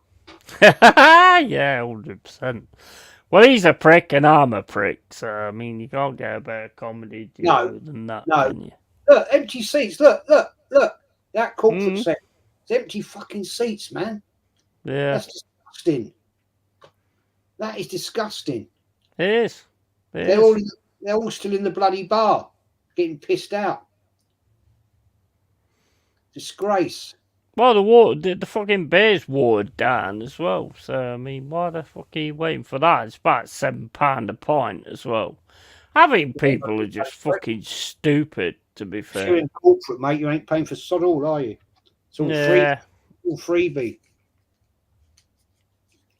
Disgusting. It's just honestly, it's not about the football anymore.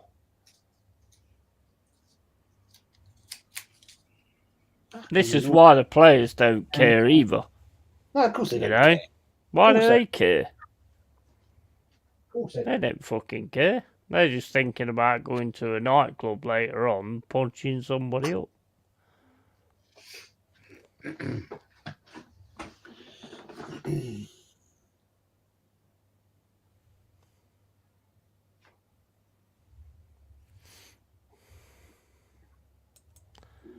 Right, we're back in a sec.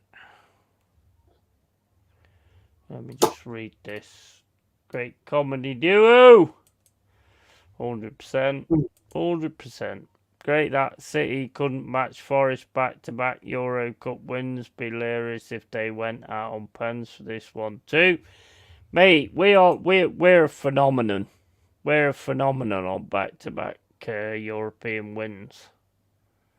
Can never take that away from us, to be fair. Absolutely, man, velocity, they are the real ones. 2 stars, Jez. 2 stars, just in case you forget. Here we go. Just in case you forget, mate. 2 stars. You had to get it in the other night as well, didn't you? He said, "Oh, I won't mention it. I won't mention it."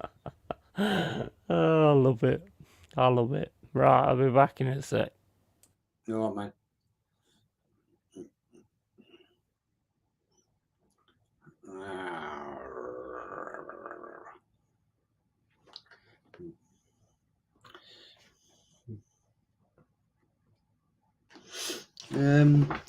School Belfast says, "Sorry, Jez, mate, what have you done?" Oh, sorry, I haven't read your comment. Great that City couldn't match Forest back-to-back Euro Cup wins. Be hilarious if they went out on pins for this one too. No, I'm with you on that. I totally agree.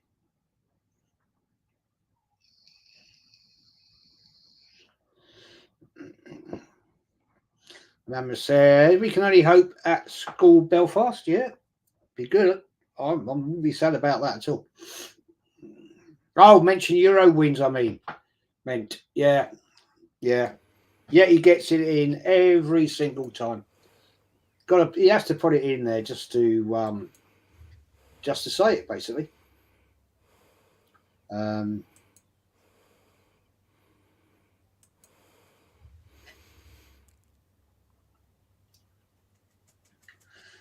nothing in that one. Nout in that. Oh, the sun's out now.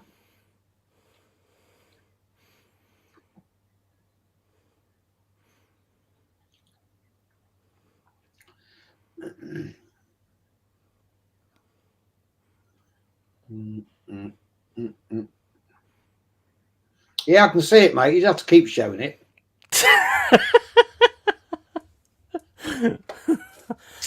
Get out.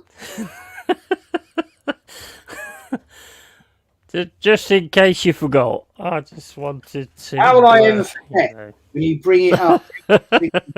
Go.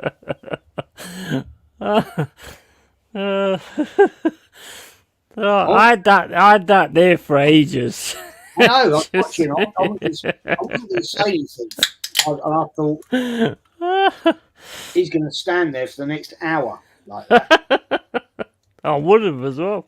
Yeah, I know you would. That's why I'm like, okay. I'll have to say it to get to sit down. Oh, mate. I'm just a bastard, mate. What can I say? Oh. No, nothing. Shit corner. I'll tell you what, I'll be honest with you, mate. I wish I'd have actually been old enough to actually be in the ground and see it, to be fair. But I mean, I was like 7 years old, so, you know. This was back in the day when your parents just didn't let a 7-year-old go to football matches on their own, you know, because there was actually parents back then. So, you know, I didn't actually get to see it in that respect. But I wish I did. I fucking wish I did. But anyway. I wasn't allowed even to go with my granddad to an away game till I was at least 12, I think. Something like that. Even with him, I wasn't allowed to go. Not allowed to go. Home? I mean, I didn't start going till basically, I think my first game was when Collymore was playing for us. And, well, my first game was like it was actually against West Ham. It was a youth game. I decided to go to that, and West Ham was playing.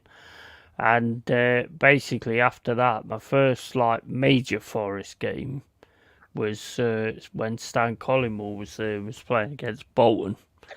And I can remember Stan Collymore came on as a sub, and I shouted, "Come on, Stan, first touch," because I'd seen like what he was doing before. First touch, scored. Fucking brilliant. And then he elbowed somebody in the head and got sent off. But great player, Stan Collymore. Quality. If he could get his head fucking sorted out, get his fucking mental issues sorted, he was, oh, mate, honestly, best. I don't care what anyone says, best striker I've ever seen. Brilliant. Absolutely brilliant. Left foot, right foot, could run with the ball at his foot, at his feet, take players on, left, right and centre, and just score. And my gran used to say, like, you know, all he does is just stands at the front, stands up at the top. He doesn't do anything all game. He gets the ball to him, and he takes it past everyone and scores. What else does he need to do?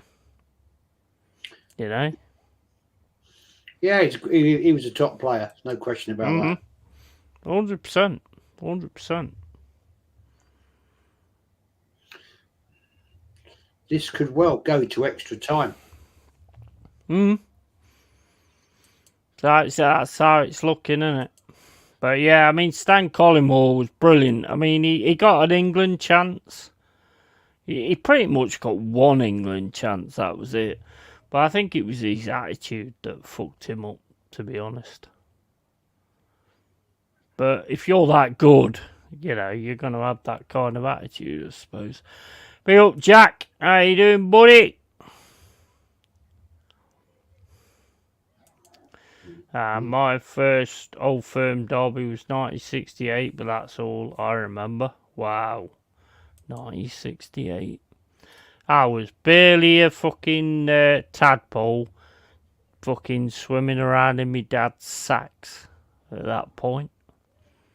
And some people could probably say that I still am a tadpole swimming around in my dad's sacks. But I mean, that's their opinion. Let's see, we got Anthony then. Let's see what Here we go. Got. Yeah, we got the Arsenal. Jesus up front, Zinchenko left back, Havertz in goal. So I'm guessing.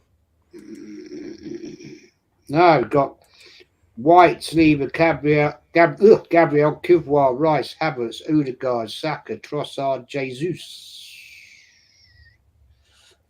Interesting. Quite a boring semi-final. It is a bit boring, to be fair. That's interesting. Tell me that again. Raya in goal. White, right. Sleep, Gabriel, Kivior. Oh, he's gone with Kivior again. Why? Rice, Havertz, Odegaard. So you got Rice centre, Odegaard left, Havertz on the Odegaard on the right, Havertz on the left. Saka. He's gone Havertz 8 again. Yep. He's throwing the league, mate. Not bothered. Saka, Trossard, Jesus. Trossard left, Jesus middle, Saka on the right. He's not bothered about the league, mate. Telling me now. He's got to be bothered about something. We're out of the fucking Champions League. He's not bothered about the league. Where Man City have scored. I mean, come on, man. You've got nothing else to play for. Yeah, but why?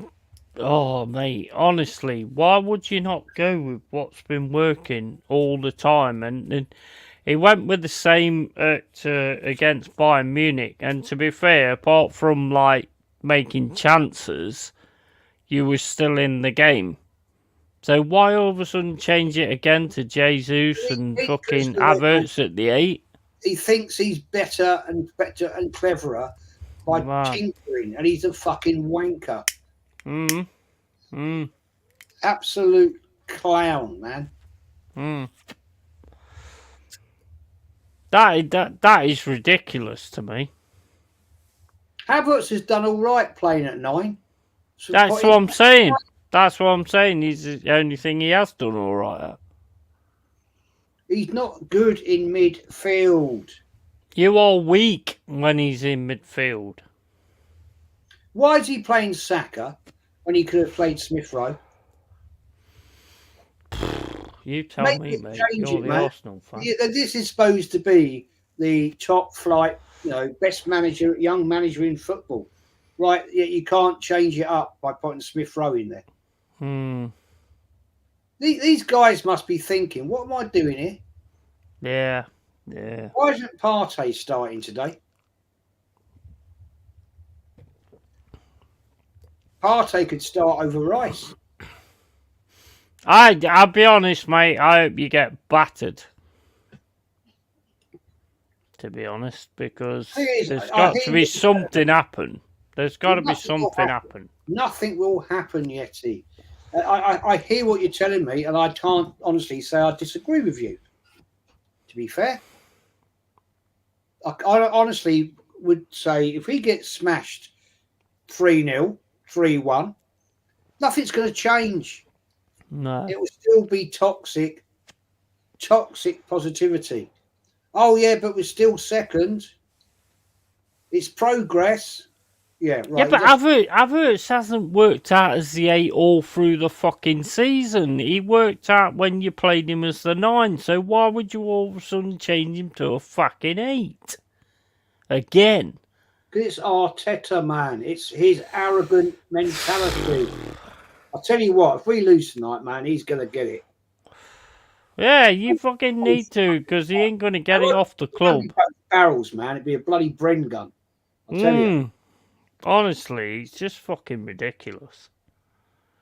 That guy's just fucking... I'd punch that guy up. I really would. But, I mean, he ain't my manager, so I don't have to worry about it. Oh, my life. Honestly, I don't get it.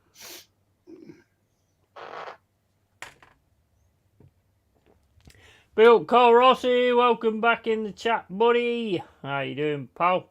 As I've said, he's leaving when he decides to, because this club is buried, 100%. What is going on with Partey? Do you think he'll be going? Something is going on behind the scenes, I feel. I think there's a fallout there. There's 100% a fallout there. Hey guys, I got 60 subs. Yay! Well done, Mama Flossie. Oh, make sure you follow Mama Flossie as well. I always forget to say that. I don't know what your channel's called, Mama. Posts amazing dog videos and all that kind of stuff. So make sure you follow him. Yeah, put your link in the chat, Mama. I'll go and subscribe. Make sure you follow Mama Flossie. Absolute fucking legend. Absolute legend. And make sure you follow Carl Rossi as well.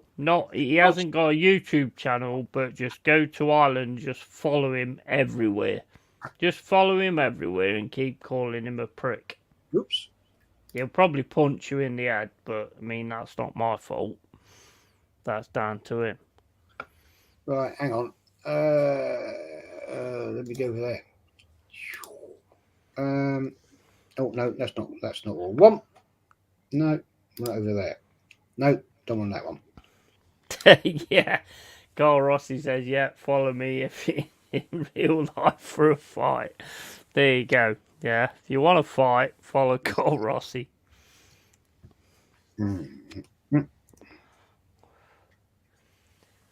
Yeah, how are you feeling about relegation fight after that Luton result? Slightly less worried? Well, mate, at the end of the day, I don't look at other results. I mean, it is good to have that result, but we need to go and do what we've got to do tomorrow, dude, to be honest. We've got to go and do what we've got to do tomorrow. I don't accept loss. I don't accept draws. You know, we've got to go and win tomorrow. We can't just rely on other teams. We've got to fucking do what we've got to do.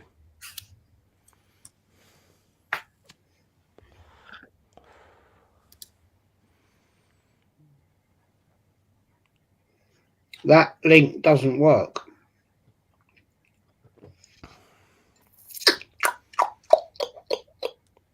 Okay, news just in. Mama Floss's link don't work, so that's not good. Sort it out, Mama. I've just pasted it into YouTube, and it's coming up with Northside London, Longhaired Yeti's Cave, and Wolfhound Division. Putting on YouTube that Isaac's going to Arsenal, and then you get Mama Floss's channel. Say that again. Putting on YouTube, Isaac is going to Arsenal, and then you'll get Mama Floss's channel.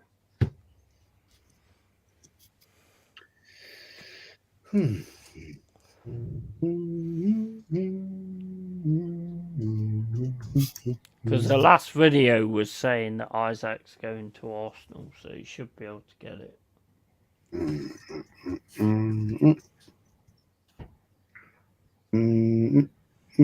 Nope. Nope. Nope. It does work, you madman. It worked for me. These two can't be helped. It does work, Jez. I just copied and pasted it into YouTube, and it's not picking it up. It did not, Yeti. I'll copy it again. Put it into YouTube. It's probably me. It'll 100% be you. How much red wine you drank? They said smoked. Click the linky instead. Jez, let me explain it to you, right? Yeah. Type in MAMMAFLOSSY.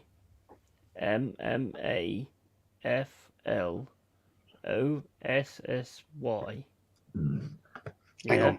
And then you'll get it. Yeah? MAMMAFLOSSY. Yeah. Come on, Jez. You can do it. You can do it. There you go. There you go. Subscribed. All notifications on. Well done, Jez. Can we have clap emotes for Jez? Done it. Mama, just subscribed. Clap emotes for Jez. I just subscribed. Yes. Oh man. This internet shit just fucks me off, man. Don't worry, Grandad. I've always got you back. Yeah, cheers, bro. I can do it on my desktop. This iMac thing, it works a different bloody. It's like a different beast. At times. I know Lee laughs at me because I'd say to Lee, "How do I do this on you?" the other night, right? Fuck, you won't believe this, right? I said to him, I said, "How do you insert your ads midstream?" He said, "Oh, look, do this, go there, do that." And I went, "Right, okay." So before we went live the other night, Wednesday night, whenever it was, I said, "So if I'm streaming now, we're not live, but when I go, how do I do it?" He said, "Oh, just click on that and put it across." That is one of the reasons why I had a load of grief from fucking StreamYard. I don't know what I had 2 StreamYards open. I'm like, what the hell have I done here? And he was saying, "What have you done?" I said, "I told you what you told me to." He said, like, in YouTube Studio, right? Just click on it and drag it across, and you'll get 2 screens. You'll get us, and you'll get your channel, and then you can insert ads manually. Oh, fucked it up tonight. That's been nightmare. Seriously. My advice to everybody is never listen to advice from Jez. No, don't do it. Because God knows where you'll be. Yeah. Oh no. Be fair. Big side. No. Big side wanted to come on a stream, and he asked me on you. I said no. What you got to do is you got to get StreamYard because that's what we use. And then when you got that, if I say, oh, do you want to join tonight, whatever, right? I'll send you the link. And he went, right. He said, it's not through YouTube. I said, you can, but it don't work it's complicated. That's why we use StreamYard. So I said, I don't know if it'll work off your phone because I've never done it off a phone. But so yeah. Hey, come on! I was a computer guru there. Goon, maybe, not guru. Yeah, well, maybe. But... Just answer me one question, though, Jez. Does Barbara turn your PC on for you? No, I did it. What you actually press the button? Seriously? I changed the hard disk and I redid it. Is it you that presses the button to turn the PC on? Yeah.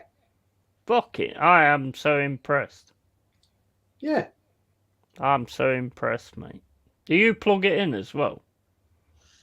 Yeah. Fucking hell, mate. You have just gone up so much in my estimation. Listen, mate, I should be working for NASA. I should be working for NASA. Seriously. If you was working for NASA, the rocket would have probably hit my fucking house when it fucking went off. That would be my plan. I've gone on Google Earth and found you and said, right, this is where we're landing. We're not going to the moon. We're going to the Yeti's gaff.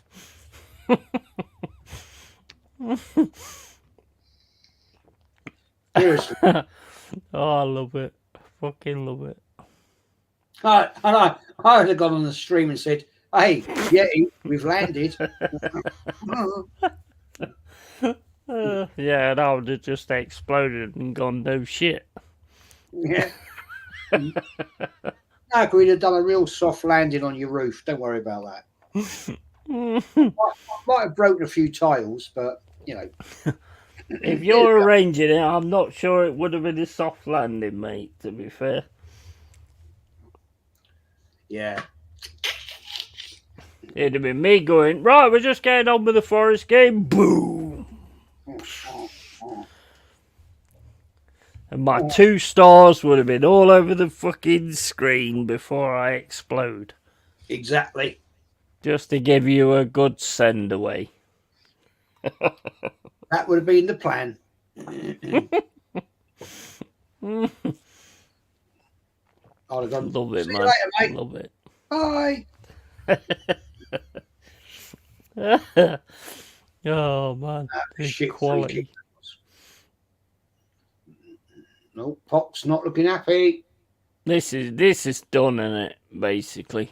Yeah. It's nearly done now, anyway. Anthony's giving us some shit here now. Going in on us. Why, we upset his tractor. Let his tyres down. Just sub to Mama Flossie. Big up, Anthony. Absolutely. Scald, make sure you sub to Mama Flossie if you can. Big up, Jack. So, which comedy duo are you most like, lads? Derek and Clive, Morecambe and Wise, the 2 Ronnies, or Little and Large? I don't know. I don't know. I think it's Prick and Prick. We're a new one. We're not an old one. Prick and Pricker. Yeah, Prick and Pricker. Yeah, we'll call it that. Yeah, Prick and Pricker. Oh, man, they're doing the Poznan. That's it. It's done. Yeah, SpongeBob and Patrick, I was told. There, we're not like anybody else. We are like a new duo. 100%. Unique is the word. Unique. But yeah, absolutely. Unique. So, City in another final. Yeah. City in FA Cup final. What do you think about tomorrow? Do you think Coventry could beat Man United? Do you know, I I wouldn't be think at all Coventry a good side, to be honest. I wouldn't be at all surprised. No, I wouldn't either. I think they're going to go for it 100 mile an hour, personally. Palmer's gutted. Palmer's sat there thinking, I should have stayed.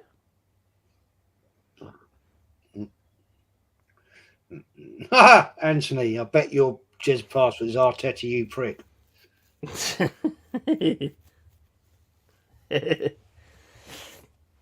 You know, you go together like cheese and wine.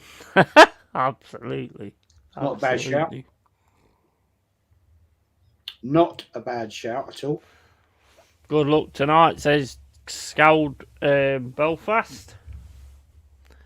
Well, we're going to see in a little bit. Right, I'm going to bounce, man. I'm going to have something quickly to eat, and then I'll be back, yeah?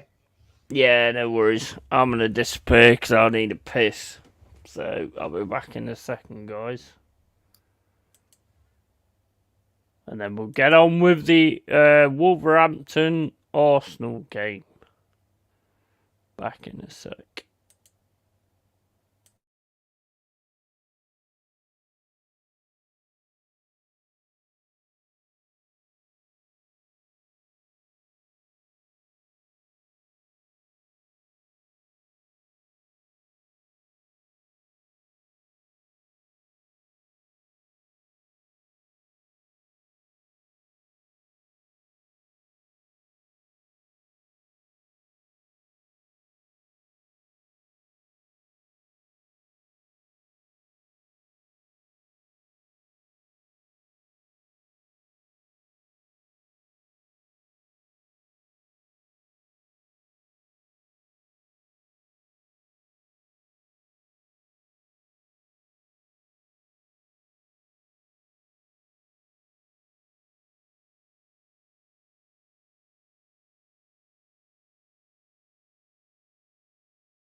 Yeah, with me and Jazz, it just works. I mean, it's just like when I first saw Jazz on the channel and stuff like that. I mean, there was a part of me that was like, you know, when we started working together and stuff like that. Or is he going to take offence to this, or is he going to take offence to that, and this, that, and the other? And then I just be the way that I always am. Whereas I was just like, you know, I'm just going to be me and just call him a prick and do all that kind of stuff. And it just worked like that. So basically, you know, we both get on really well and we both just vibe. And I think that's the best thing. And it's same with the chat. I vibe with the chat as well. So it's awesome. It's awesome for all of it. To be fair, I enjoy it. I enjoy it so much. It's not even real, you know, because I don't go out that often or anything like that. Because I don't like people. I want to kill them all. So you know, these people on here, I don't want to kill. So yeah, I might want to kill them at some point, but I mean that's another story. But thank Vic, you're still here. That first demon was nasty, and. So I said, I would ask your thoughts on the match, Cole, but I kind of know what you're going to say. Yeah, Cole's already got it down as a loss. Cole is a real one, a real Arsenal fan, and he can see the cracks, you know. A lot of them just ignore the cracks. After seeing the lineup, matey, I stand by my previous statement. Yeah. CIA, if you're listening, yeah, he's joking. No, I'm not joking. I'm not joking at all. Say exactly how it is. But yeah, I mean, me and Jez just realised that we had a rapport. You know, we get on really well together and we just can have a laugh and, you know, just be a comedy duo, which is the best thing that you can ask for, really. what's it about? I mean, you can do the rap battle thing where you have a problem with somebody and just keep getting yourself further by being angry with people and all this, that, and the other. But we just get on great, to be honest. It just works. I can't say any other than that, to be fair. Just works. And everybody in the chat, fucking love you guys to bits. Thank you for all the support that you give me, because it means so much. It really does. And the chemistry you both have on screen is brilliant. Yeah, exactly. It's quality. And Carl, I think we will nick this one, mate. Wolves have a hard time scoring. I would agree with that, Tony Neary, to be honest. I think Wolves do have an hard time scoring. I think it's the same as I've said about Arsenal all the way through the season. I think if you score in the first 20 minutes, then it's going to be a difficult one for Wolves, to be fair. If you don't, then Jez is going to get fucking ripped to shit, to be fair. If Wolves score first, then Jez is going to be kicking off like a madman, and I'm going to be going, ha ha ha, and that. And I think that's kind of the way it's got to go, to be fair. But, we'll see. But yeah, the me and Jez thing works, and that's it. And, it always does. It always does work. He takes a joke, His missus is awesome. You don't get to see her. I mean, we got to see her on one of the streams. She did actually walk into the room at one point. But she's awesome as well. And you can tell she keeps him in check. You can tell. You can 100% tell she keeps him in check. But I still think he has a bit of a say. That fucking game on Tuesday has me nervous, though. You got Chelsea on Tuesday, haven't you?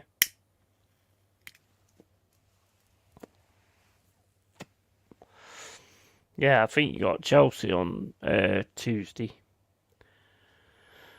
I don't know. I mean, me personally, I don't think you disrespect any team. I don't think you should look down on any team or anything like that. I mean, it's Wolves at their own ground. It's not like a major win kind of situation. I think when you start looking at it like that, then you can come unstuck. You've always got to respect your opposition. And looking at that lineup, I personally just think he's thought, like, we'll beat these anyway. So I can sort of tinker around and change things around and stuff like that. And I don't think that's a good thing. Don't think Havertz works in the 8. Really don't think Havertz works in the 8. The only way he's worked, in my opinion, this season is in the 9. So I don't understand that at all. Maybe I'll be wrong. I don't know. That's what football's all about, isn't it? You never know.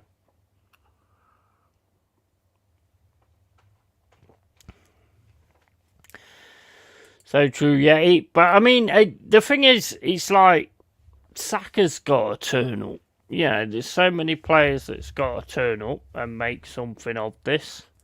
But then again, are you going to do the same as what you did last season when it started going wrong? When you came to our ground and just sit in the middle, just playing the ball around while Wolves hit you on the counter like we did. I mean, you never know what's going to happen. It's not out of the realms of possibility that you could still get the title.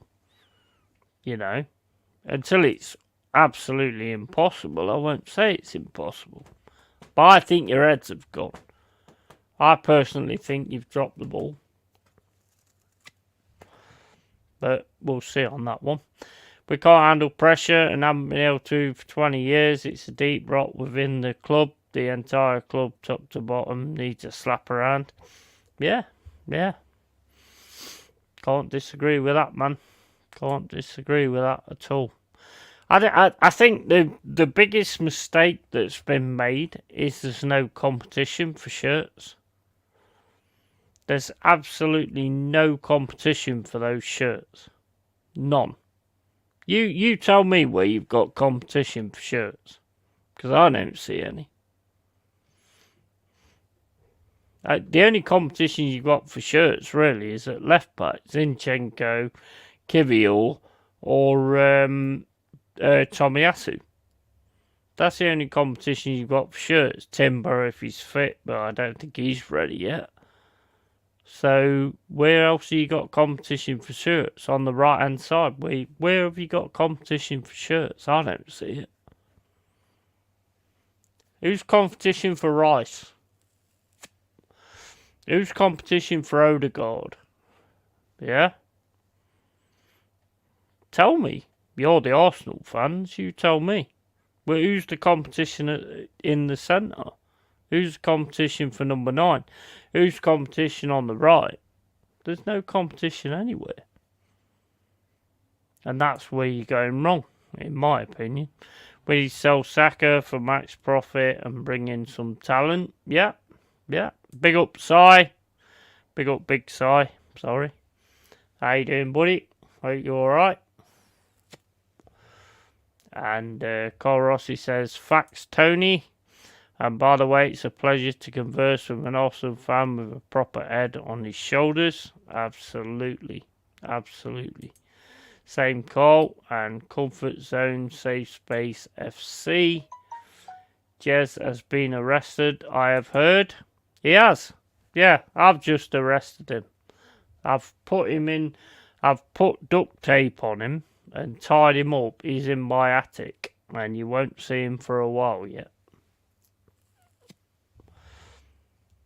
No, he's been done, mate. He's been done. Big side, good. Yeah, you? Yeah, I'm all good, man. Apparently Arsenal reported him. Yeah, they did. They reported him to me, so I tied him up and put him into the attic. So you won't be seeing Jez for a while, Trevor. Let's put it that way. Big up, Trevor. Welcome to the cave. The kit man is in for a call, surely. And for abuse. You've been arrested, Jez, apparently. Apparently so. Apparently Trevor Lee says you've been arrested. Yeah, by the wife.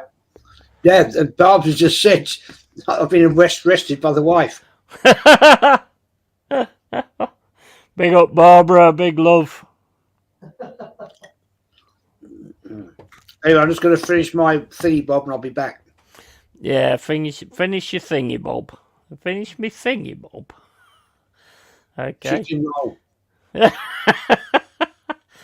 Chicken roll. Let him finish his chicken roll. And that weren't Jez, by the way. Jez is locked up in my attic. I'm not sure who that was. Somebody just popped on the channel.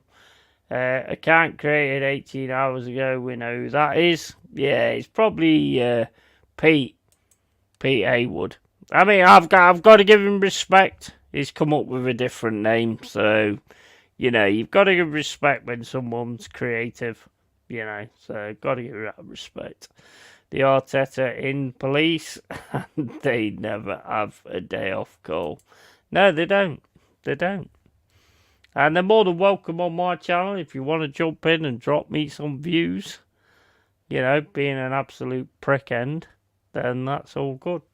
I had no problem with that.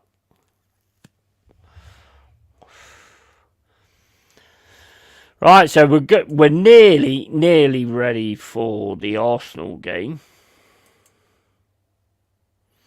Just get that on the stream. Right, we got the lineups: Raya, White, Saliba, Gabriel, Odegaard, Rice, Havertz. Yeah, I don't get that, to be honest with you.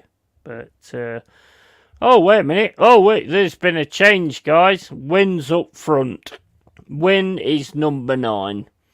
They've got the dog as number 9. I think they might have a chance, to be honest. Saka, Trossard as normal. So, you know, nothing different there. And Yeti, I'd like to join sometime if possible. Yeah, we could try and sort that out, mate. We'll have to do we'll do a private stream, see how you are and all that kind of stuff. I'll sort. Drop me a message on Instagram, LongHairedYeti, and I'll try and get you on a private stream and see how you are. I'm not just going to put somebody on a live stream, so if you want to drop on a private stream, we'll do that. Determined, I'll give him that. He is determined, isn't he? He's like he's got a fucking some issue with him or something. They certainly do not, Drew, matey. And Trevor, if you're still in, make sure you fucking drop a like and drop a sub, you prick.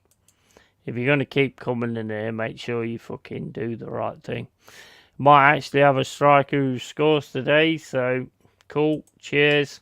Yeah, man. Hey, mate, big sigh. If you want to, come on, that's cool. But like I say, we'll do a private stream first, and you can come on, see what you like. I don't want anybody on here, so if you're a decent guy, an awesome guy, then yeah, 100% you can drop on. It makes you wonder why he's got so many accounts, non-settings. Yeah, probably. As long as he drops a sub and a like, I don't care. Make sure you sub to Arsenal History and more as well, Trevor. You know. Out like an absolute light. Yeah. I was fiddling around with the printer until I don't know what time, but it wasn't after. What you fiddling around with, Bob? Not Jeremy. She's got a new printer for what is it? Sublimation. Is she going up the apple and pears? I'm down now. I'm just trying to think of the team. What was the bleeding team? Odegaard. Big up, Bob, by the way. Who wears the trousers anyway, Bob? I want to know. She does. There you go. Yeah, I thought that, to be honest. Do you wear the dress then, Jez? Every day, man. Every day. Are you Jessica at the weekends? A week? What are you on about?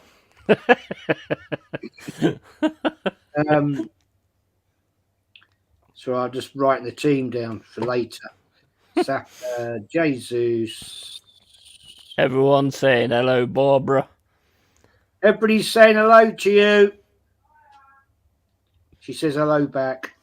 Yeah. But Bob is more the main one of Arsenal history and more than Jez is, you see. He's like the front man. She hates football, man. Nah, she's the power between the machine. Derek Bird, time for another Arteta masterclass. Arteta's a prick, mate. He don't know what masterclass even means. Had a feeling, mate. Fact, Drew. Hope you're well. Big up, Barbara. What time is everyone on? And, I ain't got the game on at the minute. Evening, Mrs. C. Do you know what I call my wife? Bad. Do you know what I call her? Are you going to get smacked if you say it? Nah, she's downstairs. Okay. I call her Bum. I'll still tell her. Bum? Yeah. Bum, yeah. Why do you call her Bum? I do. Is it because she's got a nice bum? Yeah.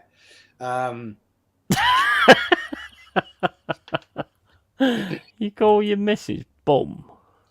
Well, my grandson started calling her Bar. When he was little. And I started just to tease him when he was on her phone when he's like they'd be watching whatever. I used to send messages and I'll say, "How's Bum?" all started from there. Oh my days. Does she? So she knows you call her that then? Yeah, All right. don't you?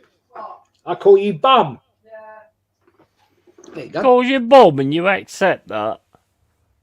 I call her You've fart. gone down in my estimation, Barbara.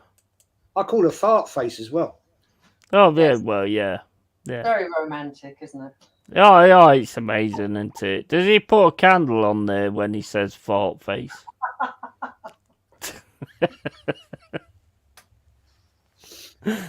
Oh, Did you take the card? fart face. I work all night, so I don't have to listen to you. Last Yeah, well, yeah, there you go. There you go, fart face. There you go. Isn't it? Right,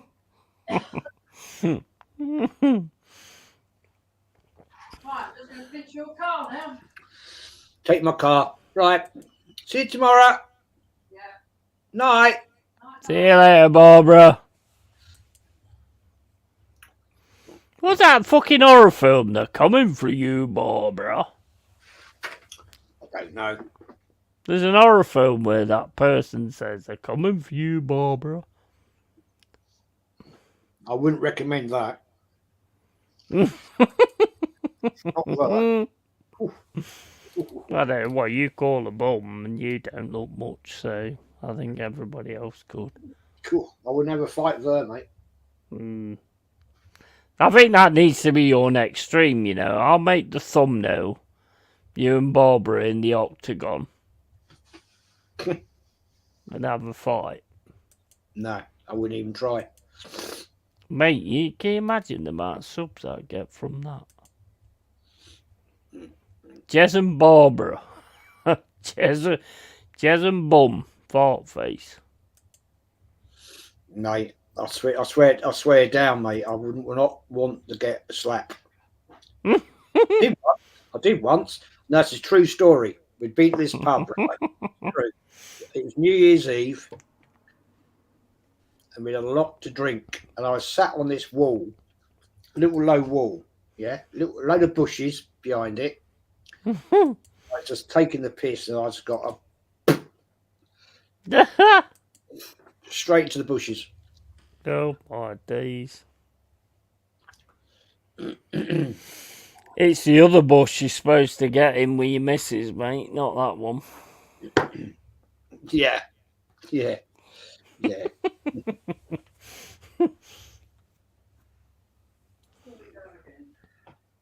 Night. More bargains.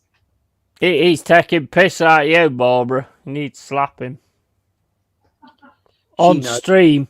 Go on, slap him on stream. That'll get me about 1 million subs, that would, if you did that. Thanks.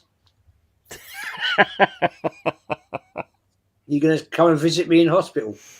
Yeah, I'll come and visit you, mate. I've been there for a while. Look. Mate, I tell you what, she's a proper tiger. She goes. I love Barbara. Barbara's sound. Absolutely sound. Mate, when she flies, ooh. You need to do like a dual stream at some point. Nah, she won't do that. No. Nah. When I was off camera and off mic, she was stood there and she was whispering. I said, no, they can't hear you. I'm off camera and I'm off mic. So don't worry about it. The one that wants to come on with me is my grandson. Oh, yeah. He one Christmas I was streaming with Lee and he kept putting his head round the door. And one guy said to me, Jesus Christ, Jez, I thought you had a ghost there. I did see that at one point. Yeah. And I was like, nah, he's desperate. I won't let him. No. Said, No. Well, not with me, because, I mean, fucking hell. No, I just won't let him with anyone. Because at the end of the day, I said, nah, it's not made for kids. No. He said, well, I know you do swear, Grandad. And I went, yeah, but I just don't want you seen on camera. Sorry. Yeah, well, that's fair enough. That's fair enough. That's understandable. Enough nutters out there already.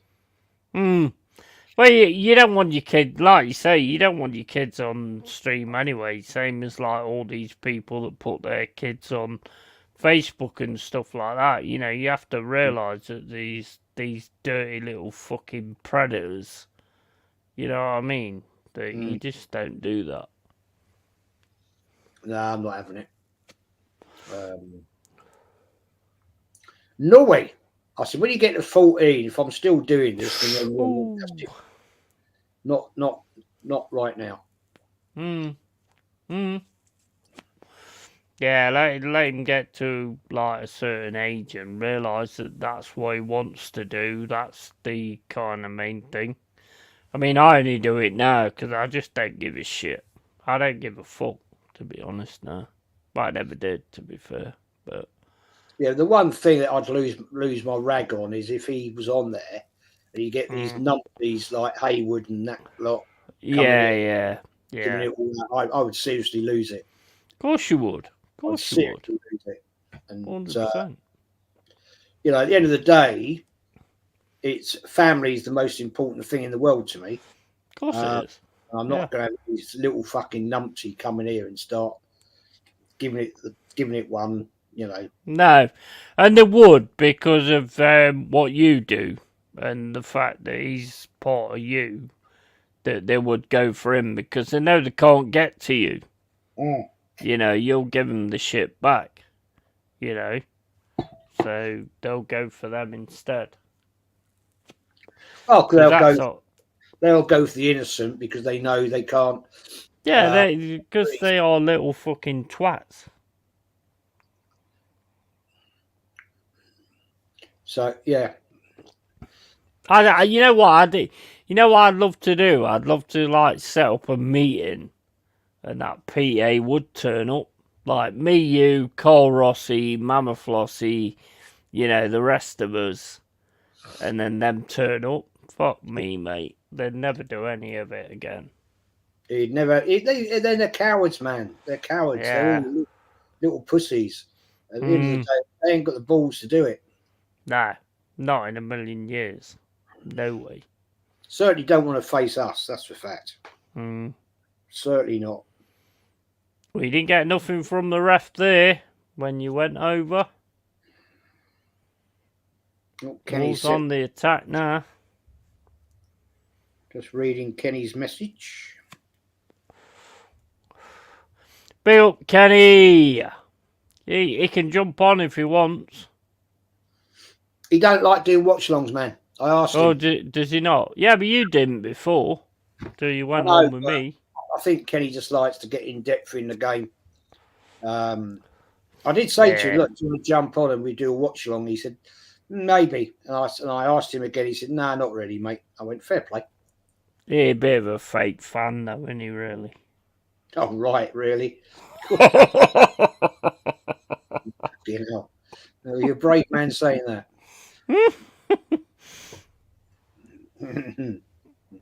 I have to say that chicken roll she made me was absolutely to die for. Awesome.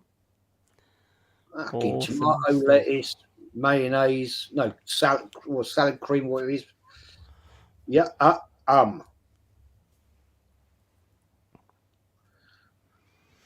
Can't fault it. Can't fault it. Is she going to work now then, is she? Yeah.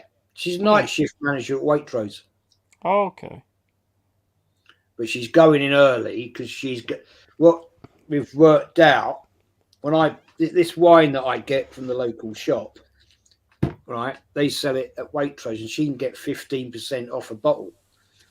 So where's that $7.49 with her 15% off? 6 bottles. I'm saving myself about a tenner. You know what I mean? Yeah. So that's what I said to her. You're taking my card, and she said, "Yeah." She always buys extra shit though. I bet you get some good stuff though, don't you? Like, you know, because it's like when I go to the supermarket late at night to get like the reduced stuff and all that kind of stuff. I mean, there's some good fucking shit there as well. What they reduce. Well, the amount of free food she comes down with. Oh God. Oh. The amount of free food she comes around with, because it's coming up to its sell by date, as they call it. Loads of it. We give it away because otherwise it'll go in the bin. Yeah. You know what I mean? She gets it and takes it down to our daughter in Anmering and the other one up in Towchester. And, we've had all kinds of shit. Some seriously good stuff, man. Yeah. It just get thrown out, and it's all free. It is all free. It's just fair for the staff. Just take it away, whatever you want. Yeah. Well, when I used to work at Sainsbury's, it was the same. It's exactly the same.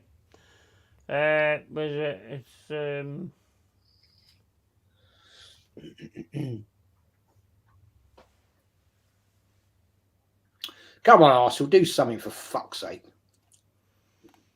Just read some of this chat. I won't post any photos or videos on social media on my daughter as much as I'd love to show off her guitar skills. Yeah, don't do that. Don't do that, man. There's too many fucking predators around and stuff like that. When the girls are in Yeti streaming, they always say that man always swears. He does. Me? Do I? I don't fucking swear. Talking about. Momar. That's my days. What shot was that from fucking Odegaard? Terrible, wasn't it? Shocking. Wasn't even a fucking deflection. That was terrible. Awful, wasn't it? Yeah. Absolutely awful. That was fucking terrible. That was poor, man. I'm doing a match review tomorrow. Yeah. If you want to jump in with me. Yeah.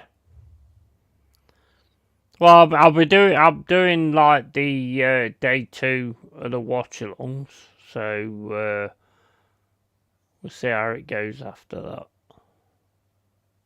What time you doing it? I haven't looked yet, mate. Probably be 5, 6, something like that. Yeah, I might still be on the Liverpool game then. I'll get maybe Kenny on, Dow, Anthony. My tractor.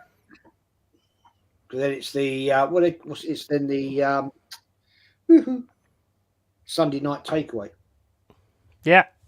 Well, what I'll do is I'll sort out a thumbnail for you for that, if I can. Yeah, I don't think you're doing these for nothing, man. Oh no, I'm not doing it for nothing.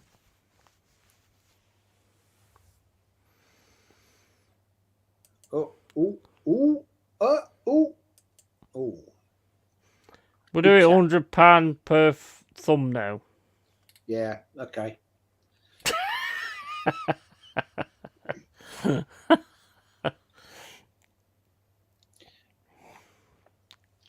Saka, man, come on.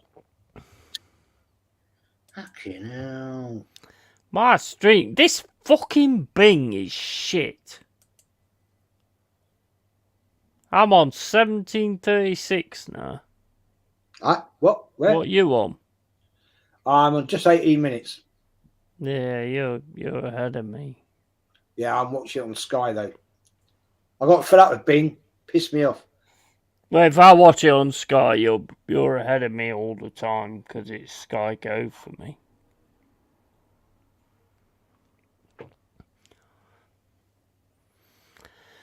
Yeah, I got Sky Go on, so we'll sort that out.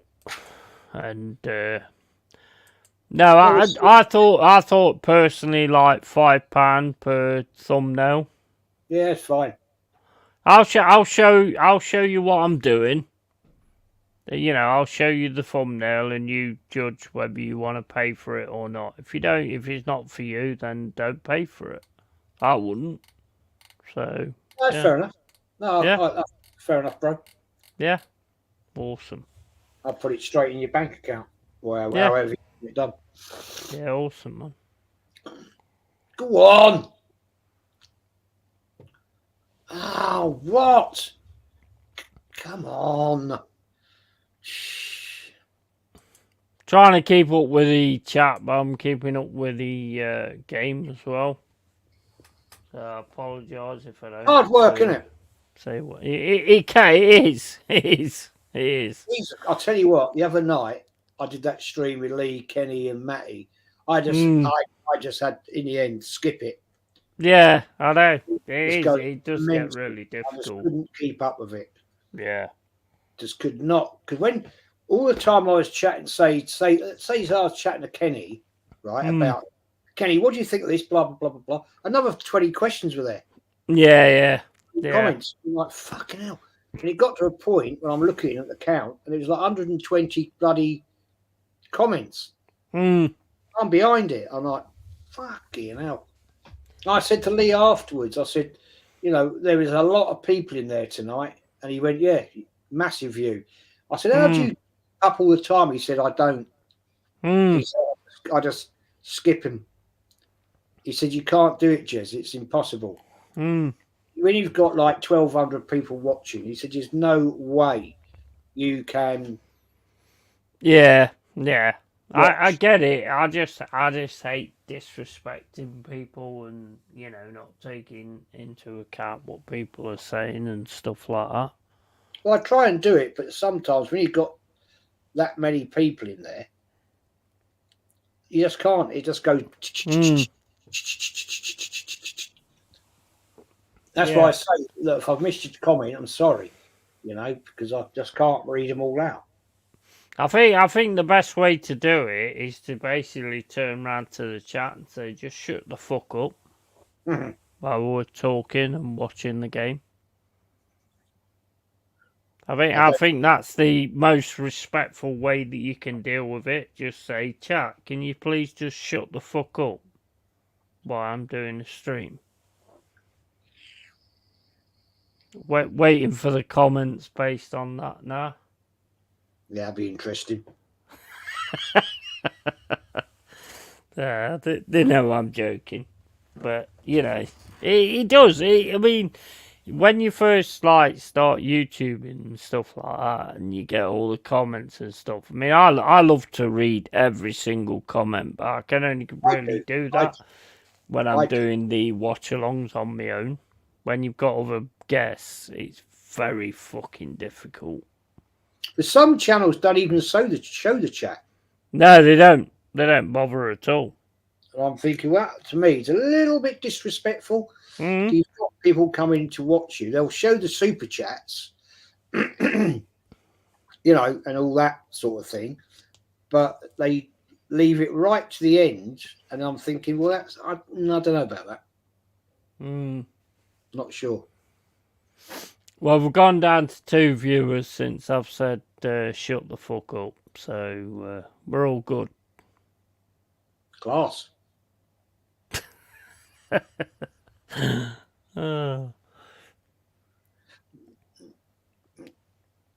It's impossible if the chat's busy. I tell you what is impossible when you're a mod in Lee Gunner's channel. Oh my fucking days. I don't like it because I can't take part as I normally do in the chats. Because I'm just seeing, oh, should this get banned? And some of the things that come up that you've got to show or hide are just ridiculous. Arsenal is shit. Show or hide. No, I've got no issue with that. And the thing is, if you're a mod, you're going to look at it as in the way that you see it. So if somebody says like, oh, Odegaard's a prick, I don't see that as something that needs to be banned. No. So why does it come up in the show or hide? I don't know, mate. I don't know. The thing is, Lee made you a mod out of respect. Oh yeah, I get that. I get that completely. I get that totally, and I respect it big style. But I just don't like the mod thing. it takes me away from it does. I get saying what I've got to say and stuff like that. Because I'm like I'm trying to say something to a comment, and then all of a sudden this thing comes up. It's not for me. I don't like modding anybody. You know what I mean? I'm just not that kind of person, because I will say whatever I've got to say. So I don't feel that I'm in a position to say. You don't have to be a mod. Yeah. You got the blue spanner, or what we call it. Doesn't mean you've got to do anything. The fact is, you're there, and you've been given that out of respect. That's the thing. Yeah, I get that. I get that 100%. And it's a massive respect thing from Lee to actually give me that. But I mean, the other day I was the only mod. And, and then I got a comment from Dow in Instagram saying, can you mod Lee's channel, please? And all this, that, and the other. And I'm like, you ever done this? Fucking hell, the thing's going so fast, I can't even fucking see it. Come on! Oh, for fuck's sake, man. Jesus Christ. Why do you always try and walk it in the goal? A badge of honour. Yeah, I'm not one. I don't see it as a badge of honour, to be honest, but I could give you one of my medals. Which one? Well, is it got any stars on it? No. Oh, well, don't want it then. I've already got 2 stars, mate. Don't need any more. Oh, for God, man! How can you fucking miss that? Jesus, mate, man. I'm so far behind you. Seriously. I haven't seen an Arsenal chance yet. 25-41. 26-09. Oh, for fuck's sake. Fucking, how can he miss? It's on your foot. Yeah, I've just seen it. If you keep being in front of me, I'm going to have to kick you off the stream. Sorry. Yeah, okay. Well, I don't get it. No, to be honest, Jez, I don't understand that. I know I'm a YouTuber and this, that, and the other, but even as chatter, I just don't see this where people cry to be a mod. No, I don't. I don't get it. Because ever since I've been one, it's like just work. And it's work for nothing. You know? The only channel I'm a mod on is Lee's, actually. Yeah.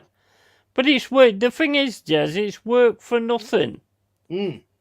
So why the fuck would you be bothered? If you only be bothered if you're fucking static, who likes to fucking think that he's some kind of fucking major thing just because he fucking mods. The funny thing is, he never ever comes in my channel now. No. Since I took him out. He took it so personally. When he sent me this essay about it, I said, look, mate, at the end of the day, sorry, you just see it. You don't see it any grey. It's black or white. You're blocking. You even blocked a channel member, a guy that paid to be a member, and you blocked him for a comment. And it's somebody that I know personally.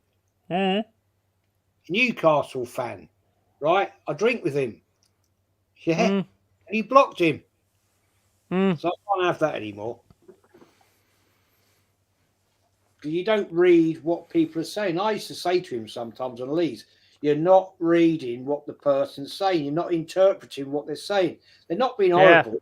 They're having a wind up. Yeah. But with him, it's just, you blah, blah, blah. You're being rude or whatever. No. Man. Well, I mean, I know he watches my content because he's told me, but I don't give a fuck. I don't care the fact that you're saying what you've got to say, and I'll say what I've got to say as well. And I got a message saying, oh, I've seen you're you're a mod on Lee's channel and get rid of the wrong ones and all this and that. But I don't need that from you. Sorry. But when I first started, like, going into Lee Gunner's channel, you never fucking spoke to me. You never said anything to me. So just fucking wind your neck in, man. Don't come for me, man, because you'll lose. It's all about interpretation, you know. If you get people spamming continuously, I'll just time them out for a day. Yeah, and then if it's a continual repertoire of abuse, then I'll warn them first. Yeah. I will send them a message and say, you know, stop it, or I'm going to block you. And if you continue, and if it comes again, I'll just block them. Yeah. I've given them the warning.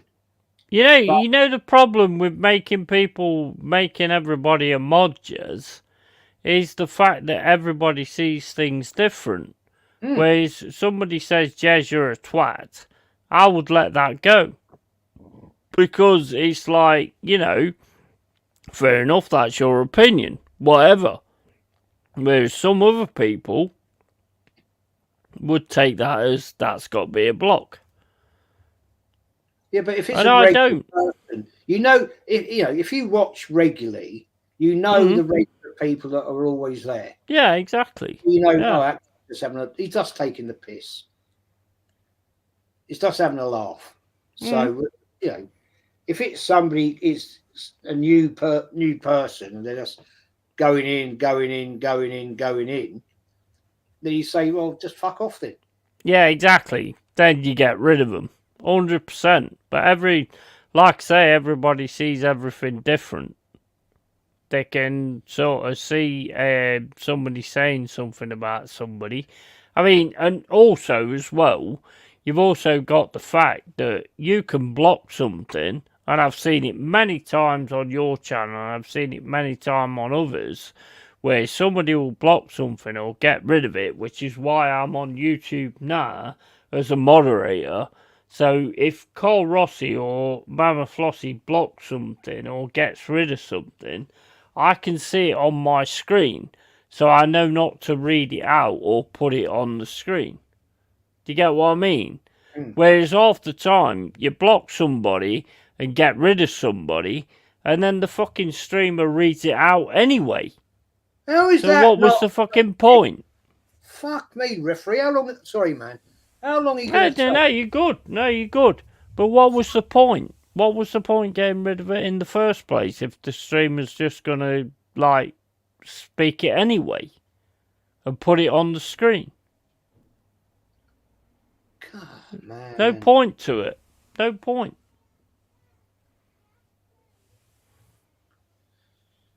Shocking.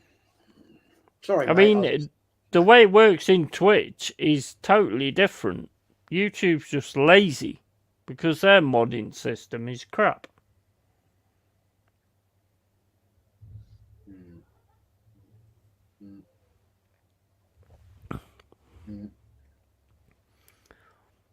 Saka's fucking thrown himself to the floor again. Well, he was pretty much wrestled to the ground. I tell you, well, I'll give you that when I see the replay. Yeah. Okay, yeah, he was. Shit free kick, Odegaard. Fucking hell, you're never going to do that. He was wrestled to the ground. I'll give you that. What the fuck you on, man? Seriously? What was that?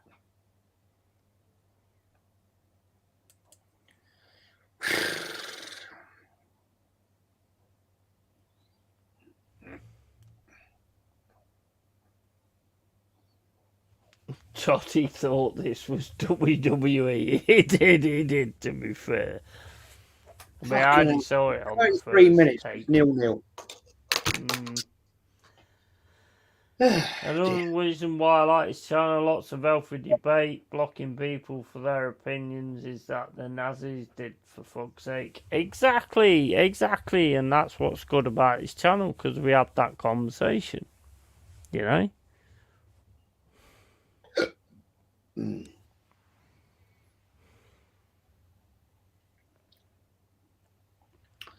Bloody hell, I only just seen it, Tony. Yeah, he did wrestle him to the floor, to be fair. I mean, I only seen it from the start, but he did. Oh! Why do you try and play that ball, man? It never works. You got nutmeg, Ben White. Nutmegged? You trying to take over my fucking verbal typos? Man. Oh my. How was that a yellow card for Ben White? How was that a yellow card when an Arsenal player's on the deck? I don't know. Give me 10 minutes and I'll see it. Who's on the floor? Havertz. Why you... That really won. Havertz, get up! They've got 10 men while you're on the floor rolling around, you fucking div. Well, he did take his ankle. Yeah, but why are you rolling around on the floor? You've got to get up and fucking have 11 men. I don't understand this fucking... I mean, look at... Right, what's going to happen now? Because Havertz is still on the floor rolling around like a twat. Oh yeah, okay. And okay, I've just seen the replay. Okay, he did take his ankle. Yeah, fair enough. Yeah, but you still don't stay on the fucking floor. Unless you're dead, of course.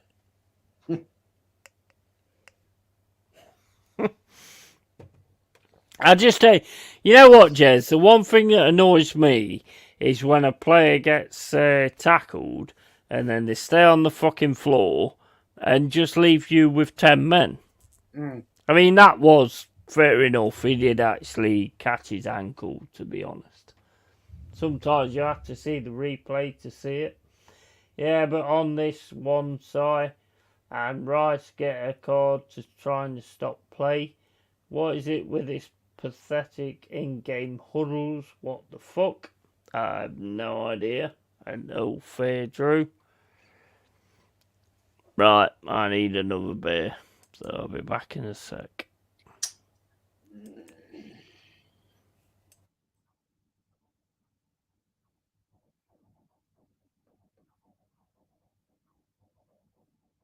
shut up, Arteta, and get on with it, man. What's wrong with you?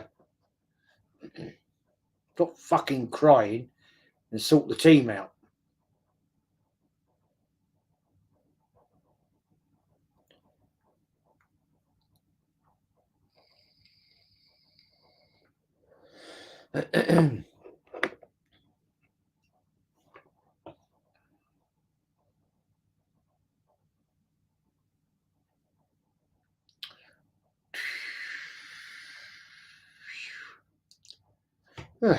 Honestly.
This is pretty pathetic, to be honest.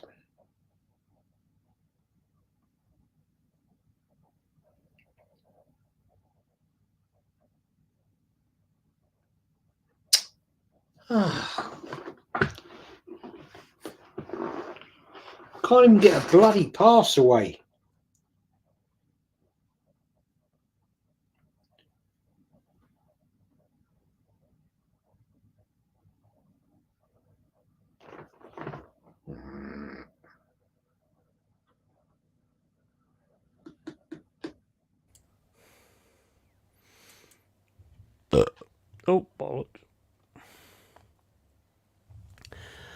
I didn't mean to join and burp. It just happened. Arsenal fans are looking a little bit peed off.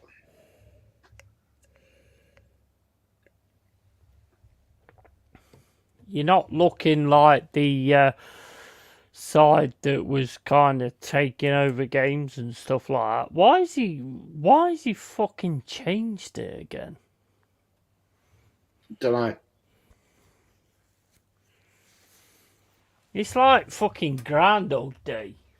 Yeah, people will be bigging it up. Oh well, you know, yeah. Well, what do what do you think? Because at the end of the day, it's a young team, but it's all progress. Is it really? Yeah. I'm not seeing much bloody progress here. Nope. Me neither.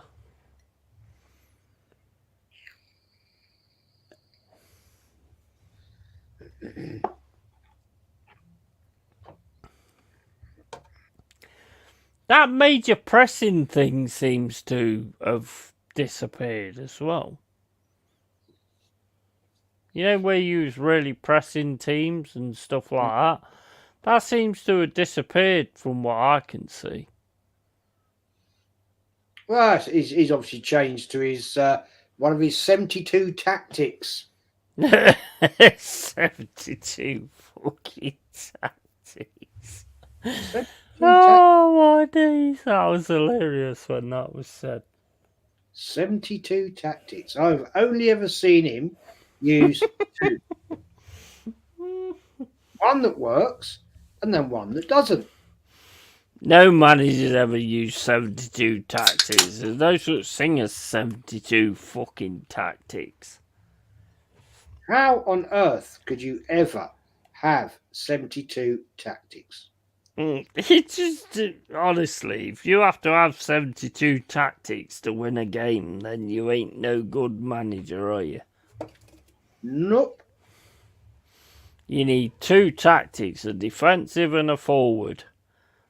You know, that should be all you need for 90 minutes of a game. Not 70 fucking 2. This is What a load of bollocks. This is poor, man.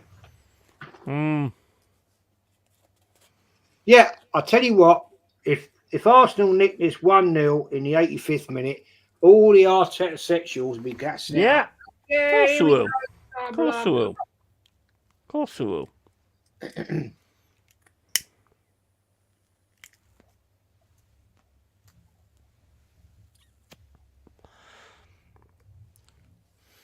Why is Havertz not getting booked for arguing with the ref? I thought you booked people for doing that. I'll be able to tell you in the second half, at the minute, when he makes his substitutions. It'll be the same old, because that's all we've.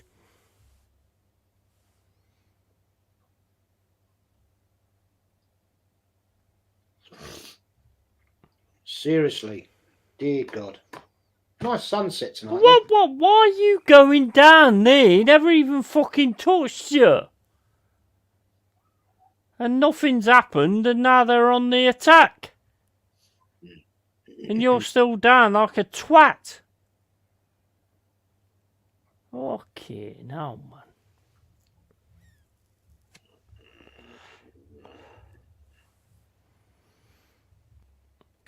You know what? This is why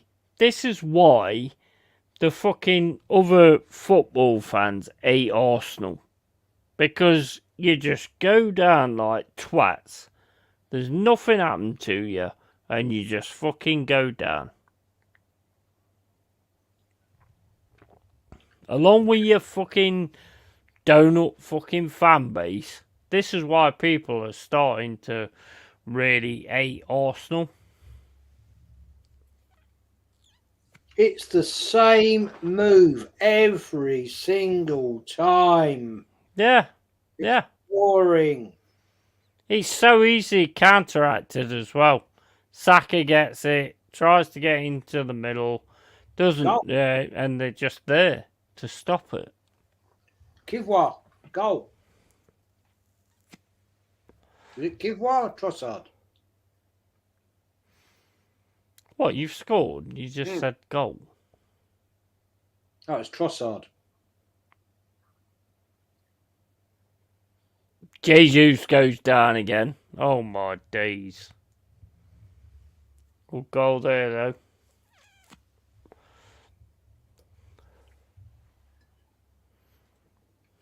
Fair play to Jesus for getting up in the box. Good goal. He dives though, Jesus. Then gets back up. Fair play to him on that. But he did dive. Nice goal. Keeper's never going to get to that. Why is Jesus going down there? I mean, at least he gets up. Well, he didn't look for the pen. Yeah, but he shouldn't be going down anyway. He always goes down. Goes down and then all of a sudden turns, gets up and then fucking, I mean, good shot. Good shot, good goal.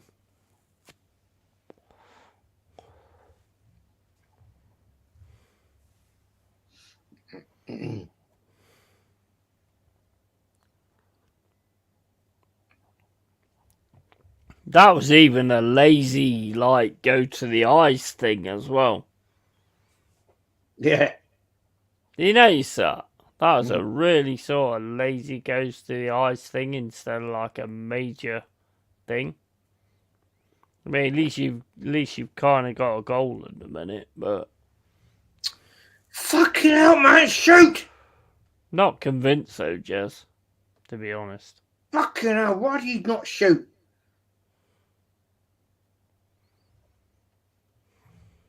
Show some balls. Fucking take the shot, man. Fucking sack her down again. Dear God Almighty. Get him off. Just get him off, man. Just get him off.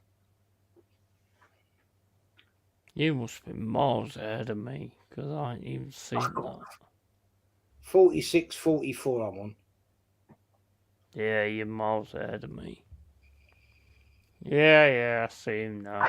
Fucking hell. Take one for the fucking team, you little prick. You are a fucking waste, mate. You are a waste. What happened? He kicks the fucking ball and then just goes over on his arse. You absolute fucking waster. Nobody touched him. Nobody fucking touched him there. Fucking red card him. Raya, stop fucking about. I've just seen the replay and nobody touched Saka at all. He kicked the fucking ball and then went down like a little fucking bitch.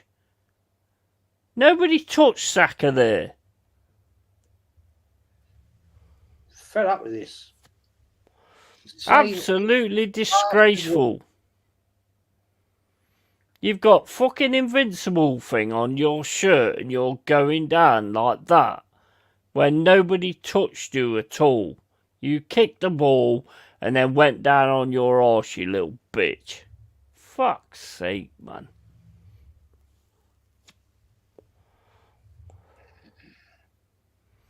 And this is why people hate fucking Arsenal. Seriously, half time. Jesus. He's a little fucking cheat. We can't say that about Starboy. He's a fucking cheat, man. He should have been fucking yellow carded there because nobody touched him. Nobody fucking touched him. I'll tell you what. Put me on that fucking pitch and when he goes down, he'll go down for a reason. That is fucking ridiculous, the way he went down there.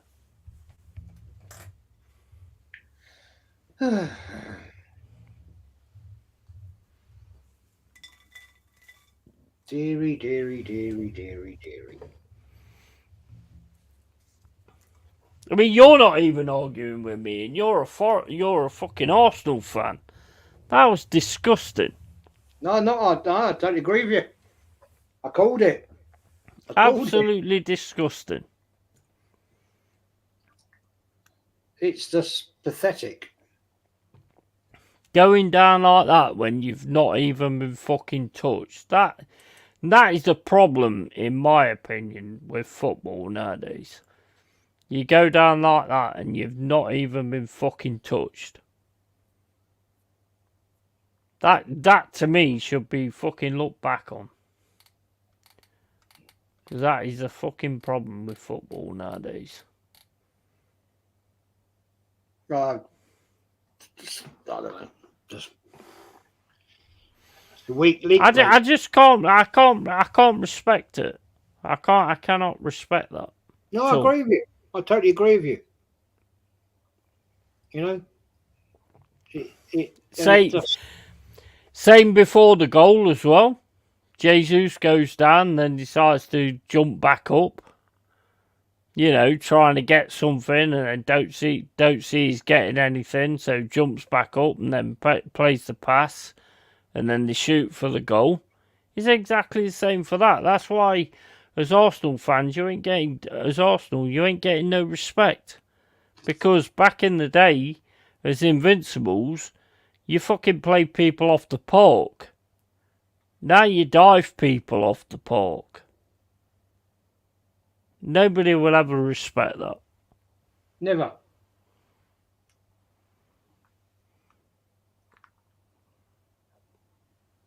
Yeah, I forgot to fucking record that. Fuck it. Luke James says Saka has been awful again, along with Havertz and Odegaard. Yeah, I mean, but you 1-0 up, fair play, you know, but, you know, I didn't really see anything that was anything great there, to be fair. But, you know, you've got the goal. And we'll see how that goes after that. I can't respect it. I can't respect it. Never will respect it. I won't respect it from my players. I won't respect it from yours. You know? Never. Even if it came down to us getting relegated and we scored a goal where my player dives for a penalty, I won't respect that either. Just the way I am.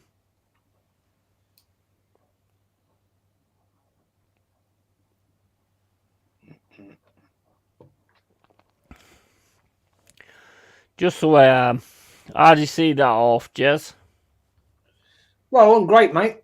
It wasn't great. Cheeky goal. But that will just make it out all the toxic positivity fans. Oh, yeah, well, it's 1-0. You know, it was always going to be a tough day out and all that. Yeah, okay, fair enough. You know, basically, I thought we played shit. Yeah. To be honest. Yeah, I'd admit. I'd say that. I think you got lucky with the goal, to be honest. Yeah, I totally agree. Even like I say, even when Trossard did the fucking this, it wasn't like a major this. It was like, and that's why I think Trossard's like a major guy, because I think if it was, you know, he felt that was like right, then he would have been like major, you know, sort of thing. I mean, I was watching on slow motion, so it's obviously going to go slow anyway. But Trossard, easily our best player, been coming inside, trying to make things happen, and not now with the goal. Trossard is a great player. He's a fucking great player. And they all start again next week because they've got no competition for their places. Saka is robbing living at Arsenal. It's awful. And we've been sloppy. Saliba and Rice should be hitting the target with them shots. And hit the likes and sub to Jez, Arsenal history and more. Absolutely, 100%. That's the big In star of this fairness, show, Jez. JT was wrestled to the floor there. Mm-hmm. Watching it now, he was actually pulled down, but he did get up. So he didn't stay down like he normally does. He did get up and get on with it. So yeah.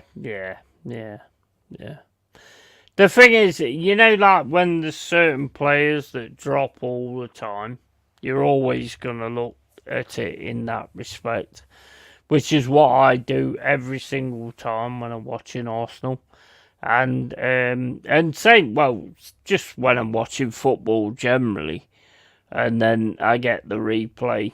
And then I can sort of like go, yeah, fair enough. That replay shows that, there was contact. Their chance where they hit the bar Mm. after Raya saved it. Kivois completely lost his man. Completely lost his man. But then again, he hadn't played for a couple of weeks because Arteta, after he was playing very well, decided to drop him. So, what do you expect? Yeah. I mean, he's like, why put him in all of a sudden over Tomiyasu? I mean, you've got to get some continuity to your team. I still don't think this guy knows his best 11, to be fair. I don't totally agree. Saka strolling around with that limp again. Carl Rossi says, let's be real, 100 all players dive these days, barring a very, very few clubs. Arsenal, as much as everyone loves to be hated, ain't they only ones doing it. It's been a scourge in the sport for years. Yeah, I wouldn't argue with that either. It has, and the only reason it's been a scourge in the sport for years is because the referees don't do their jobs.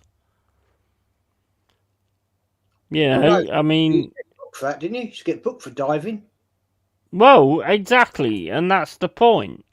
If from the start, and I said it right from the start, as soon as it was going to start in this country, I could see when it was going to start. And I said, as soon as somebody does it, red card the fucker. For cheating, because it's not part of the football rules. Nope. Cheating is part of the football rules. But, you get paid, you get fucking done for it. So basically, if you do it, then to me, if you'd have done yellow or red cards straight away when a player dived in this country, that would have been it. It would have been done. You wouldn't have got it anymore. And they never did that. Well, true. And still looks 10,000 times better than Zinchenko. Yeah. And yeah, but Carl, you watch that Asklan. Arteta will sub him off for that Ukrainian draft dodger. Yeah, he probably will. Probably will. You're supposed to be booked for a dive. VAR should be reviewing every foul, and every dive should be penalised. 100%. 100%. I hate it. I can't stand it. And I've watched games from the past because I was thinking to myself, has it always happened? And I've watched games from the past. Nah. In the past, you never got a chance to dive because, you would have just got took out. So it's laughable when you think about it. What's he saying? What's this guy saying? I don't know. Who's this guy?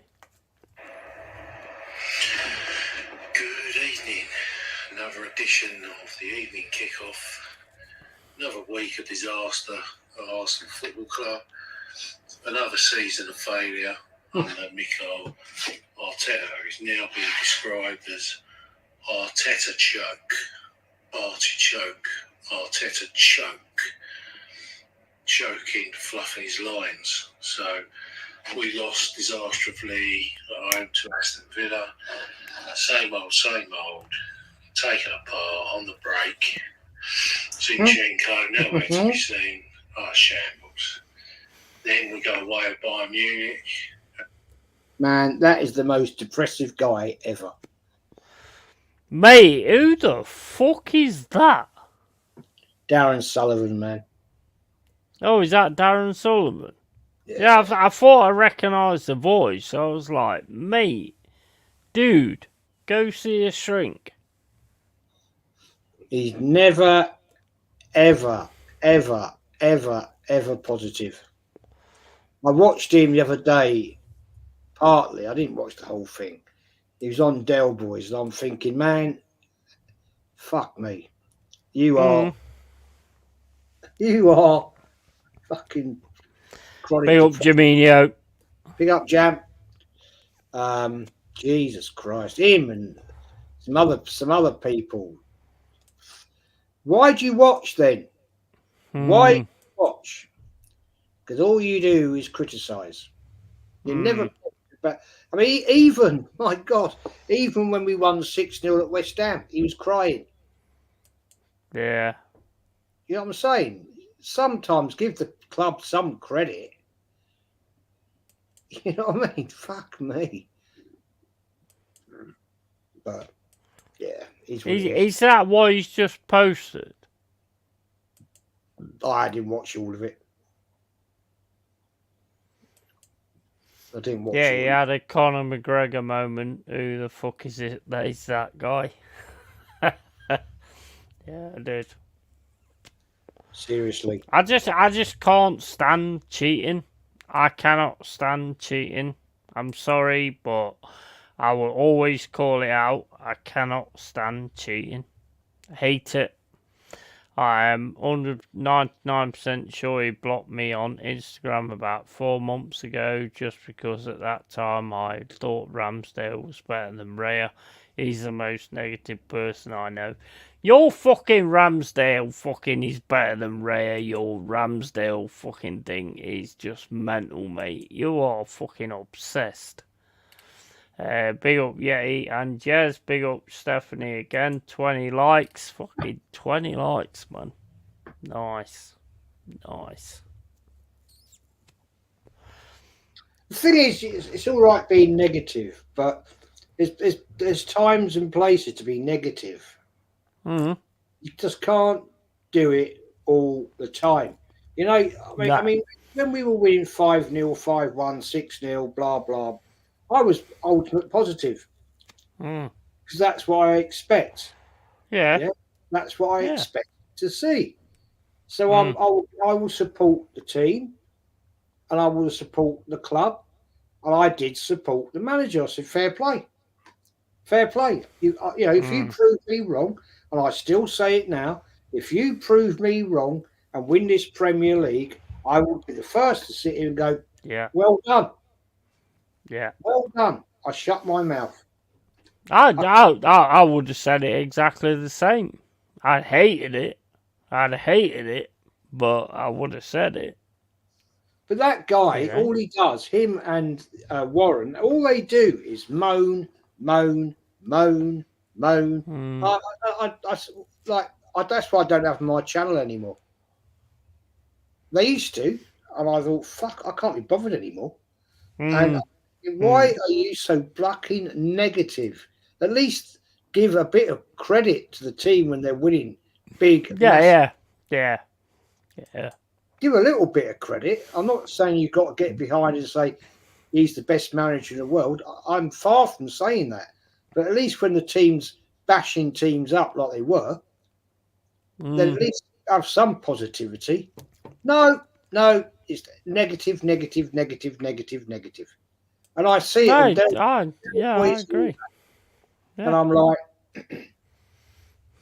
that's why I can't watch that, because at the end of the day, I can't necessarily agree with total negativity.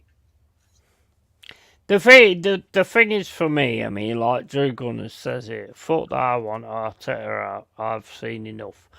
The thing for me is the wins just covers over the cracks. It does. I'll give you Which that. Ken always says. The wins just cover over the cracks. Because there is cracks there. And the cracks are that Cracks, mate. Arteta is They're not cowards, a... mate. Yeah, exactly. Arteta is not a tactical manager. There's no way on this planet that Arteta is a tactical manager.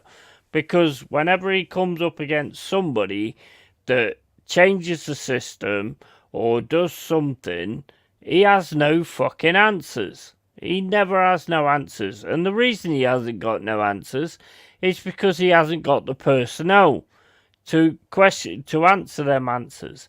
You know, if you've got different kinds of players in your squad, yeah, on your bench and stuff, you can change a game. You've got nothing that can change a game. You never have for the whole time that he's been there. Yeah? Striker, whatever. Fucking pump it up front, whatever. You know, he has got no answers at all to change a game. And that is the issue.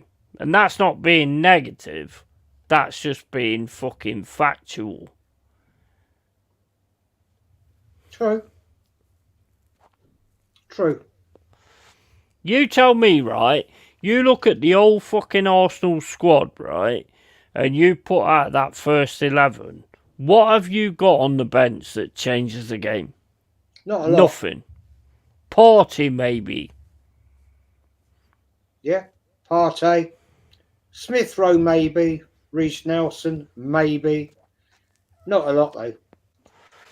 But that's the problem. You've just called the problem out. Maybe. You know, I can't you honestly should have factual fucking changes. I can't honestly answer that question and say in all positivity, these guys are game changers. No. I can't. I'm not going to sit here and lie to you. I don't have the positivity that we're going to bring him on and he's going to make a big difference. You've got nobody you've got nobody on that bench that's going to change the game. Nobody. Like I say, apart from Partey, because when sometimes he comes on, he can make these fucking driller passes, or he can be there for the shot or something like that. Other than that, you haven't got anything. You've got Reece Nelson, who's like a maybe, could put on a performance. You've got like fucking Patrick Vieira, who could maybe do something different, and maybe. And they're all maybes. There's no like major thing. Whereas like Pep has got people on the bench that can all of a sudden come on and change a game. Yep, totally agree. And he's proven that in the past. And that's why you're not going to be title winners. You're not going to be Champions League winners. And you're not going to be able to do the main things. And that's all down to Arteta. You bring in fucking Havertz, who he's like, oh, we're bringing him in because I think he can make the difference and all this, that and the other. Nobody's ever got anything out of him. So to me, like I said earlier, before you came on, yeah, it's like Football Manager. You know when you're playing Football Manager, yeah, and you're an Arsenal, you're playing as Arsenal or whatever, and you look at a guy and you go, oh, he's got really good stats. I'll give him a chance, and I'll bring him on at half time and all this, that and the other, and he might be able to do something. That's what you do in a game. That's not what you do in real life. True. And this is, I've said it for ages, this guy's got no fucking tactical nous whatsoever. No, he hasn't. I've said that for so long. So long. And Egal turning round and saying, oh, he's the most wanted fucking young manager on the planet. If he was the most wanted young manager on the planet, he wouldn't be at fucking Arsenal, you dumb twat. I said to him the other night, so after we went out of the Champions League on the emergency meeting show, I said, Egal, you said that 7 of these Arsenal players would get in that Real Madrid team. Did you still hold that up? Yeah. And he was like dancing around like a little fairy. Yeah. Well, no, I said, just answer the question. Just answer me. Give me the facts. You called it. You said 7 of these Arsenal players would get in a Real Madrid team. Yeah. Answer me. You did. And he couldn't, because he wouldn't.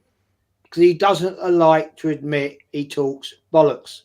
He's a fucking dickhead. He's just on the fucking trail of trying to get into the big scenes and all this, that, and the other. You know what I mean? That's all he's about. I don't know how he's got 20-odd thousand subscribers, because he was live last night and there was 4 people watching. Mate, there's something... You know what? I'll tell you what, Jez, right? I was looking into it, and you can buy subscribers for YouTube. You can actually buy them. And I was watching it on YouTube where somebody bought like 20k subscribers or whatever. And there was people in the chat going, why am I subscribed to this channel? I don't even watch this channel. So basically, it's another one of those sort of systems where what people have come up with, where it just grabs accounts and just chucks them to their channels. And then half of them are like, I don't even support Arsenal. What the fuck why am I subbed to this channel? You know, and that's the way it works. And I tell you now, a lot of them have done it. That Luca prick's done it. Because he's a fucking idiot. There's another He's channel. an absolute idiot. He's a young guy. He's a nice lad. Don't get me wrong. He's all right. Right? And he's got like nearly 8,000 subscribers. But when he's live, he's got like 4 or 5 watching him. There's nobody in the chat. I've been there and watched for 10 minutes. I've seen loads of them. Loads of them like that. How the fuck have you got nearly 8,000 subscribers? Because nobody's watching you. Exactly. How do you work it out?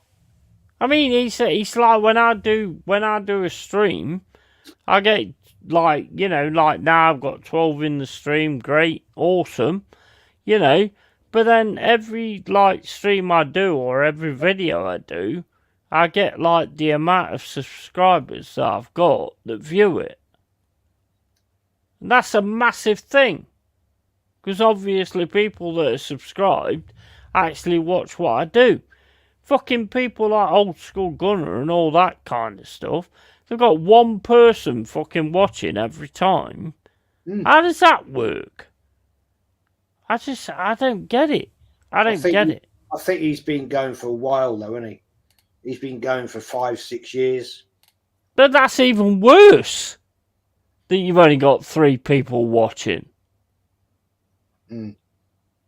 If you've been going for that long and you've got 3 people watching, give it up. Fucking get an apron and go and work in fucking McDonald's, because this shit ain't working for you. But as soon as you reach that 500, you're getting monetized. Well, it used to be 1,000, and that they changed it to make it easier for people, which I'm not sure is fair on other people that had to work to get to 1,000 and get 4,000 watch hours and all that bullshit. Fucking hell, that's a good chance. I don't know. You know, YouTube just want to get most out of anybody. Big up, Steph, coming back in the chat. I'm gonna channels. I do question them. How you've got that many subscribers, mate? It fucking baffles me. It absolutely baffles me, to be honest. It absolutely baffles me. But whatever, they do what they do. You know, I do what I do. So let them get on with it. but it does baffle me, and I'll call it out every single fucking time. But you know, it is what it is. Anyway, I'm not gonna keep going on about that. Right, I'm gonna carry on with the chat for a bit. 700 mil, 4 years, and total control. I don't feel sorry for this mug and can fully and totally understand that anyone like those mentioned have nothing but disdain for this manager.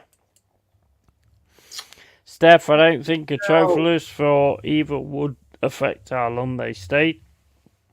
Big up Stephanie, welcome back. Jamino says even when we were 8 points clear, it was total negativity for some people. Even when we were bottom of the league, it was total positivity from other people. Yeah. Jez, are you concerned with lack of intensity and energy? I think we either have or we are about to run out of gas completely. I think some players have, man. I'll be honest with you, man. I think Jesus is burnt. Sorry, and Saka. Not Jesus, Saka. He spends more time on his arse, to be honest. And yeah, he's a fucking disgrace. He is. What is he bringing to the game? What is he actually bringing to the game? You know, I'm watching him now. He's got the ball, kicks it forward to Odegaard, and Odegaard gets fouled. Yeah. Stephanie says, I'll watch you, Yeti, because you're a real one and bloody good at it. Thank you. Thank you. I'll always be a real one, no matter what. Part of the reason Tony wasn't signed in January is Brentford wants 85 to 100 mil. It's come down since that is why someone will buy him in the summer. I think Tony's definitely on his way, to be fair. Joanne says, yeah, you are a legend. You crack me up. Thank you. Thank you. I'm just me, to be honest. I'm just me, to be fair. And Jesus has to go. Absolutely. Abso-fucking-lutely. I'm still on a fucking advert. Why am I getting an advert about fucking Tampax? Hey? I'm fucking advert for Tampax. Were you on Bing? Where am I supposed to shove the Tampax? Up my fucking arse? What, you on Bing? Yeah. You're trying to tell me to shove Tampax up my arse. No, you might. I ain't got no overalls. Well, I have. I can shove them in my ear hole or my fucking nose, I suppose. But, you know. Key players look knackered. Time for Arteta to use the bench properly. He has no idea how to use the bench properly. Shoot, for fuck's sake, sake, Yeti, man. Jesus, you do it every time. The bloke's within 2 foot of you and you try and take a shot. Fuck off. You ain't that good. What are you on? 58.36 I'm on. 59.05. Right, get out! Get out! Get out of my stream. Fuck's sake, man. I'm booting Jez if he stays in front of me.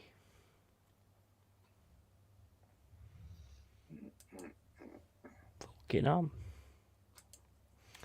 Don't understand why Party couldn't start in the game. Don't understand. There's got to be a fallout with Party. Got to have been. He'll be gone in the summer, mate. Don't you worry. Yeah, he's definitely gone. He has. He's definitely gone. Who's he going to replace him with? Who, who, Arteta, are you going to bring in? Because you need to get rid of 7 players that are absolute dog shit, and you need to get players in. Well, what you need to look at, Jez, is look at the players that don't make it in their teams, and Arteta will probably bring one of them in because he thinks he can get him to conquer his wife.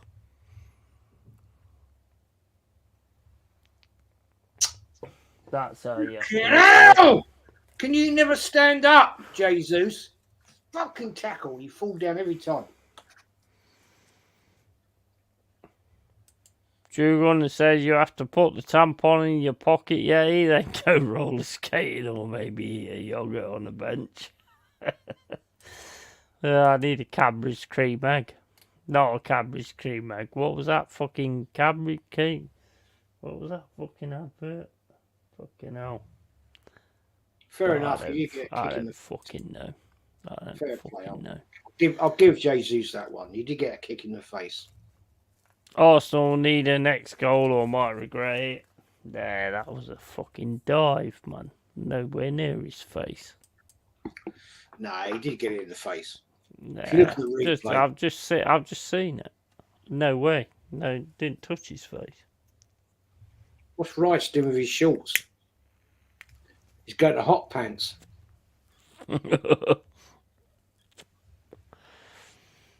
Oh my days. Oh, what the fuck was that? Oh, God.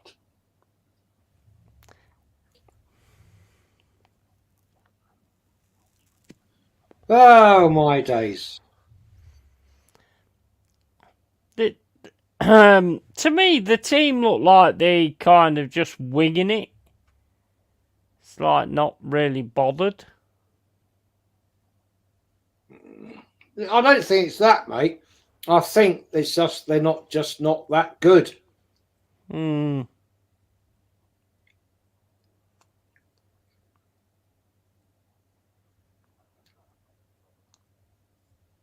Right now, we're not playing good football.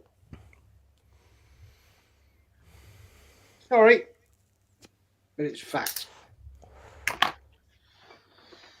Honestly, man, seriously. Oh, mate, that was the softest kick in the face I've ever seen.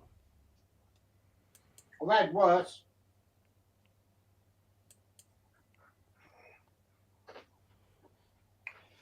Deary me, deary me. Seriously, at times. Fucking hell.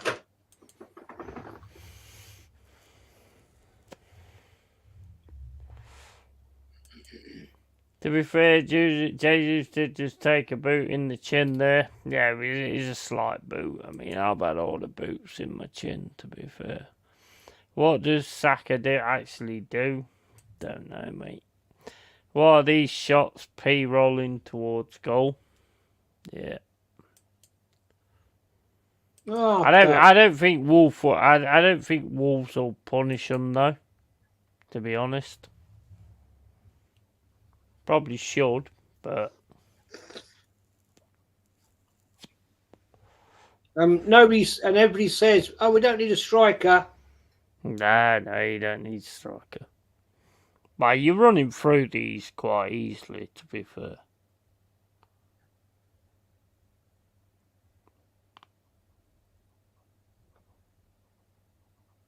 Fucking hell, man! Come on, you're playing for the bloody Premier League. What are you doing?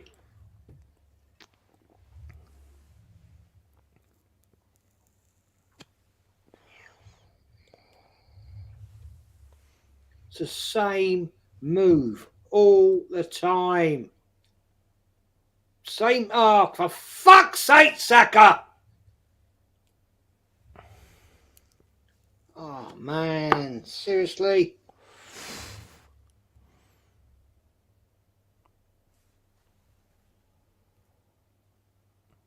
There we go. Martinelli, Vieira, and Jorginho warming up. Who knew?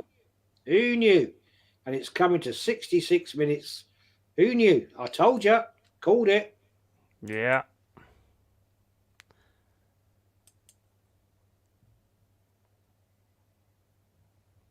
I'm sorry, but Wolves have got absolutely nothing. No. They're not doing anything, are they? We can't break them down.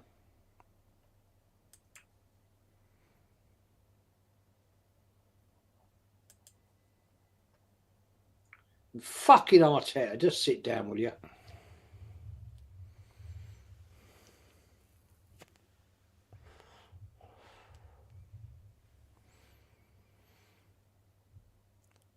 You're winning, that's the only positive to take at the moment.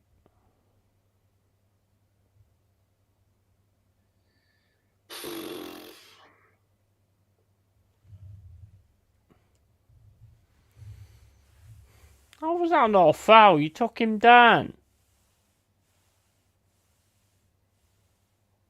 Yeah, I'll have to question that. I'd like to see a replay of that, because it looked like he went down and then he took him down. Mm.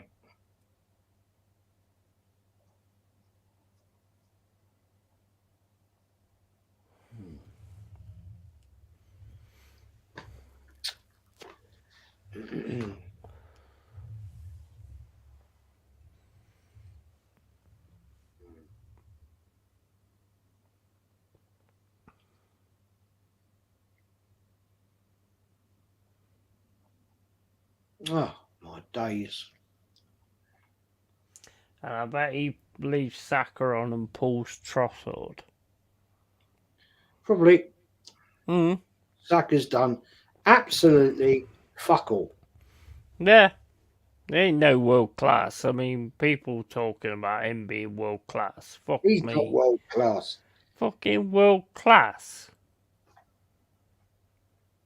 What has happened to this fucking world class thing? Because it's like called out on everybody that can fucking kick a ball.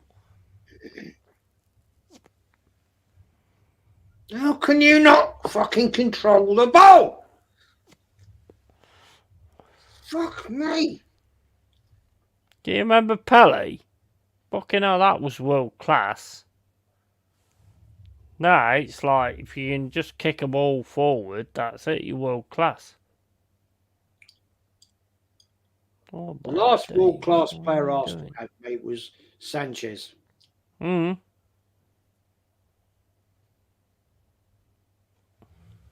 It's like fucking ping pong in there. All over him and can't fucking do anything. This has got draw written all over it.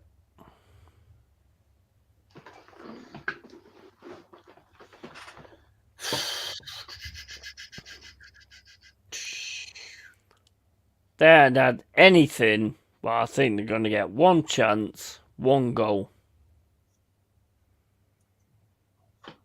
That's the way it's looking to me.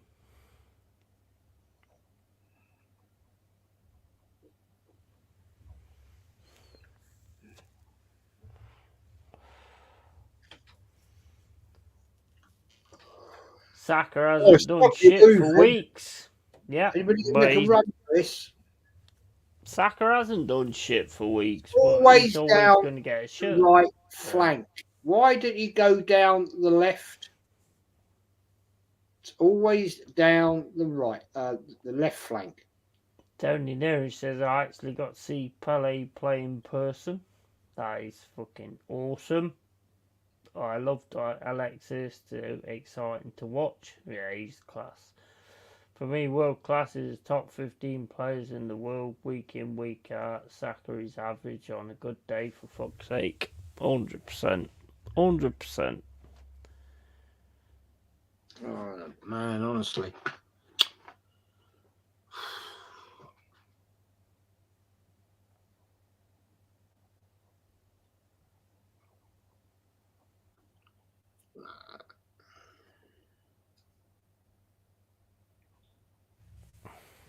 Oh, man.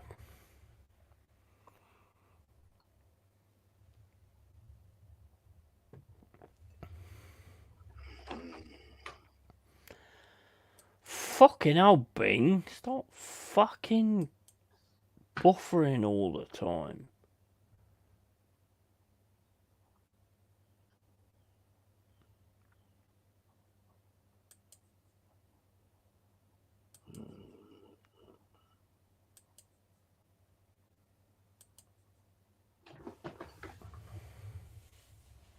You got spun there, didn't you?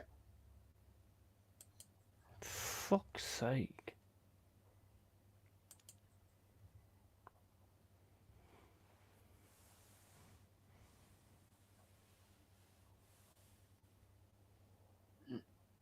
Ah.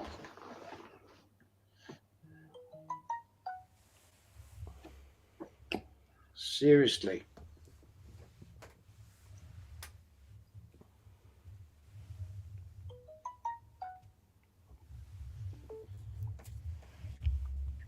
Yeah, way offside there, man.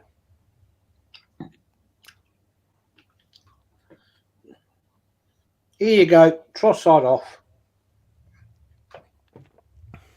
Joaquin Goal called scorer. it. Goal scorer. And he Tony gets called it. It's a real frustration watching Havertz. The term world class is used to frequently very few world class players out there. Yeah, there is. Foden, I think Foden's world class. I really do. Not gonna lie, if it wasn't for you lot, I would have turned this just not off. Awful game. Yeah, 100%. And I was almost to the minutes when I said he'd call the subs. Told you. Yeah, It's the same says in, Tony week near it. in, week out. It's so predictable. This is why does he go off when he scores? I mean, come on, man. It's fucking ridiculous. Fucking Saka's still on. He's done absolutely F all. Plays well, gets subbed or dropped. Pathetic. Yeah, absolutely big sigh. Absolutely. Foden is close. De Bruyne was, but has fallen off since that injury. You know what? Foden's like showed his quality since De Bruyne was out. And you know what? Foden, I would definitely say is. I wouldn't say. Well, maybe he's saying he's world class a little bit too far, but I think he's on the verge of it. Big star.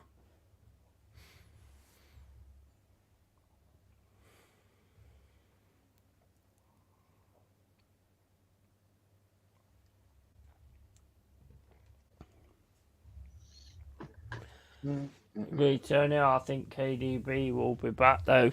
I don't think he will be back though. To be honest, I don't. I think he's lost something. You can see it in his game. He's lost something.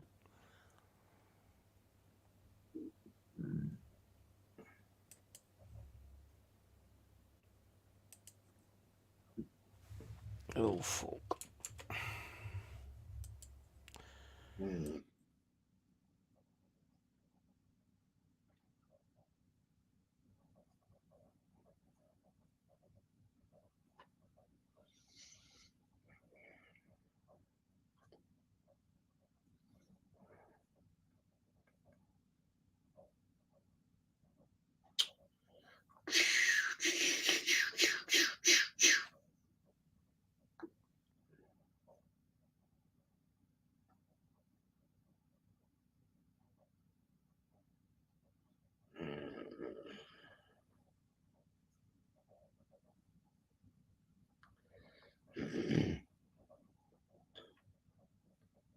Fucking corner to Wolves.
There's Arteta looking confused as usual.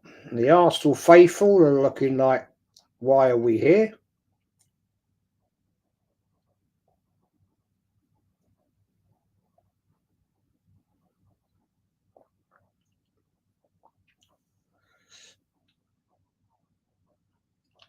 At least play for the fucking fans, guys. You know what I mean? They've travelled to get there and support you. At least they're giving them something to like be happy about.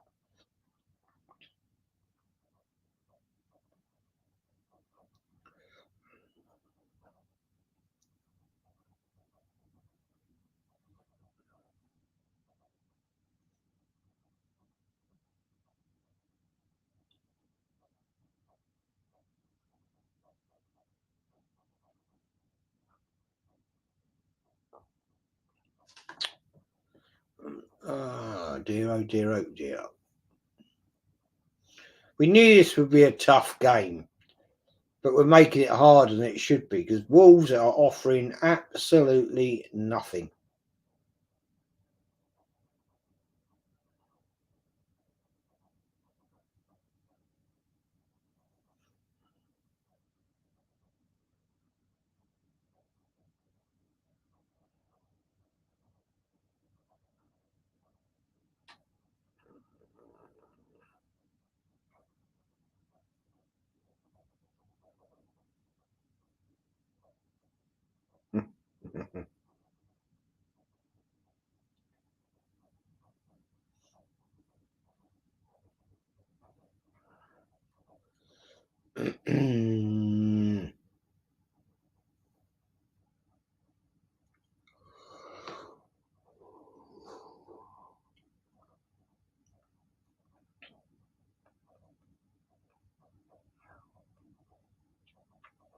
God's sake.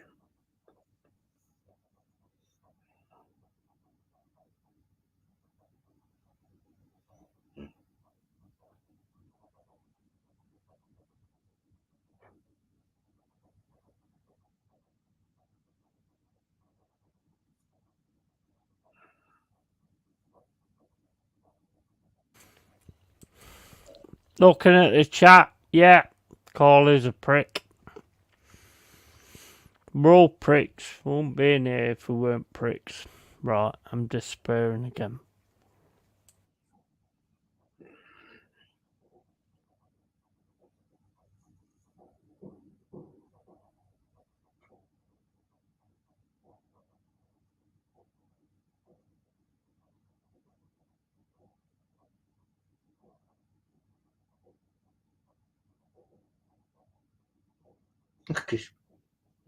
Getting absolutely. Yeah, anybody going to stop him then?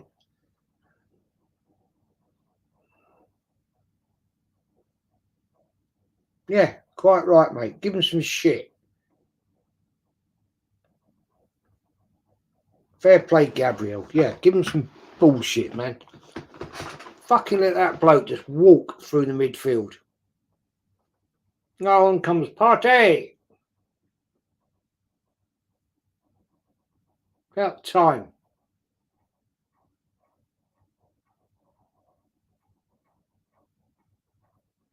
Yeah.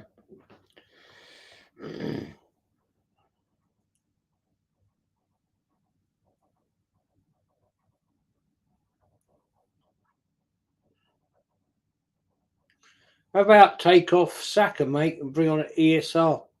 How about that then? Be a little bit of a fucking controversial change in play. No, you won't do that. You're an absolute fucking arsewipe, Arteta.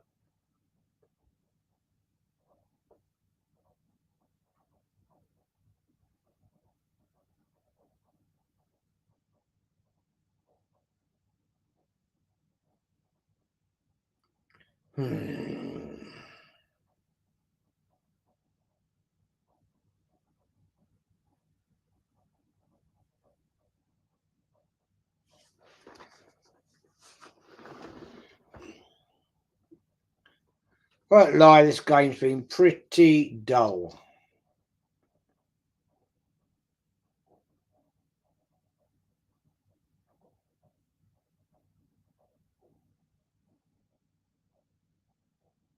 You know what all the narrative will be? Well, we got out of here with 1-0. Yeah, that's what we needed. Yeah, we got the 3 points. Yeah, and played like shit.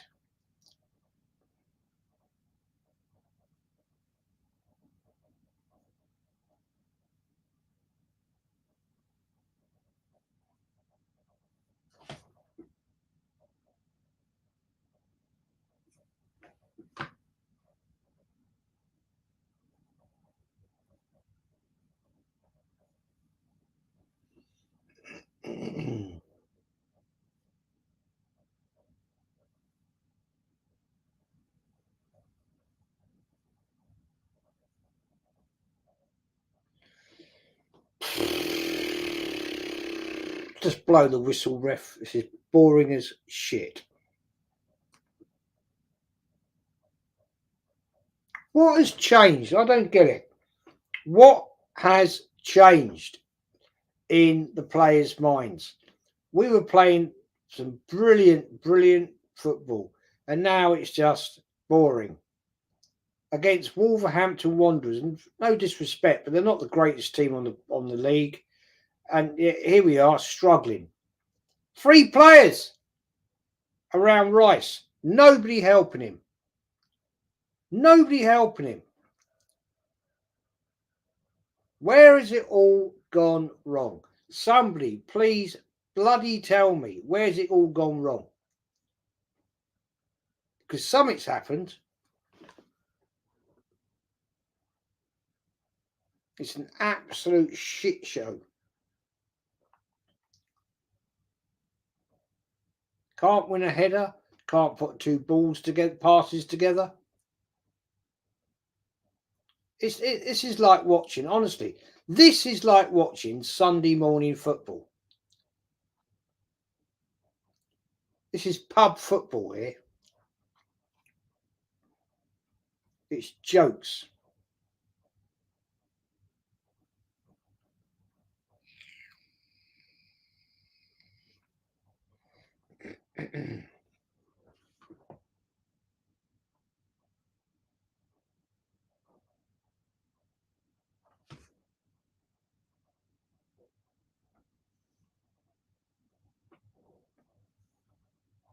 Get up, man. You were injured.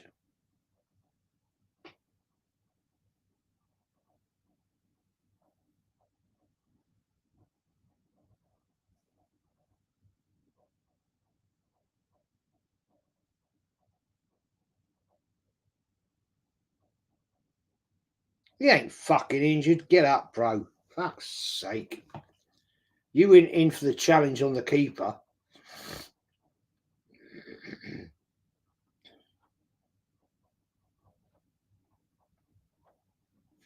Anthony, yeah, great comment, man.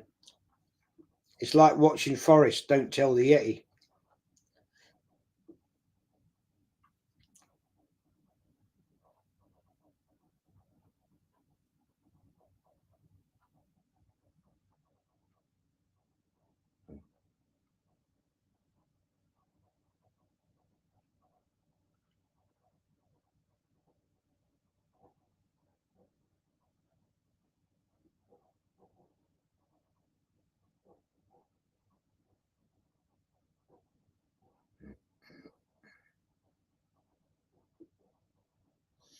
There's AirPod.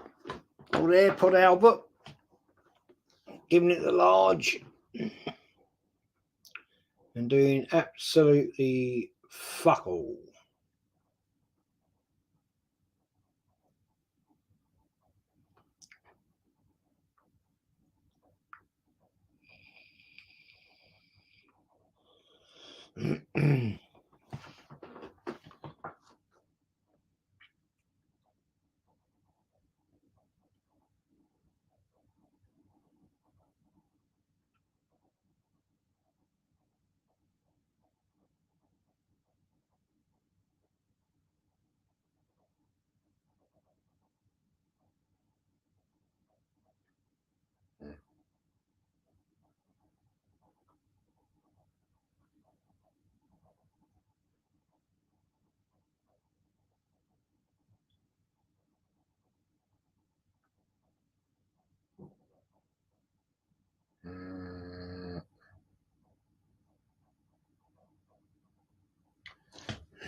hell. Fucking hell, man.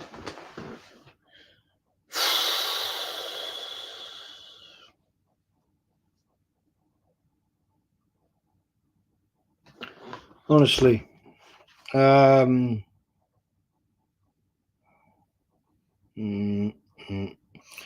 Rossi saying, "Sorry, I'm falling asleep, mate." Tony Neri, hey, look, it's party now. About fucking time. 6 weeks too late. True. Drew says, 100% Gabriel. We lack players like that. Anthony says, you can tell we're not up to it. God knows what is going to happen. She's not against Chelsea. Yeah. Did you have your Chinese, mate? I'd rather know about what you had than what's this bollocks. Drew says 10 minutes left of this ball fest. Yeah. Tony, I'm worried about Chelsea. Thank God Jackson is useless, but Palmer is scary. Yeah, that's true. Big side probably told to not bother once top four's guaranteed. Wouldn't surprise me.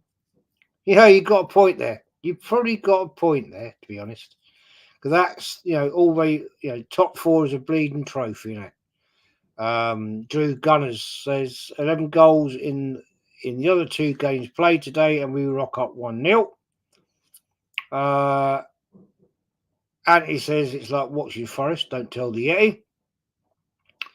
Tony says this is nervy time. Wolves are known for nicking a late goal. Tony says, I think Yeti fell in. Yeah, I don't know where he's gone. Drew Gunner says Jake Paul in the crowd. And Drew says another 10 minutes added on after this. Carl says spineless fucking team. And Carl says, and a jellyfish of a manager. True. Let's be honest. We're fighting for the Premier League, right? At Wolverhampton Wanderers. Yeah, and we're fighting and playing this bullshit.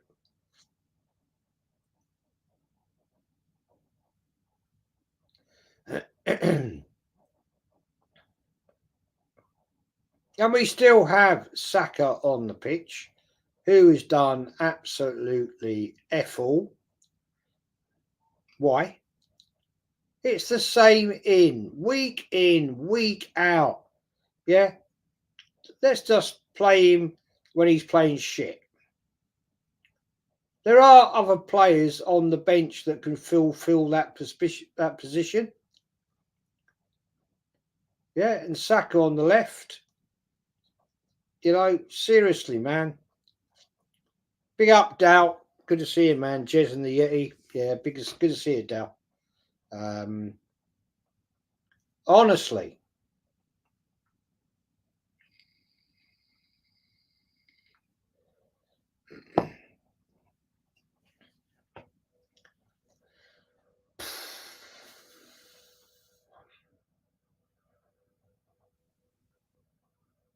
Poor show, man. Poor show. Havertz still on. Done nothing. Saka on. Done nothing. Rice, I'm sorry, you've had a poor game again.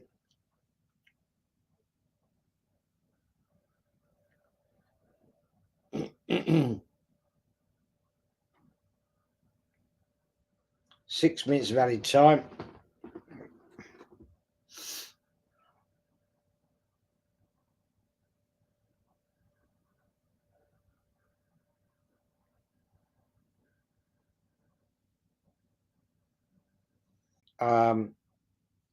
And Havertz has not been great. Trossard started, scored a goal, and then got subbed off. Oh, wonder why. It's the same week in, week out from Arteta. It's the same old story. So all we ever see is the same substitutions, same tactic, and okay. Nice ball into the 6-yard box from Rice. And who was there? No one. No one.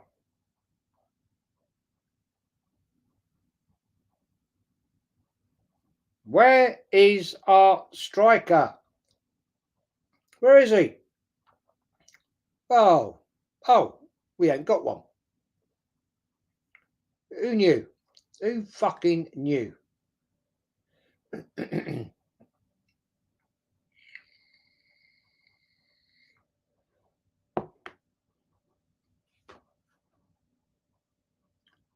Short corner from Saka and good shot. Nobody followed it up, unfortunately. Good save, though.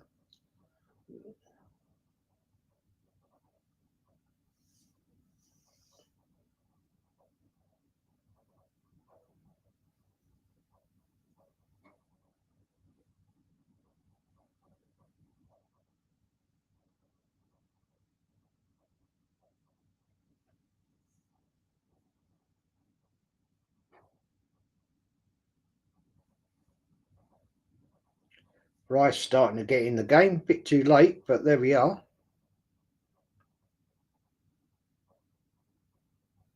Big up, Budgie. Good to see you, bro. Green Street Elites.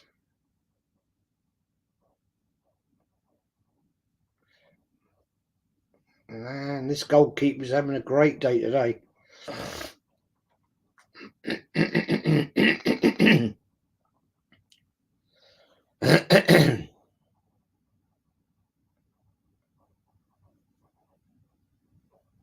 Yeah, nice work, man. Good defending there from Arsenal, actually.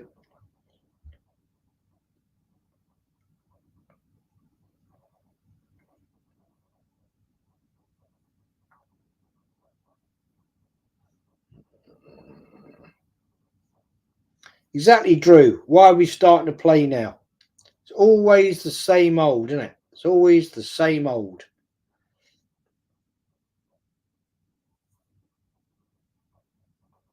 Starting to open up walls, and it's like, come on. Fucking hell, man! Shoot! Good goal. Odegaard. Good goal. Well taken, fella. Well taken. That was a tight angle.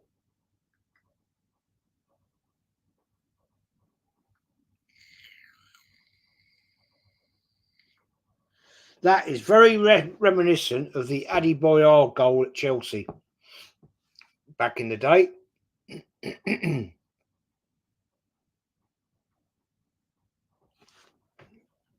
Fair play.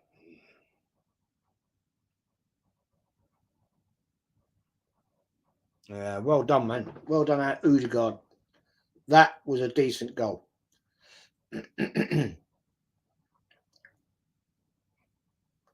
Disappeared, came back. Very well taken goal, in fairness.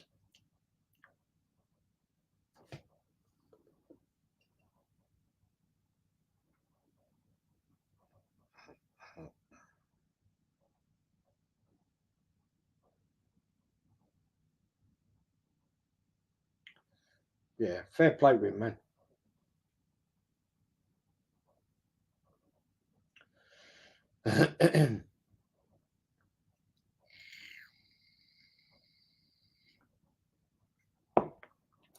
Yeah, all the Arteta sexuals will be out tonight.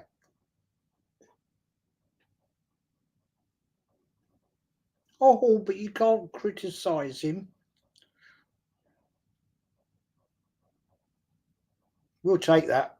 We'll take it. We're still in the race. Wasn't a great performance, but we're still there. I said 3-0. Okay, it's 2-0.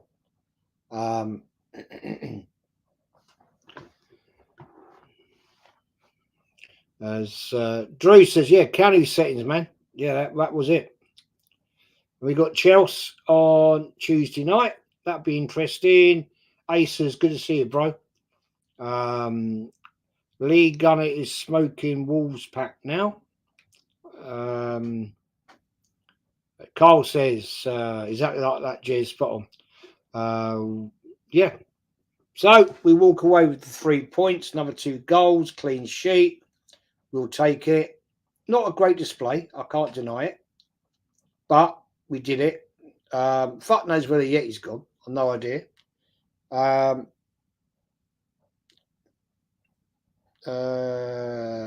Egal calling out bottle job supporters. Well, are you there then, Egal? Are you actually there? Are you there? Right? Don't ever call out bottle job supporters, fella, if you don't fucking go. Fact. Fact.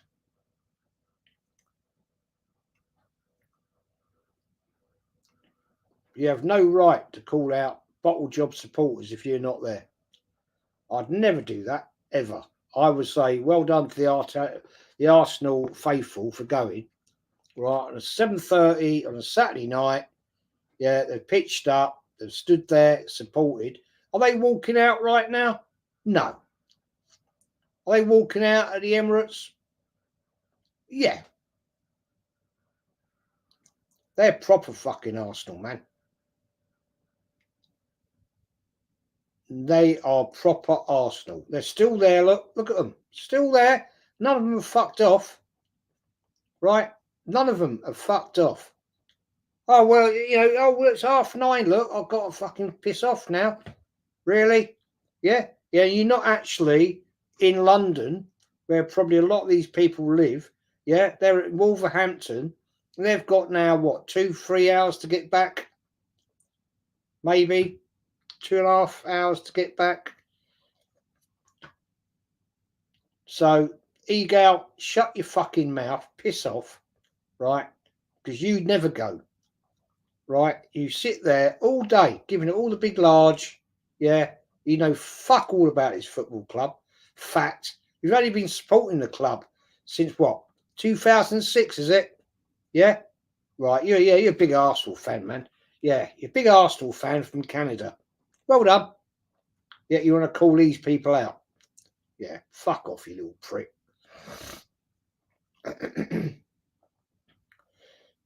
Asa says Kenny Ken put Egal in his place on Thursday night. Yeah, he did. Fact.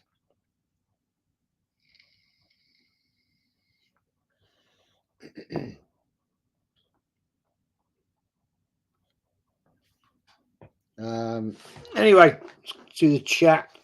I think the Yeti's left the house. Budge, I don't know, Budgie, mate. I don't know where he's gone. He's fucked off and left me to it. Right, you fucking reprobates. What's going on? Carl says, no, he isn't here, Jez. No, he wouldn't be, mate. Budgie says, anyone that doesn't attend has no room to say shit. True, man. True. Well, I don't 100% agree with that, because it's like, I don't attend for different reasons. So, you still have a say. But, I mean, if you're in Canada, you don't have a say because you're too busy. You're too busy fucking mooses. You're too busy fucking mooses to talk about English football. You don't call them out, right? When these people go, they actually pitch up and go week in, week out. Yeah. And he's calling them bottle job fans. I don't think he's calling them that. I think what you have to understand though is that I don't think he's calling the people that's at the ground bottle job fans. He's calling the YouTubers like you guys who have said that it's over bottle job fans. Don't think he's calling the actual fans that's in the ground bottle job fans. Don't call me a bottle job fan, because I've been positive. 100%, yeah. But I think that's what he's doing. I don't think he's calling people that at the ground bottle job fans. He's trying to get an erection. He's trying to get a reaction. Yeah, maybe to get an erection. I don't know. The guy's a fucking fool. It's a good job he's not a Forest fan, because I would absolutely fucking destroy him and he'd go nowhere near any platform anytime soon. But, lucky for him, he's not.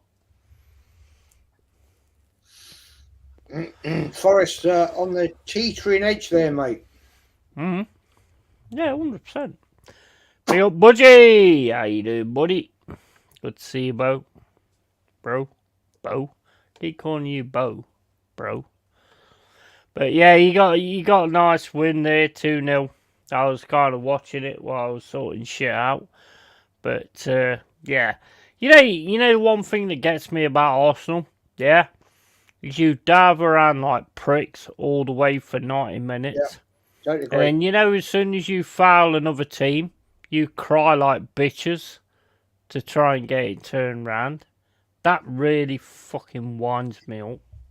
That really winds me up. You can't turn round and say to another team, you can't turn round and say someone dies when you do that all the fucking time. So I don't respect that at all. Yeah. Well, there we go. Walk away 2-0, 3 points. Take it. It was a boring game. I won't lie. It was boring as shit, to be fair. You fucked off down the pub. Well, I went for a wank because I needed some enjoyment in my life apart from watching that game. So. Oh man. Well, you got to have your fun, ain't you? You know, if there's no fun on the pitch, then you've got to have it on your fucking dick. So there you go. Right. Anyway, thank you everybody who's in here. And Jez, if you want to call your channel out, Jez is a legend. And make sure you go to Green Street Elites as well. Make sure you sub to them. Absolute legends. And yeah. So, call your channel out, bud. Yeah, it's Arsenal history and more. Talk everything Arsenal. I get wonderful guests on like the Yeti, Anthony Herbert, all these different people that come on, speak the facts, go on different channels with like Budgie, Green Street Elite, and I love going on different channels. It's always good fun, man. Always good fun. Meet some lovely people. But yeah, Arsenal, the history and more. On the way to 6K now. So thanks for watching. Really enjoyed it today, man. Really enjoyed it. And I'll be back here tomorrow. Yeah, been awesome. Day 1 of the weekend of football is done. And yeah, it's been ups and downs and all this and the other. Most of the downs has been Jez, to be fair. But I mean, I apologise for that. But I mean, there's nothing I can do about that, you know. But yeah, so yeah, we're done. And big up to everybody in the chat. Big up to everybody that watches afterwards and all this and the other. Like and subscribe. Otherwise, I know where you live, and I do have drones with missiles on them and all that kind of shit, so don't even mess. If you think Putin's a problem, then don't mess with me, because, you know, I will blow your shit up. So, yeah, you want to keep it real, keep it Yeti. And just one more thing. Forgot the rest of it. See you later. Take care, everyone.